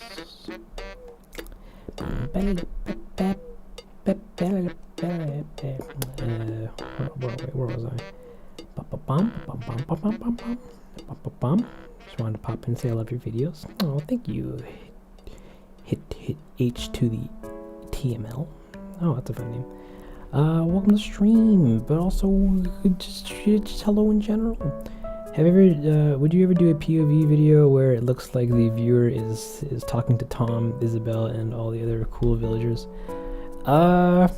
Probably not, to be honest, but that sounds kind of neat. I don't have any practical way of implementing that into a thing, other than like for like a one-off. Charles is never fully satisfied with their work. That's sad. I'm proud of them all, and I didn't make them. Thank you, Blue. You're great. The animation did really good. Thank you, Maria. I really appreciate that. It could no longer be. Oh, a 4-hour stream. Oh, it has been 4.5 hours. God damn. See, if I made this in like an actual video, it would be an hour long, and it would be significantly more confusing and faster. So, I'm sorry to those that were hoping to have a nice Sunday. But also thank you so much for coming around, guys. Where do you learn how to animate? Were you self-taught? For the most part, yeah. I started doing animation in like just for myself in high school, and then just kind of kept working on it and doing stuff over the years. And then at some point I transitioned into doing 3D animation, because I started by doing MapleStory animation, like 2D MapleStory stuff, and that's what helped me learn After Effects, because I did it all in After Effects. And people thought that was really cool for some reason. They're like, wow, look at that smooth MapleStory animation. Look at that, that's hella crazy. And then at some point I transitioned into doing 3D stuff, because I wanted to do more interesting animation stuff, and then kind of just kept working on the craft since. So yeah, for the most part I'm self-taught. Like I did go to college and stuff for animation, and I do work quote unquote professionally in like the VFX industry and stuff, but but it's not, I didn't really learn much out of school, and what I do for work isn't this stuff. It's technically animation related, but it's not character animation, it's not effects animation, it's camera work stuff. So for the most part, just completely self-taught.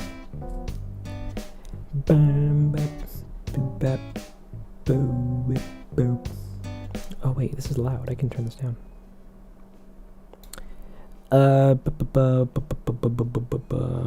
What else do we got? What other questions do you guys got? You guys all had like a million questions while I was in the middle of talking about how I gave Tom Nook a lasagna dinner, and then now where I'm like, it's question time, baby. Everyone's like, later. But that is my fault. I did go on too long, so I apologize. but yeah, it's hair MapleStory animation legends. Thank you, but nah. But yeah, that was the video. That's town meeting.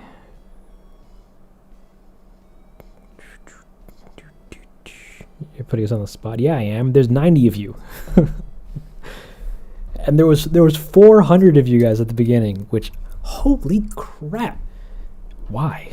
But also, thank you for coming around. What is the next one going to be? Is the next one going to be terrifying? It might be. Or it might not.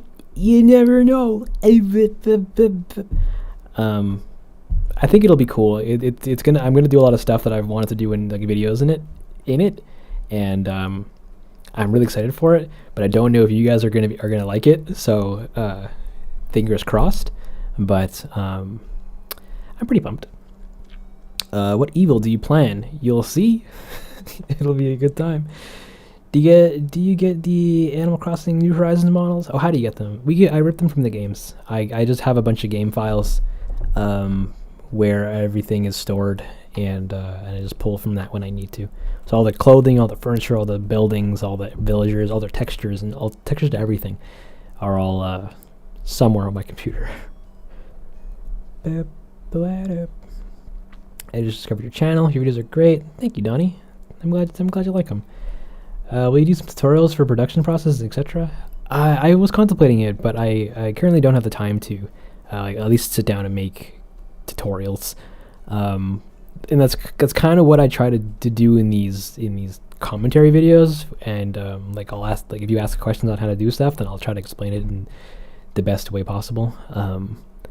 Because I'm not a great teacher in terms of sitting down and structuring out a lesson and then teaching it in a cohesive way. But maybe when I'm done this whole Animal Crossing thing, I'll explain how or I'll try to make some complimentary content to explain how some of the stuff was done.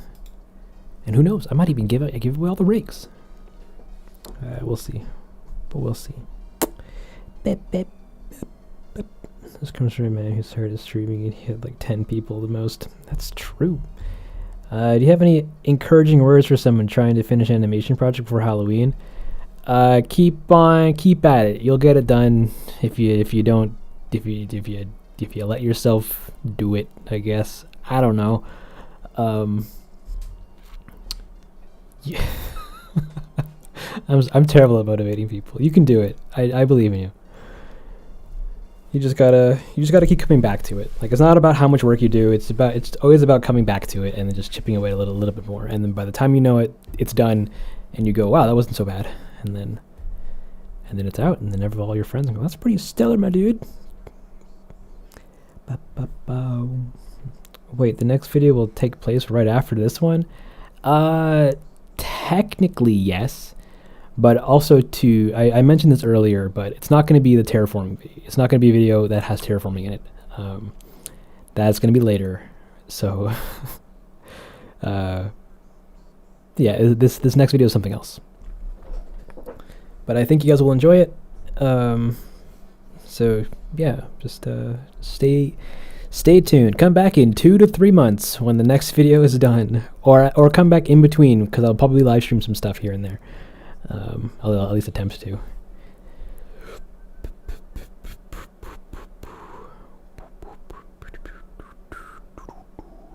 Of course, we're going regardless. Nice. What are you most excited about the fifth update? What am I most excited about with the next update? Froggy chair. No, I couldn't tell us about Froggy chair. Hoppy home designer stuff looks pretty cool. Then all the new building features look really cool. That little monkey is really cute. I don't know. Oh, and Harv's Island having all the other NPCs. That's cool. That's fun. And Cap'n finally being back. I knew that doc was for something. Yeah, it's a lot of nice stuff. Will you be streaming while you work on your next video? Some stuff I will be. Stuff that isn't spoilery that I can share. I'll live stream. But if not, then probably not. What other games do you like? We like Hades, Cyberpunk, Halo, God of War. I was contemplating live streaming the Gravity Rush 1 and 2 on PlayStation 4. That'd be pretty fun. I thought that'd be pretty fun. I was also contemplating live streaming Alan Wake, because I wanted to replay that game again. I also play a bunch of VR title stuff. I need to play Lone Echo 2. That's gonna be a good time at some point. Yeah, we play a bunch of stuff. Is everything other than the characters from scratch? Nope. Pretty much almost everything is from the game. The only stuff from scratch is custom speech bubbles, and I guess in this case, the clothing for Isabelle and Nook, I had to remake those from scratch so that I could make them a little higher quality. And yeah, so pretty much nothing, but sometimes little things here and there that I need to either up-res or the quality of the thing that I'm using isn't good enough for the reason that I'm using it for. I'll retexture stuff. But yeah, that's great. How do you start when you compose a piece? That's a Cubase question. In this case, I have a live stream where I made some of these songs, where I'll just put in random stuff, or like noises and sounds and instruments, and look, you hear that? It's a cello. I'll just get random noises and stuff like that. And I'll just kind of play around for a little bit until I kind of come up with ideas, and then whatever sticks, I'll try to capitalize on and continue expanding out on, and then that helps solidify other various compositional kind of ideas that I think I'm going for. Like in the case of this video, I wanted let me pause this for a second so I can make this louder. Like this whole bit, I'm like, oh, I know he's gonna need to run, and I want to like slowly build tension. So I'm like, well, usually the ways that I do that would be to just have a minimal amount of instruments and something that's just continuing with a rhythmic element. So in our case, Betsy the piano, and then we just layer that with some other stuff to help fill in the other frequencies, like mid and low channels in the back end, bass, and all that garbage. And I'm like, I need a big hunza kachanka wow kind of reveal, where I take this general motif and then just make it sound big.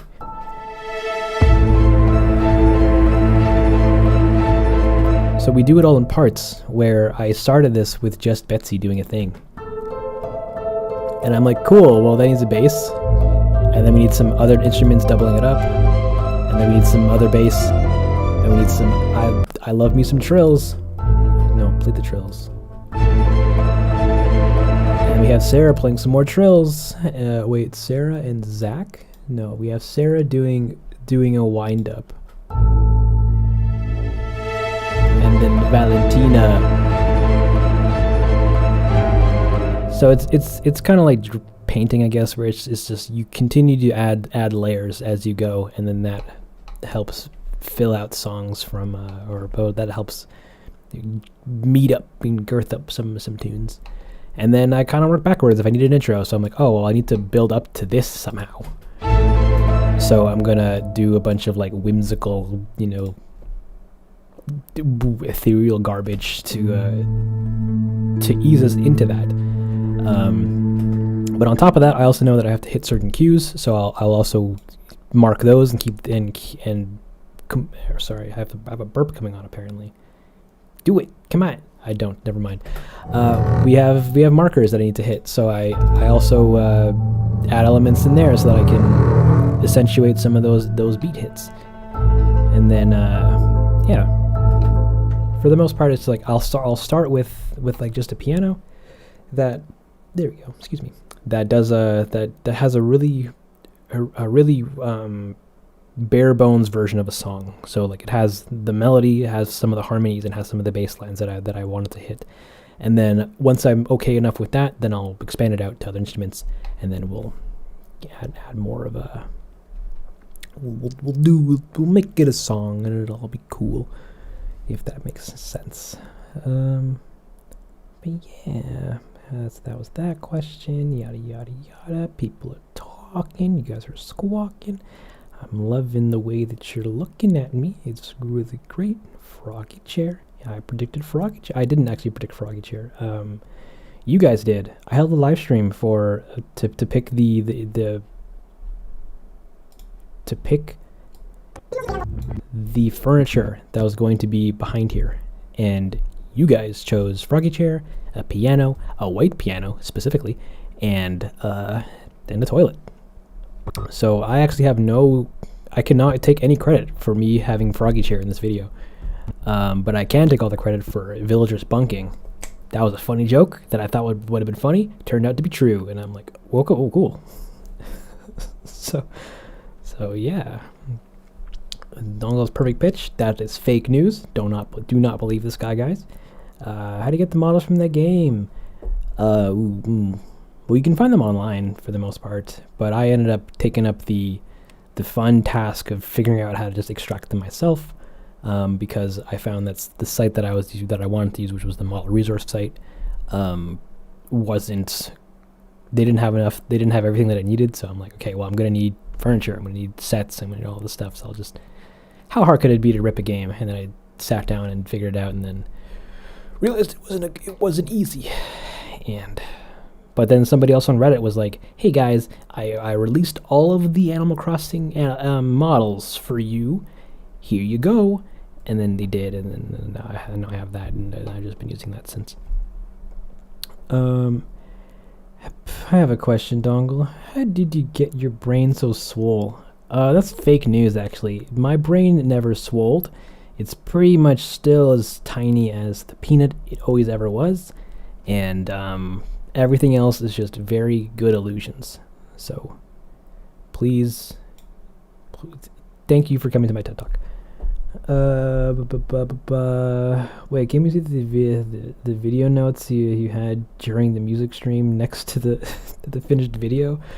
Oh no, so I kind of deleted that, but I can put it back in because I do still have the file for it. No,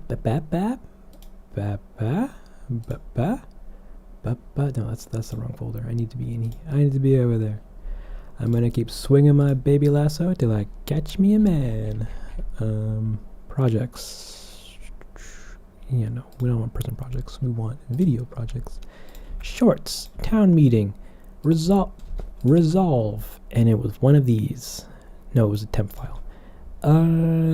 Pietro spin. Temp score edit. Yeah, is this okay? So out of high request, here is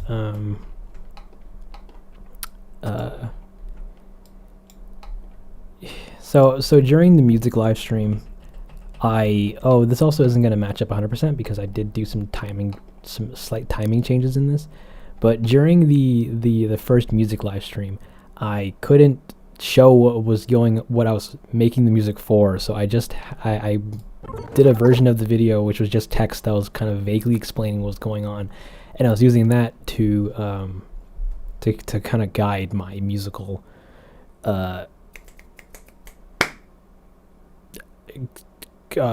ideas, and people seem to get a really good big kick out of reading this garbage. So here it is. Here's the comparison between the text and what it said with in comparison to what it was supposed to reference. I just want to change this to be tinier, so that we can. No, actually, I want. Okay, well, hold on. Give me this. Put this like way above, and then put this below, so that we get our dear sweet. This, and then I can take this and I can make that super tiny and put that off to the side. Go over the I can't drag it. I have to do it manually. Garbage position.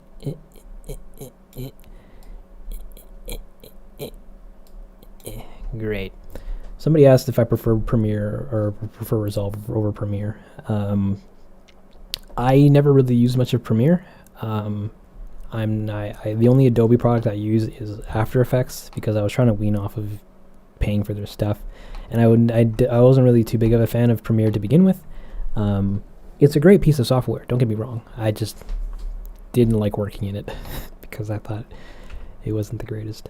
But Resolve also has a lot of problems. Like, it's not perfect either, but Resolve was free, and I wanted to get away from Vegas Pro. So yeah, they all have their pros and cons, and they all kind of uniformly suck. But it really just boils down to which one you're okay with putting up with for the most part. But yeah, but Resolve, I also like Resolve. There's a lot of features in it that are really good. So you're a magician, you say? No, I'm a Mamma Mia. So this is Premiere. It looks familiar. It's Resolve. It's just Resolve. Good old Resolve. Anywho, here's the other version of the video that oh, this isn't gonna play well at all.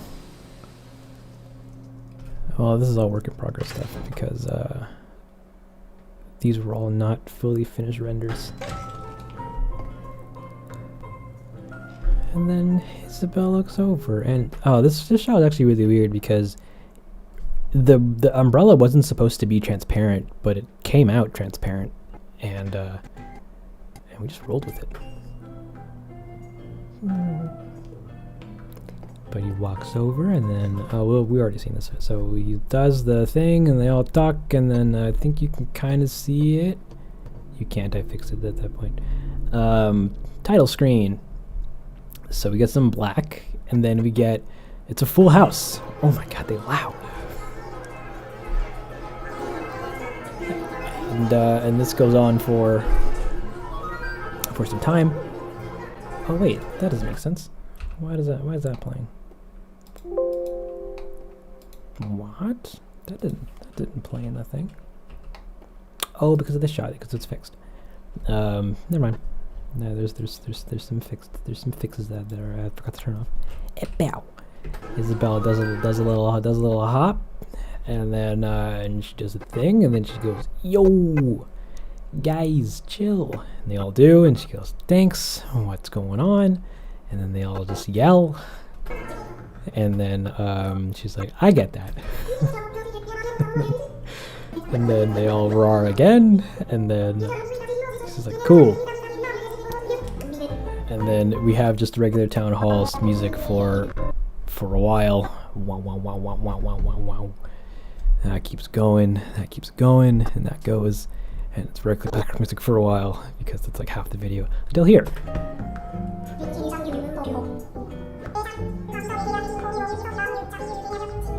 And you get creeper thriller garbage. Yum. And then I try, like, I could have done this a lot better, but or at least gave myself a lot more to work with. Like actually just like putting in something to help me decipher where things should be, but instead I was just like, it increases in intensity, and I cried. But this I did.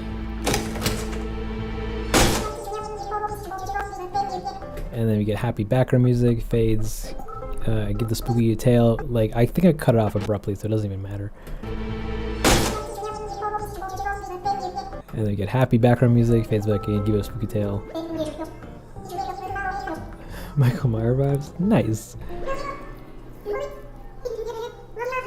And then sometime later in the edit, I decided to remove the music, the town hall music. Spooky.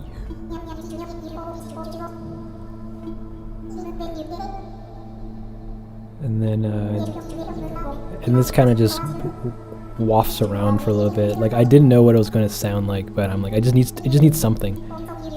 Oops, I'm not supposed to not say that. That was an edit or a fix for a typo. Spooky. Spooky becomes more intense here. Thank you, Nezrine. Nezrine. And I'm like, hopefully on beat, ramp it up a little more. That. And then a little more. And then, wow, big reveal. Music's bumping. And like, I wrote this not knowing what the song was going to sound like.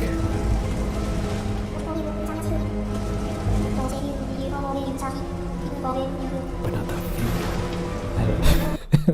And I tried to warn you guys that it's going to be a bit sad.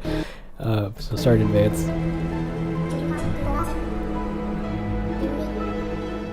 And then at this point, I got more serious with how I described the text.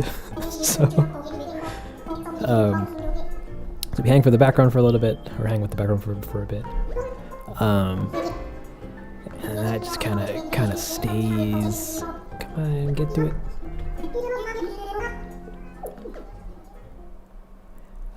What does this say? Something spooky. Yeah, here we need something not spooky but not happy either. Atmospheric drones or something. And then that, but we don't hear for a little bit. very non-distracting, but it swells or moves. And then and I was originally going to do sound cues for Nook, like remembering to look at the laptop and what have you, but I didn't do that in the song because I ended up not using the first half of it for the first half of this scene, because I'm like, oh, we're just going to hear the thumping of the background music anyway, so it's fine. Back to a swell, and it swells, and she's confused, asking what to do.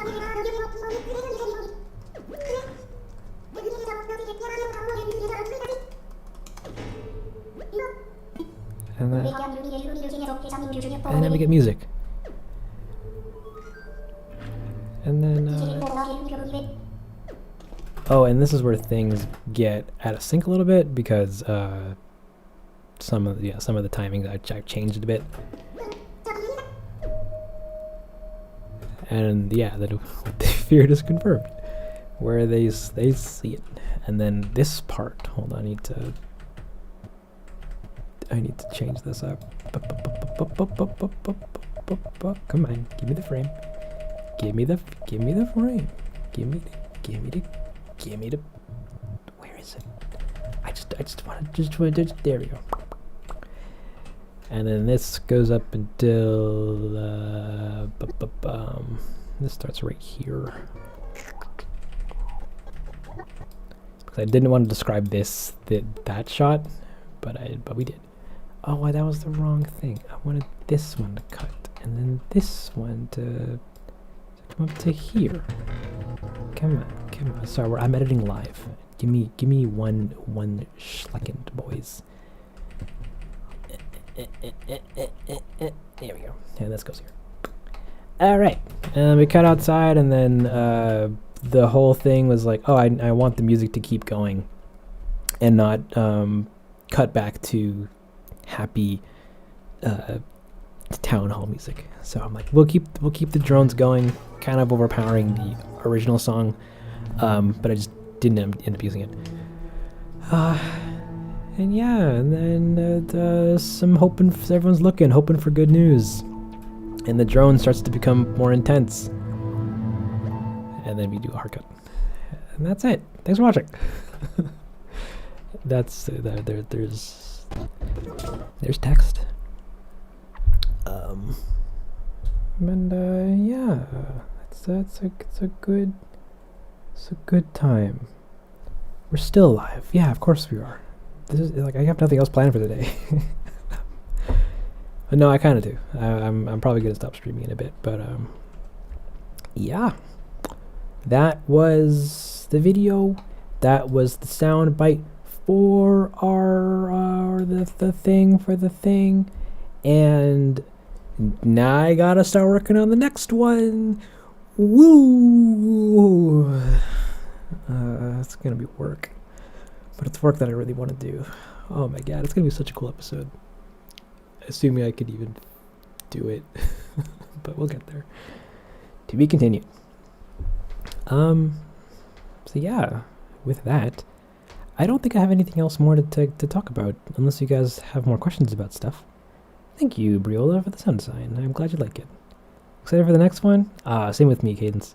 But it'll be a little bit before we get there. And yeah, that's that.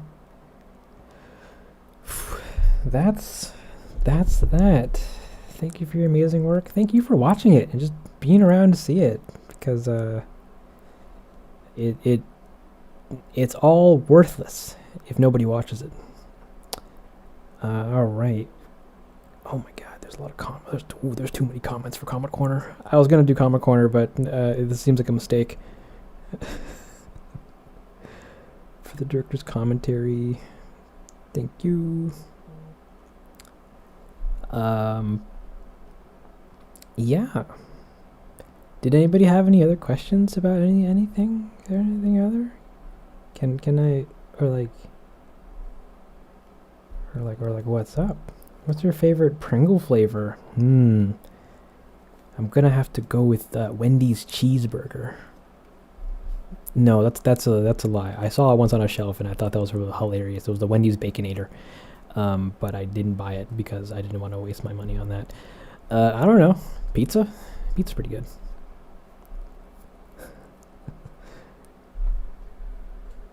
You gotta get ready for school. Take care, Cabbage. School's safe. Yeah.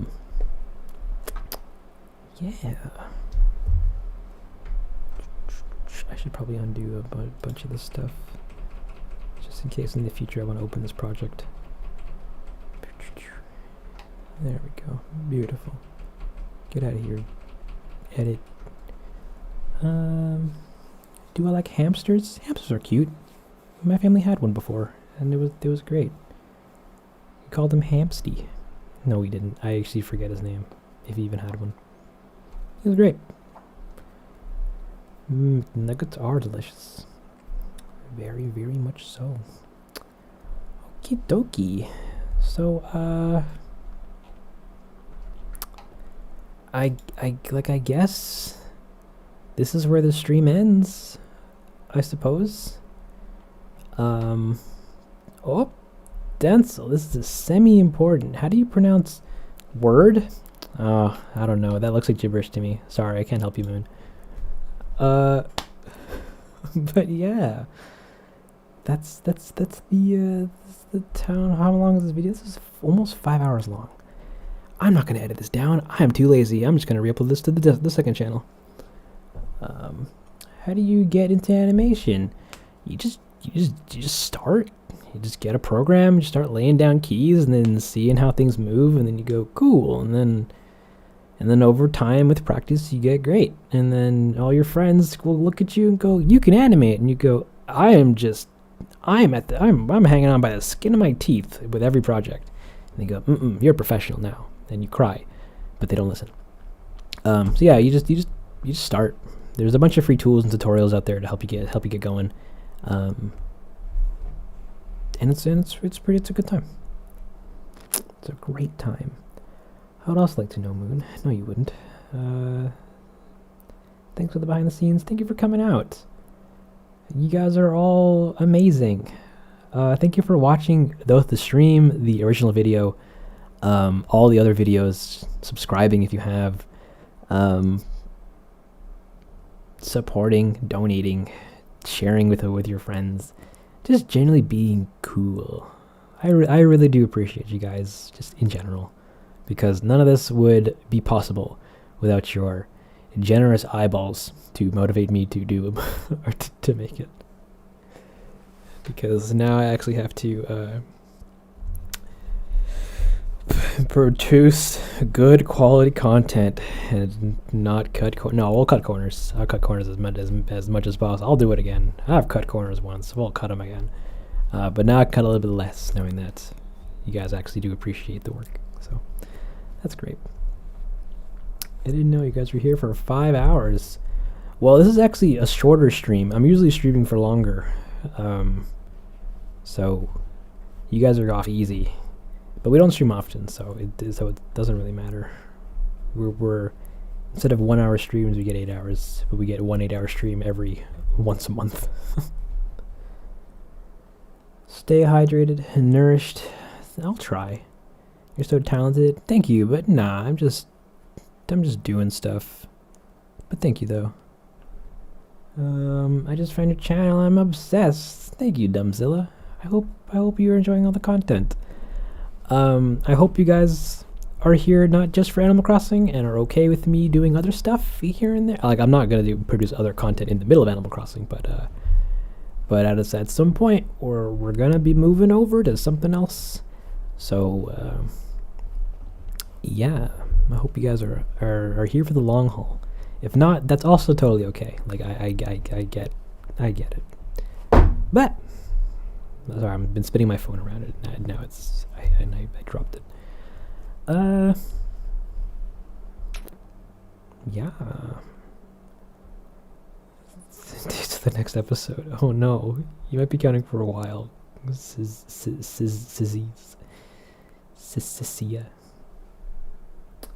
But hopefully it won't be too long. A lot of the stuff in it is going to be, I'm just reusing a lot of the assets that I've already made. So the prep stage shouldn't take too long.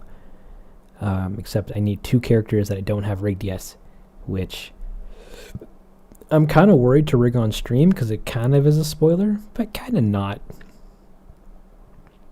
No, one of them technically is. Yeah, one of them is, but one of them isn't.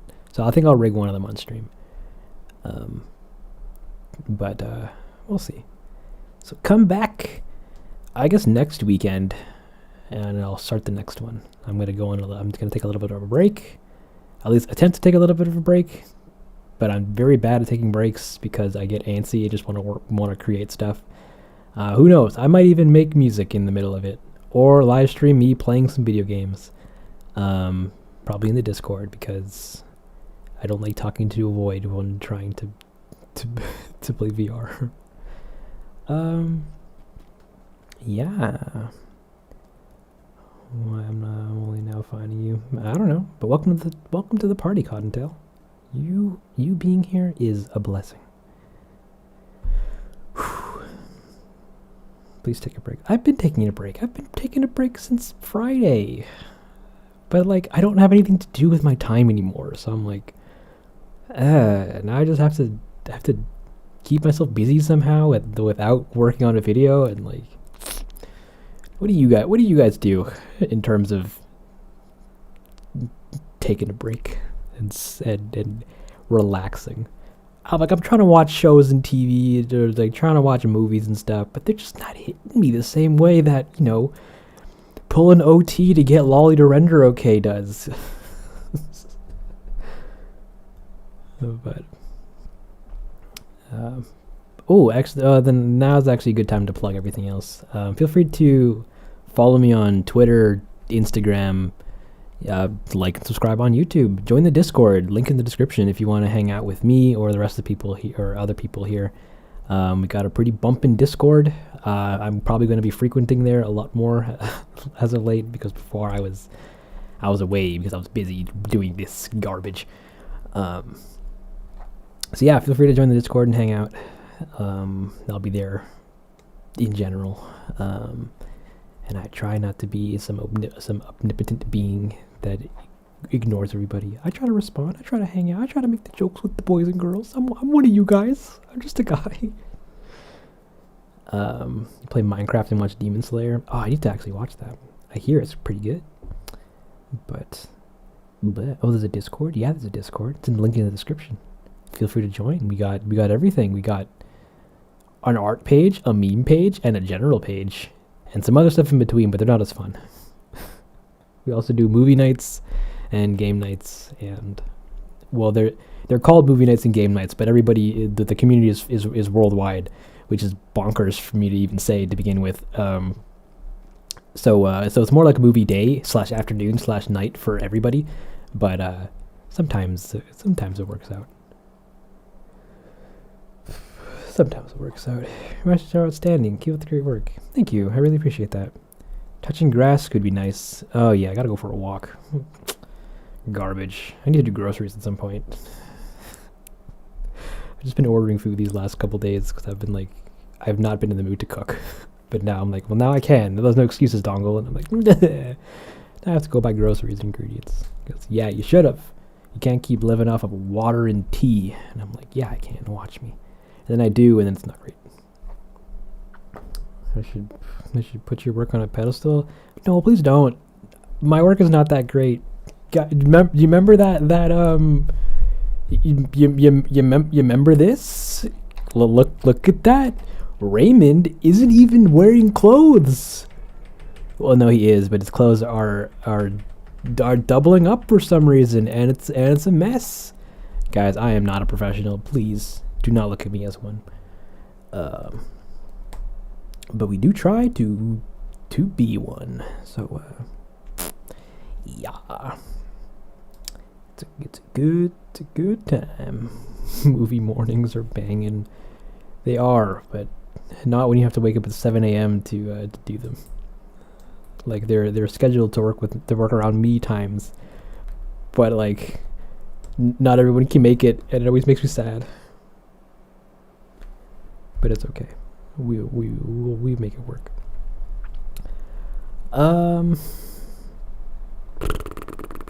having a very nice looking doorbell. Wow, thank you. We try our best to make the doorbells.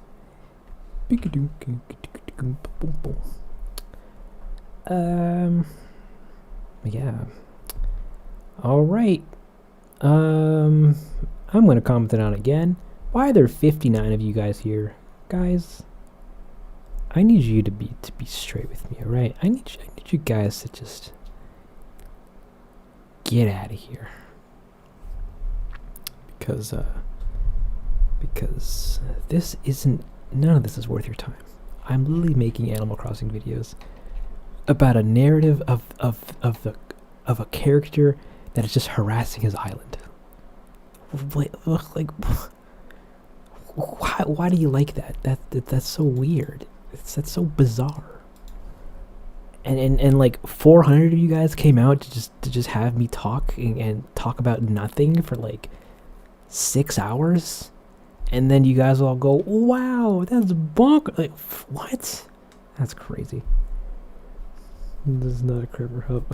What if we did? Please. But overall, I do really appreciate you guys coming out and saying hey and watching all this and what's the word I'm looking for? And indulging me while I ramble about this and how all this stuff was made. I talk a lot with about all this nonsense, so I very much appreciate you guys coming around to listen to it all and comment about it and eat bagels while all this goes down. All right, how many comments have been amassed since 99? Oh no! All right, we're gonna skim through some of these and give you guys a proper comment corner. Hey guys.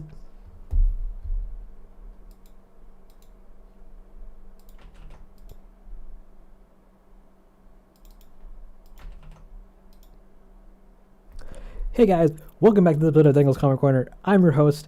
Well, just me now. I got like a sentient guy sitting at a desk, looking at his laptop. I'm not at a laptop actually. I'm at a computer. I have two screens. One, and they're both above and below each other. The below one has the stream and the chat stuff, and the one above is the main screen. Anyways, I'm your host, Dingle. And today I'm gonna try to talk about, or I'm gonna try to read some of these comments out loud. There's over 100 of them, so I'm not gonna read them all. Oh, this keeps going. God damn. Okay. Let's see. Okay. So we got one comment from Tiger Flamingos that says, "I'm so invested in the story, OMG," and she posted that twice. Thank you. We got one, and that was on town meeting. We got another comment from Snuglets that says, "Wow," on morning turnips. We got another comment from a Denise Scalon on town meeting that says, "Froggy chair." You're such a kidder. We got another comment from Danny Chu that says, this could be a new Netflix. Wait, sorry. This could be a new series on Netflix with a bunch of periods. You're such a kidder. Danny? What's your name? Danny Chu. Oh, what a guy. Oh, we got a person named Maple Syrup commenting on inboxes with just a question mark. I don't know what they're questioning, but they're confused about something. We got a comment from Doge Gamer on the Animal Crossing sounds and music video that says, "This is a new year." Pretty cool. We got a comment from Do the Mario. It's a guy who has just a Mario picture for his icon that just says "when" in all caps. Very cool, very cool. We got a lot of people saying they like the video. Thank you so much, guys. I really do appreciate that. All these comments really warm my heart, and there's a lot. We got one from Keefy Games that says, "That was dark. I loved it." On Town Me, we got a Celestial Astro on KK Clacrimosa that says 0 = 0. Well, they're adding Brewster now. What? Is that a reply to some other comment? I don't know. We're going to move on. We got another comment from Jack that says, I'm here because everyone else is. Aw. Thanks, Jet. Well, he says aw at the end, like it wasn't me saying aw, but anywho, we got another comment from Meow Pow Pow. Sorry, that came out terrible. Okay, so we got another comment from Meow Pow Wow. Meow Pow Wow, yeah. That says, I had Hippix on my island. Oh, this is a long one. Oh, no, this is a long one. Hold on, I gotta blow my nose for some reason. That says, I had Hippix on my island. He was the first smug villager to stay at my campsite. I didn't want him. I hit him with nets, walking in and out of his house without saying anything, ignored him, fenced him in his yard, talked to him until he was annoyed. I was relentless. The day came when he finally wanted to move away, and I happily agreed. But when I finally started talking to him, I started to like him, and I felt so guilty. It was the first time I'd ever felt bad about how I treated a non-real video game character. He just wanted to be friends. I'm sorry, Hippix. I hope you're happy now on someone else's island and you're treated with respect, with a bunch of cry emojis. Ugh, what was your name? Oh, Meow Pow Wow. I'm so sorry for your struggles. That's basically the story about how I grew to love Pietro. What else do we got here? Oh, we got one from bubblegum_wave that just says the number 2. That's pretty cool. We got one from Smackin' Scamerica that says, I saw Frogga chair. Not Froggy with a G and a Y. It's Frog with an H. They just spelled frog with an H. Very cool. One person named Onika or something. I don't know. It says, I literally stumbled upon this in my recommendations, and I have to say this is freaking amazing in all caps. I could watch a whole series of this. Well, you're in luck. It's technically a series. And what else do we got? Sorry, I'm not reading actual comments in the chat, guys. I do apologize, but we'll get back to that in a hot minute. We also got another comment from Gaia that says, I love this so much. Please never stop these. They're so good. God, do you guys just think I'm like a robot that can make Animal Crossing content like nonstop? Guys, I gotta live a life. I gotta do other things, like learn how to play this piano beside me someday. What else do we got? We got a comment from Phoebe Jenkins that says, I don't get the ending part. Can someone explain, please? So sorry, Phoebe, you're gonna have to just guess. We got a comment from Mr. Skippy who just says E, and his picture is a picture of Skippy peanut butter. Thank you for that one. We got a comment from I'm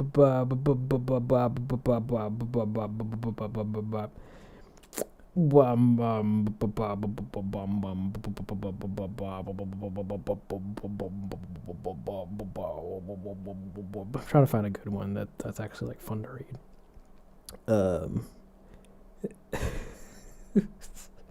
We got a comment from Christina Taylor that is that's quoting in some of the dialogue from inboxes, or some of the chat scroll from inboxes that says, does anybody want Hippix? And somebody's saying, ew, unbirth that thing. Inboxes, you're such a funny video. How long does this go on for? Oh, wild. God dang it. We got one from Sumpkin that says, I love how he went from he stole my bug to he said I'm ugly and hit me with a net to he burned my effing house down. Yeah, it's a pretty drastic time. So there's a ton of comments. I'm not going to read them all because there's too many for me to go through. But thank you so much for coming around to the Dangle's Comic Corner. I'm your host, Densle at a table, and I hope you've had a great time listening to Densle Dongle Radio. And yeah, that's it. Now we can go back down to the winding down tab. And that's basically a wrap, guys. So, well, actually, let me just skip the chat one last time, just in case I missed anything. People joining, saying hello. Sorry that you're coming just at the end. You know, I just found your channel today and sat through 70 minutes of you talking to now listen to Do you more ramble? Well, thank you for coming, Phonic Studios. I'm glad that you arrived. This is not a cry for help. Says I have a hard time being mean to villagers. That's facts. See, guys, it's just so easy to be nice to your villagers, and you have to work to be harder. You have to work so hard to be mean to them. Just let them live. What else do we got? Words. More words. It's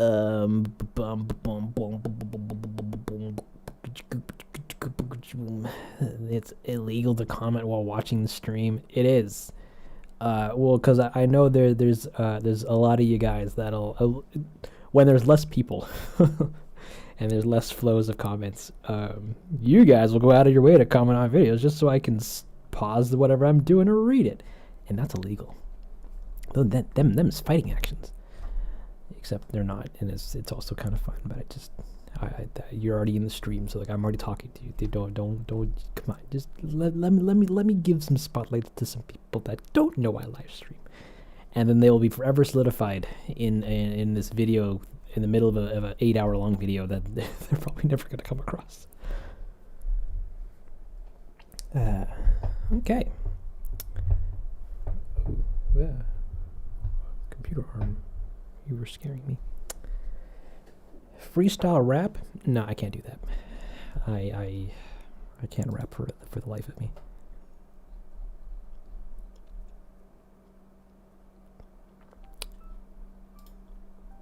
But yeah, so I guess this concludes the stream. Thank you so much, everybody, for coming around and hanging out. I hope you all had a good time, or at least a fun time, listening to me ramble and talk about nothing for 5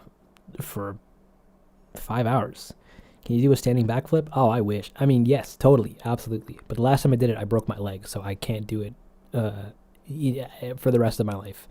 Doctor says if I try, I'll throw up the last disc in my spine, and I'm not about that. So you're just gonna take my word for it that I can do a flip, but I won't for health reasons. I was hoping for more love letters from comments. Oh, from those lovely ladies that go out of their way going, "Can I hold your hand?" And I go, oh, "What?" Freestyle beatbox. Also, nah. That's I'm very not creative when it comes to beat making. Which is why I don't make good beat music. But yeah, thanks for coming out. Thanks for hanging out. If you guys want to support the channel and just me in general, you can by just sharing the videos and just watching them, sharing them with all your friends and family, Discord servers and all that fun stuff. Just getting the word out there and getting eyeballs on these bad boys.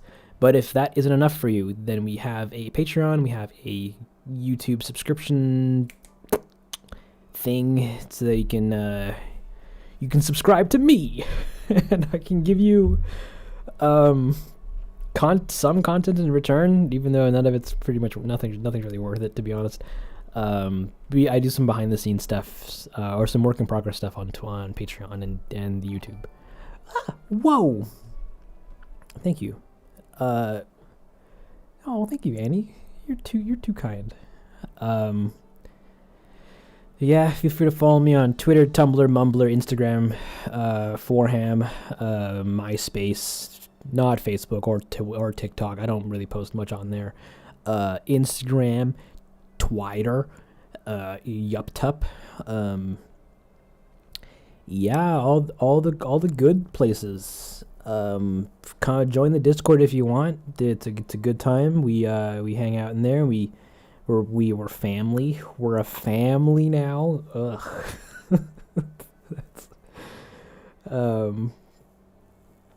Oh, you find it worth it? All right, guys. Then never mind. The Patreon is very worthwhile. Please join the Patreon. We get all the goods. You get the goods in there. Even though, no, never mind. It's a good time. How can we find you on YouTube? You can find me on YouTube by typing in Densle in the search bar. I luckily am now popular enough to actually come up as a result, so that's pretty cool. Feel free to subscribe to the second channel where I post where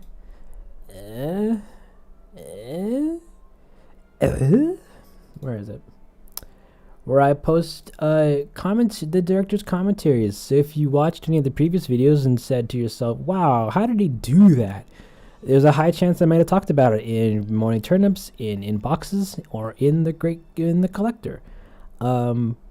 Check those out if you like. It's a pretty good time.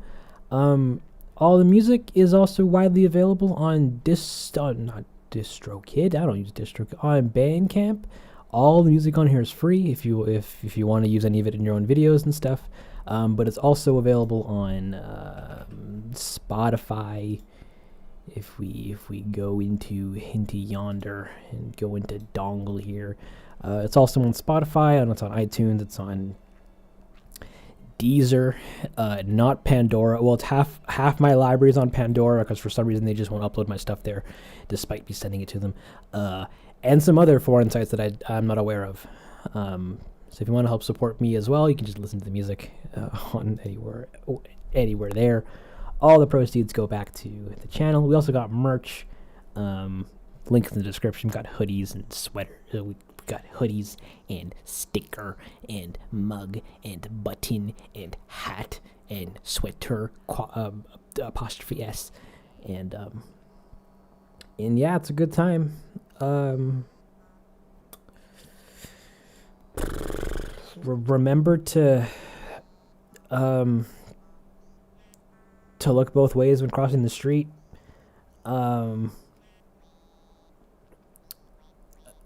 That's pretty much it.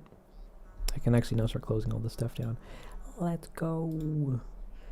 Come back next week? Question mark. When I begin the next video.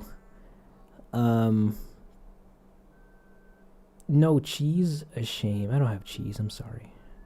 But yeah. Video? Lolly, can you do a backflip for us, baby?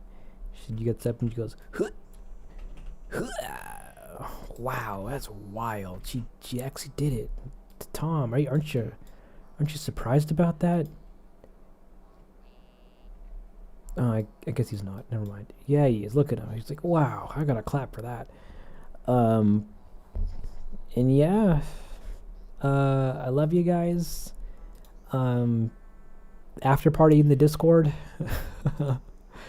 And stay wonderful. Yeah,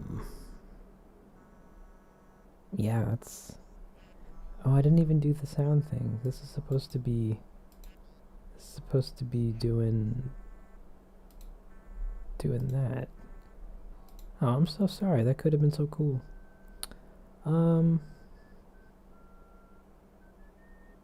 Yeah, no, there's nothing else that I have to really say. Thanks again for coming, guys. I'm gonna hit the end stream button. Have yourselves a great rest of your day, or Saturday, Sunday, Monday. Have a great life, and I'll catch you guys on the flip. And mwah, I love you. Take care, and remember to eat your greens, because greens are pretty good.